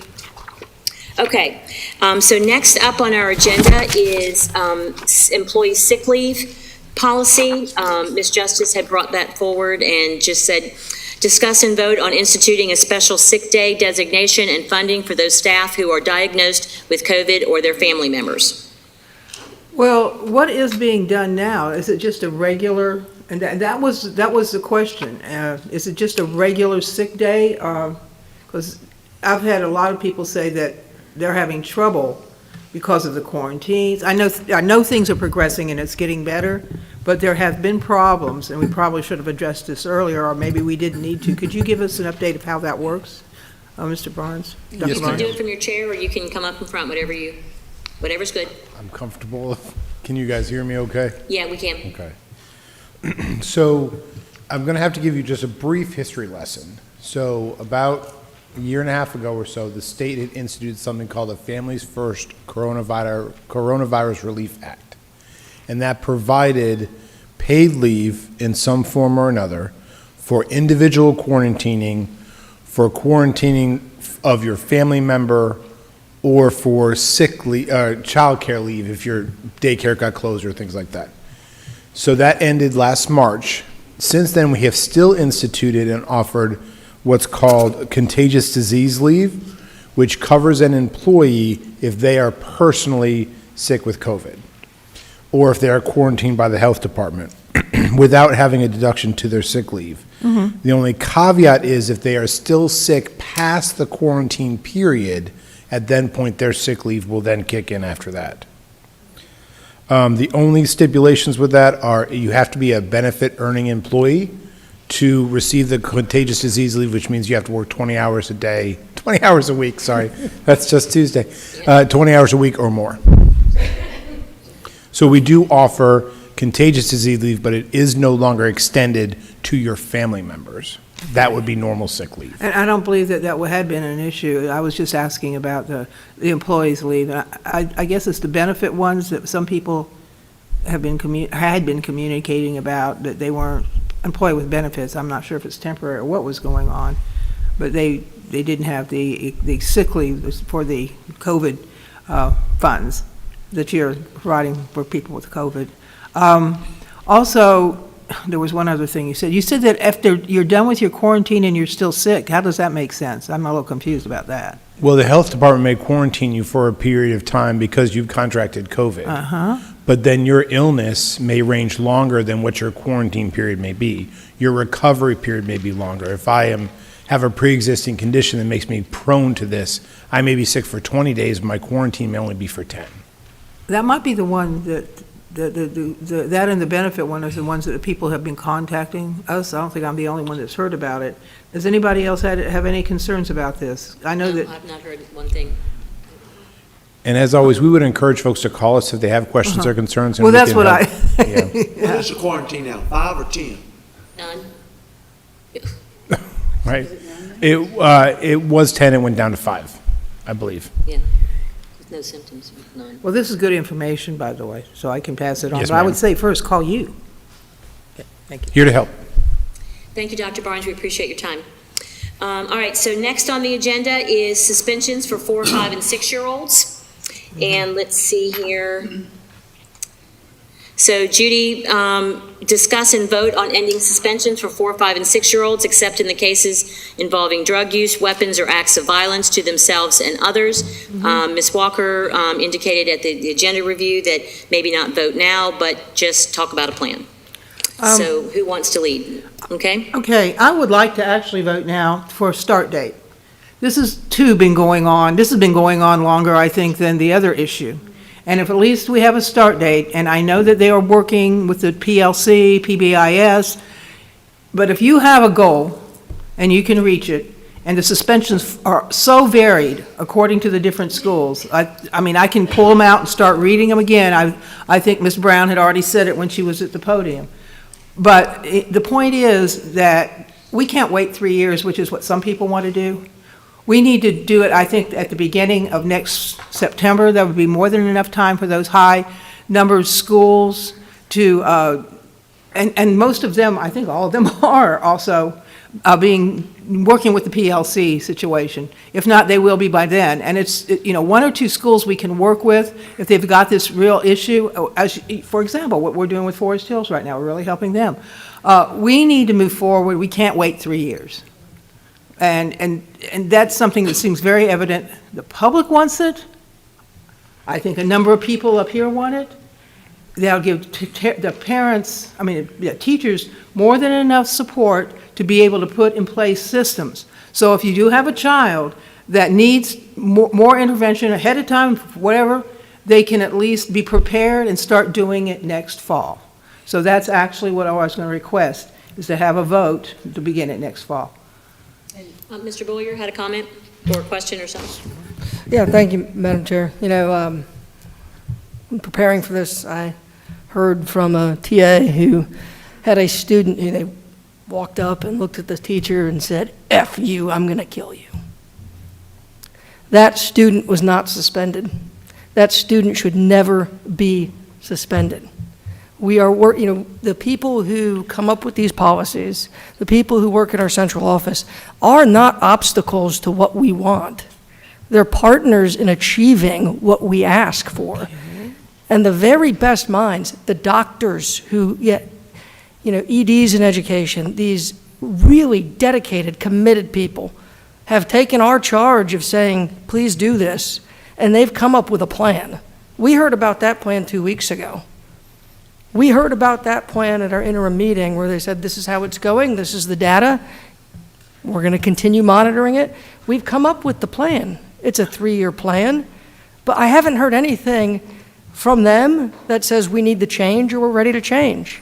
And I trust that process. I want this done, but I want it done right. Ms. Walker? Well, I would just say. Go ahead.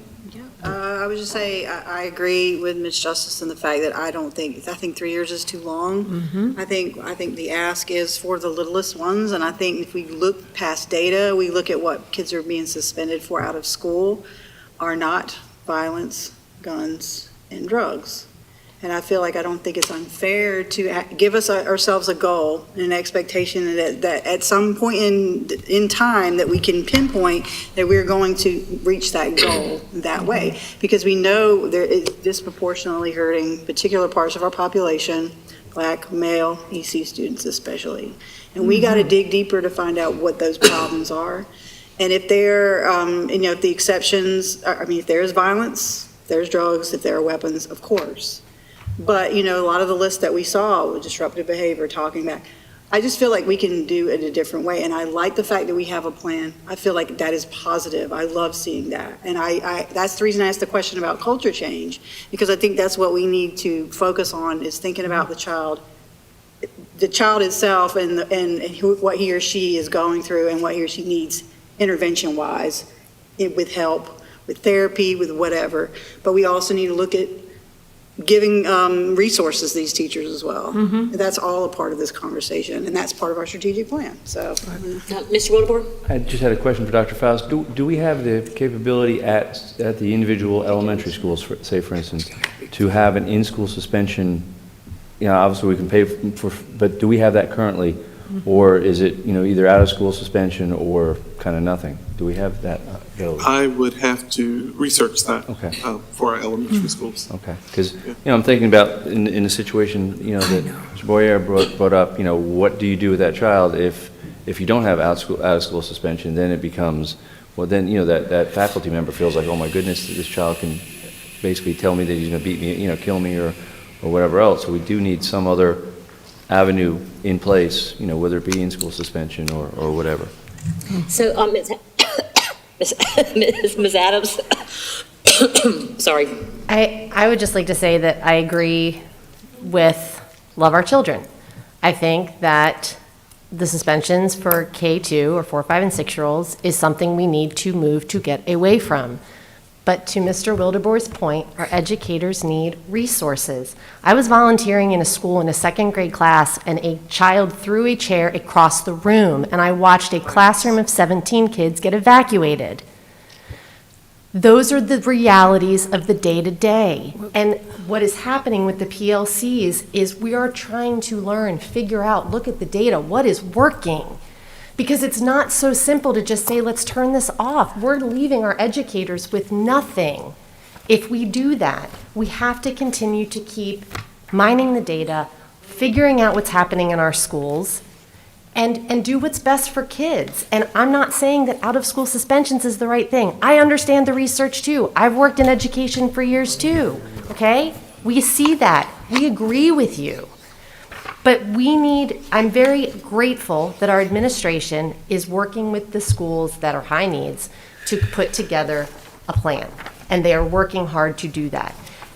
My son goes to one of those schools that is in the PLC program, and I am watching it happen every day. There were 2 fights in his classroom last week, one of which drew blood. Do you know what that feels like as a parent? It's not fun. Twice in a week, right? So I'm speaking as a parent, I'm speaking as a board member, I'm speaking as an educator. I agree with you. I don't want to see 4, 5, and 6-year-olds in out-of-school suspensions, but we need to continue to figure out what is working for our kids, all of our kids. And I want to give the time to the administration to continue to do the good work that they're doing in the 12 schools that they're piloting it with. 3 years seems like a long time, but to Mr. Boulier's point, I would so much rather do this right than rush to change something, and then we have to go back on it. That's just my thoughts. So my thoughts to that point as well are that we've heard from 3 different schools where they have restorative practices in place. The teachers are feeling good about it. And Mr. Wildebohr mentioned something about in-school suspension. Well, I think we're trying to get away from the whole suspension word anyway. So each school, there's no way to say, in my opinion, I don't think there's any way that we can say designate a special room, because each school is developing their own plan for what works best with their culture, what works best with their students, what works best with their building layout. What I loved about hearing when Wrightsboro is they have, their tier program developed where the teachers are helping each other. Like Stephanie's acting out, so Stephanie might have to go to Stephanie W's class, or she might have to go to Mr. Wildebohr's social worker, area, or maybe Stephanie just goes to the calming space in the classroom. So that each school has to have the opportunity to do that. And before we were to ever just say suspension, you're the only elementary school principal that we have. So I've heard you say a number of times is, if you take that away from me, then things might not go well in my school. I listen to that as well. So I think that we have a goal, but I don't know that it's up to us as a board to set what that goal looks like. After we've had a chance to, and maybe we ask principals, if we were to take this away tomorrow, maybe your principal advisory, if we were to take this away tomorrow, what would you do? Some of the schools already have those plans in place. We're looking at them and they're saying, those are the schools that are low. They already know what they're doing. We got to help all the other places get there. So, Ms. Justice? There's not that many that are high, but those are the ones that need to be addressed. I, too, was an elementary school principal. Excuse me, I was only an assistant principal. But anyway, the whole point is that there are schools in the district right now. I'll take Snipes. That's where my grandson goes. They've got a room called Choices where they have wraparound services, and they just talked about that the last meeting. We've got between now and the end of the summer to establish programs like that in the schools that are high risk. And if we go ahead and say across the board, if we end this suspensions now by the fall, then those schools, those few schools who've got these numbers that are really concerning, they can come up with a plan by the end of the summer. And I'm very surprised, considering that they did present this last meeting, that wasn't brought up by anybody else here, because I really paid attention to it close, because I've actually worked with it's called Choices and not in-school suspension. And it's very effective, and it's done in other districts. Also, all this data, 3 years, we don't need to wait 3 years. We can see what's going on. You've been presenting it. We've been sent it. It's just a certain number of schools, and then focus on them. And then keep on expanding the program across the district to change the culture. But why does even 1 or 2 or 3 kids need to have their lives messed up, or even half a dozen, because we won't take the stand. Got 6 month leeway here. You got time to do this. You're talking about kids' whole lives, and this is where it starts when you do these little bitty kids and start teaching them that this is going to be the result, and this is the way we're, not you, we're going to deal with it, and just, keep on screaming for help, and nobody's helping you. And that's usually what these little kids are about. And we've got systems to give them some wraparound services when they're in that position. As far as throwing the desk across the room, that's the kind of situation that's very violent that we were talking about. We've got exceptions. So, I mean, Okay. we do. Mr. McManus? I'm sorry, go ahead, Mike. I don't think anybody's wrong with what they've said tonight, collectively and individually. And I understand, I've heard, I've listened. My heart says do X and my background says Y. I don't think we have a plan yet. If we stop suspension, and we've got to do something. I'm all for it. Let's start answering our public. But if we stop it Monday, we're going to have a kickback of lights of which you've never seen. We're not saying that. And if we're going to do it next year, then we need for the schools to begin to plan now and that may involve a budget consideration. But I'm confused because you said choices. That's a form of, it's a room in a. I understand that. Coming in and out. But when I talked the other night about not going into technically in-school suspension, I was told rightfully that the state says if you're taken out for discipline, you are suspended, no matter where you go. Because I said, don't call it ISSP, call it focus, anything, choices. They're in school though, and they're working. They'll still be in school if we right? put them in something called. Not considered, they get mental health, they get guidance. Why's that suspension and choices is not? Well, let's ignore that word choice. They each, from what I'm gathering from their presentations, each school is calling it whatever makes sense. I think the College Park calls it like the Wise Owl program, and I'm looking to see, Alderman gave us a name, but I can't remember what it was. So they're all trying to manage it their own way and not to call any of it suspension, because every time they're removed from their classroom, they're going someplace positive. But I made a suggestion, I think this is now the third time since I've been on the board, that we could drop in-school suspension and rename it. Yeah. And the kids had to have mental health, whether they were there 2 hours or they were there for 2 days. They had counselor, and somebody was there trying to keep up with their studies. That's a great idea. But I was told, and I'm not throwing anybody on the bus, but I was told the last meeting, and I know a lot of people remember it, you can't do that. But now I'm hearing every school's doing something else and not calling it in-school suspension. Right, and that's So what the I plan need an is. answer, Mr. Yeah. Mr. You know who? Who? No, is it legal to take a child out of class for any type of discipline-related behavior and not call it suspension? Because I was told at the last meeting, the same issue, it was called suspension, and that was the law. But I'm hearing that the schools are all doing something different, and so are they breaking the law? Or are we missing an opportunity here as one of many things we need to do to deal with this situation? So Dr. Faust or somebody else in administration, correct me if I'm wrong, but I think statutes only speak to out-of-school suspensions. And so the general statutes don't actually address But I specifically in-school addressed suspension. in-school suspension to change the name of it and to require mental health, which we've hired all those earlier this year, counselors, and keep up with your academics. So let's do this. Can someone solve that problem by our next meeting so that we can make a decision and put this to bed, whether everybody agrees or doesn't? Or what are our parameters and what legally can we do? Because I still believe you're doing away with the word suspension. You're putting them in a situation where they're going to receive mental health, which a lot of these kids need, and counseling, and they still try to keep up with their studies. They're not out of school, and I'm hearing this. That's what they need. But I'm hearing that the schools are doing different things, taking kids in discipline situations and putting them in. Somebody's wrong and somebody's right. I just like somebody to tell me, and then I think we can make some decisions that make this better. And Dr. Faust wants to add something. I was just going to say, I think what Ms. Farnham, as I remember, and you know, I'm getting older too, so I might forget, but I think what Ms. Farnham said is the reporting to the state is you have to report it as in-school suspension. The state only says either in-school suspension or out-of-school suspension. So if you pull students out for a discipline reason. But the chairman of the board just said it is not suspension.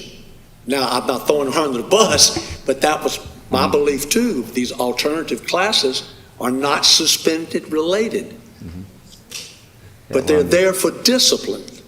Right. I just won't. But if you look at everybody's presentation, it's talking about they're taking somebody out of the classroom, putting them into an alternate learning setting where they're still doing their work. Yeah. And they're still getting the mental health counseling that you suggested. So if you go back and look through all of the presentations, that's what's happening. They're just moving their setting from Stephanie's classroom into Hugh's classroom. Okay. And or my into point the is counselor's to do classroom. away with the word in-school suspension. We are. We're not talking about that. We're talking about, Mr. Weathergore was the one that said in-school suspension. Right, she used that word to begin with. So we're not using that. We're not using that word. terminology anymore. We're creating a Choices. different learning space. Is that right?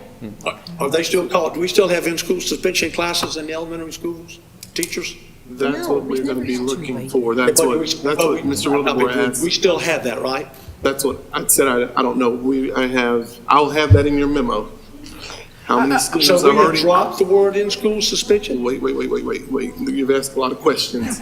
I don't know the answer to what you're asking, is what I'm saying. There are several schools that use different names to get away from using in-school suspension.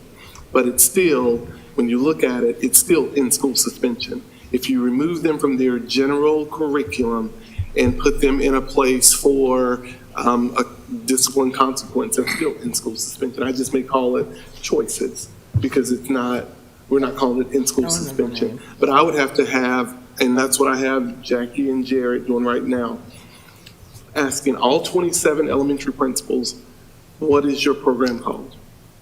And I'll have that information for you in your memo. But you're saying it is in-school suspension, but it's not called in-school suspension? I said I don't know that. What I know is what those programs that, I know that What I heard, I know and that it's on there are tape. two. Well, let me finish. So what I'm saying is that I know of two schools that have said, and they use choices instead of the word in-school suspension. So there's just semantics. But I'm going to get the actual number of how many elementary schools have in-school suspension, and I will have that number for you. Because I agree, if you take, they're still going to do something. What? They will. If they don't have, if you take away all options, they don't know what to do. Oh, yeah, I agree with you. They're going to do something. And I know that I hadn't been a principal since 2013. But there were times where it's like, if you take Charles home, and I know everyone who's been a principal said, just take him home, we will deal with it later. Call them on, and they will get around the word suspension. If you push people in a corner, and that's what I'm trying to get through to the board, to make sure that we aren't putting people in legal jeopardy by taking away everything, and then if they don't follow the policy, then there are personnel issues that we have to come up with, and then we have morale issues because it was a one-stop shop, and we thought we were doing something. It's like they don't have anything, so then it's like I will be writing people up on a daily basis because I will be researching and trying to find out if you simply. That's, to me, a key, a jumping-off point to make a decision. Is how we Hang on, you're next, Ms. Justice. Will you finish the conversation? I'm just saying, we don't have enough information I can't answer your question. Okay, Ms. Justice? Okay, wow. And Stephanie next. I'm trying to follow all of that. Mr. McManus, you did a great job of describing what every school needs to have for kids, alternatives, if they haven't done anything so egregious that it's already been spelled out that they shouldn't be in the school. Dr. Faust even mentioned something will be done.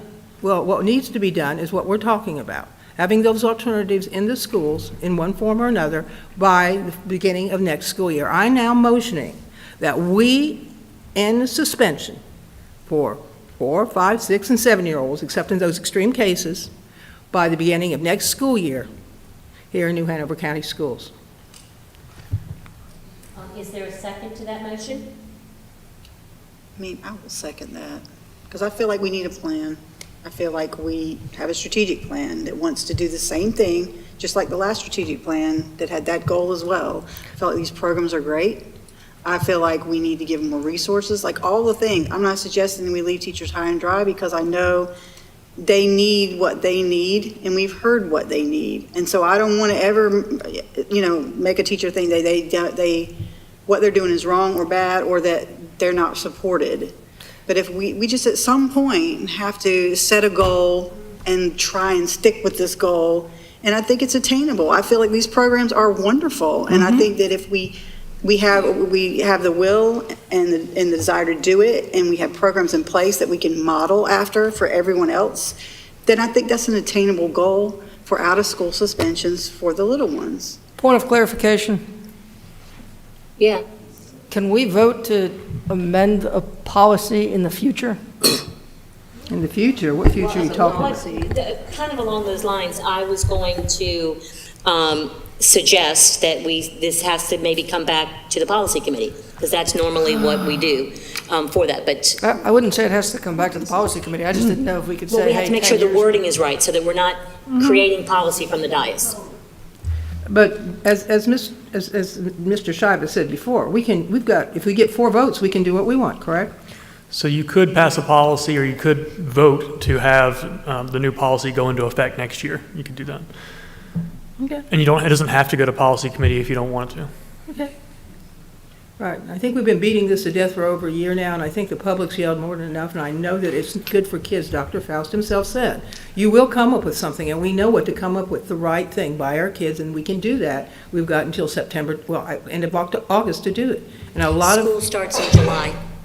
School starts in July. Yes. We have year-round schools. Oh, yeah, and most of them are already. We're talking about cutting down even more planning Well, time. for a couple. No, it doesn't matter. A couple is a couple. And some of That's those schools okay. in our year-round program and our restart program are the schools in this pilot program that are working really hard. I know, and they've already got programs in place. For example, Snipes, their work is working, okay? And they can share. They've got time to share. We're talking, okay, in July, the end of July. This needs to be done. We can't keep kicking this can down to 3 years is way too long. And we already have the resources. We've identified them. We've got to have the will to implement them and use them. Oh, yes. We're in the discussion phase, correct? We're in discussion, yeah. Do we have a motion in a second? Yeah, we're in discussion phase. Just my final comment on this. We have school starting in July. We've got 12 that have been piloting this. It is March 1st. We are still figuring out what works. And we've got how many other elementary schools that will need to also have this process implemented that have not been going through any type of resource training.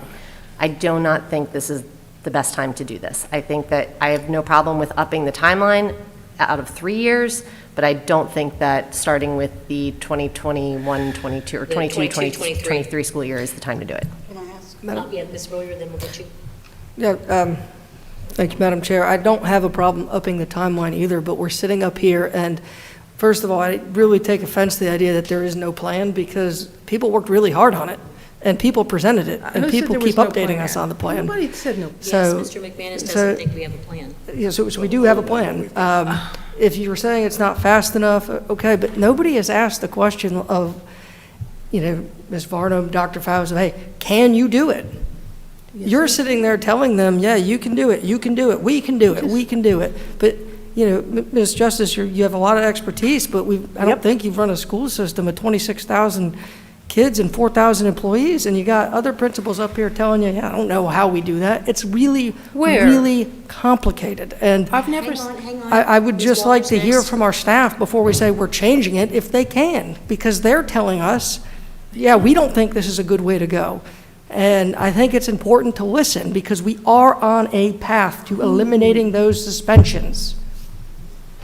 Ms. Walker? I would recommend that we do one of our forums on this, because I think we could get a great ton of ideas. I think 3 years is too long. I think change is hard, and I know that. But if we have the will and we want to do it, and it's part of our strategic plan, and it's something that's beneficial, I don't see why we shouldn't be setting ourselves goals. They don't have to be strict, it's super strict, but we're talking about an age group, and we're talking about exceptions with violence, drugs, and et cetera. So it's not as if we're saying, The whole school, 26,000 kids can't be suspended. That's not what we're even talking about here. We're starting with the little ones. And I just think we need to set ourselves a goal at some point. We can't be scared to do that, because I feel like if we do, we'll find a way. We'll figure it out.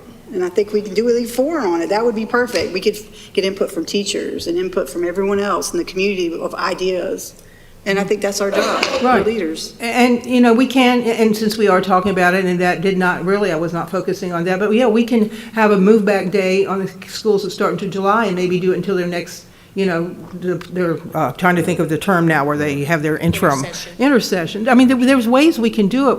We have the ability to figure them out. We can't keep kicking this can down the road. It's not fair to these little kids, or their families, or their futures. Mr. McManus, did you have a comment? 2 things first. Anybody else? We do have a plan. We have Dr. Varnum, and we've had success with that. But if we stop it, we don't have a plan. What she's doing is going to take time, years. 3, that's what I think our goal is. So I think we need to first find out the legality of these other classes so that we can answer the question, technically, these kids are being suspended, because I think that's part of the umbrella that we don't want the kids having anything that is suspendable as far as written word, files, otherwise. So we can resolve that. But I do think we need to involve the staff in the schools. I'm not so sure that each school should be doing their own thing. I'm not saying that they're not, I just think that consistency speaks volumes about all schools treat these kids in the same way, in the same expectations. When everybody does something different, you're asking for it, and we're getting it. Madam Chair, can we call the question? So I'll hush. Yes. Okay, so the motion on the floor is, and with the second, is to end the suspensions for 4, 5, 6, and 7-year-olds by the end of school year 21-22, and to start it in 22-23. With the exceptions of the special programs who should be given extra time periods to implement it. Special programs? Well, special schools like. Can we have 2 separate votes on that? Because I think some people may have different opinions on breaking it apart. Either we start it or we don't. Because it's going to be kind of hard, to manage all that. Ms. Well, Graybill? we're trying to work. Sir? Yes. You said suspensions, and would that include both in-school suspensions and out-of-school suspensions, or is this just applying to out-of-school suspensions? Well, what Out of school. everybody's talking about is suspensions. Out of school. So, okay. All right, so then we will clarify that to be out-of-school suspensions. Excuse me, we're not allowed to talk from the audience. They're not supposed to be talking to us. No, It's just the way you're talking. No, you just. So Ms. Justice, restate your motion. Okay, I move that we end all out-of-school suspensions for 4, 5, and 6, and 7-year-olds, with the exception of those 3 drugs, harm to themselves and others, and Weapons. Weapons, right. At the beginning of the 2022 and 23 school year. Okay. That's a lot of mouthfuls All right, there. so, Ms. Billy, will you call the roll?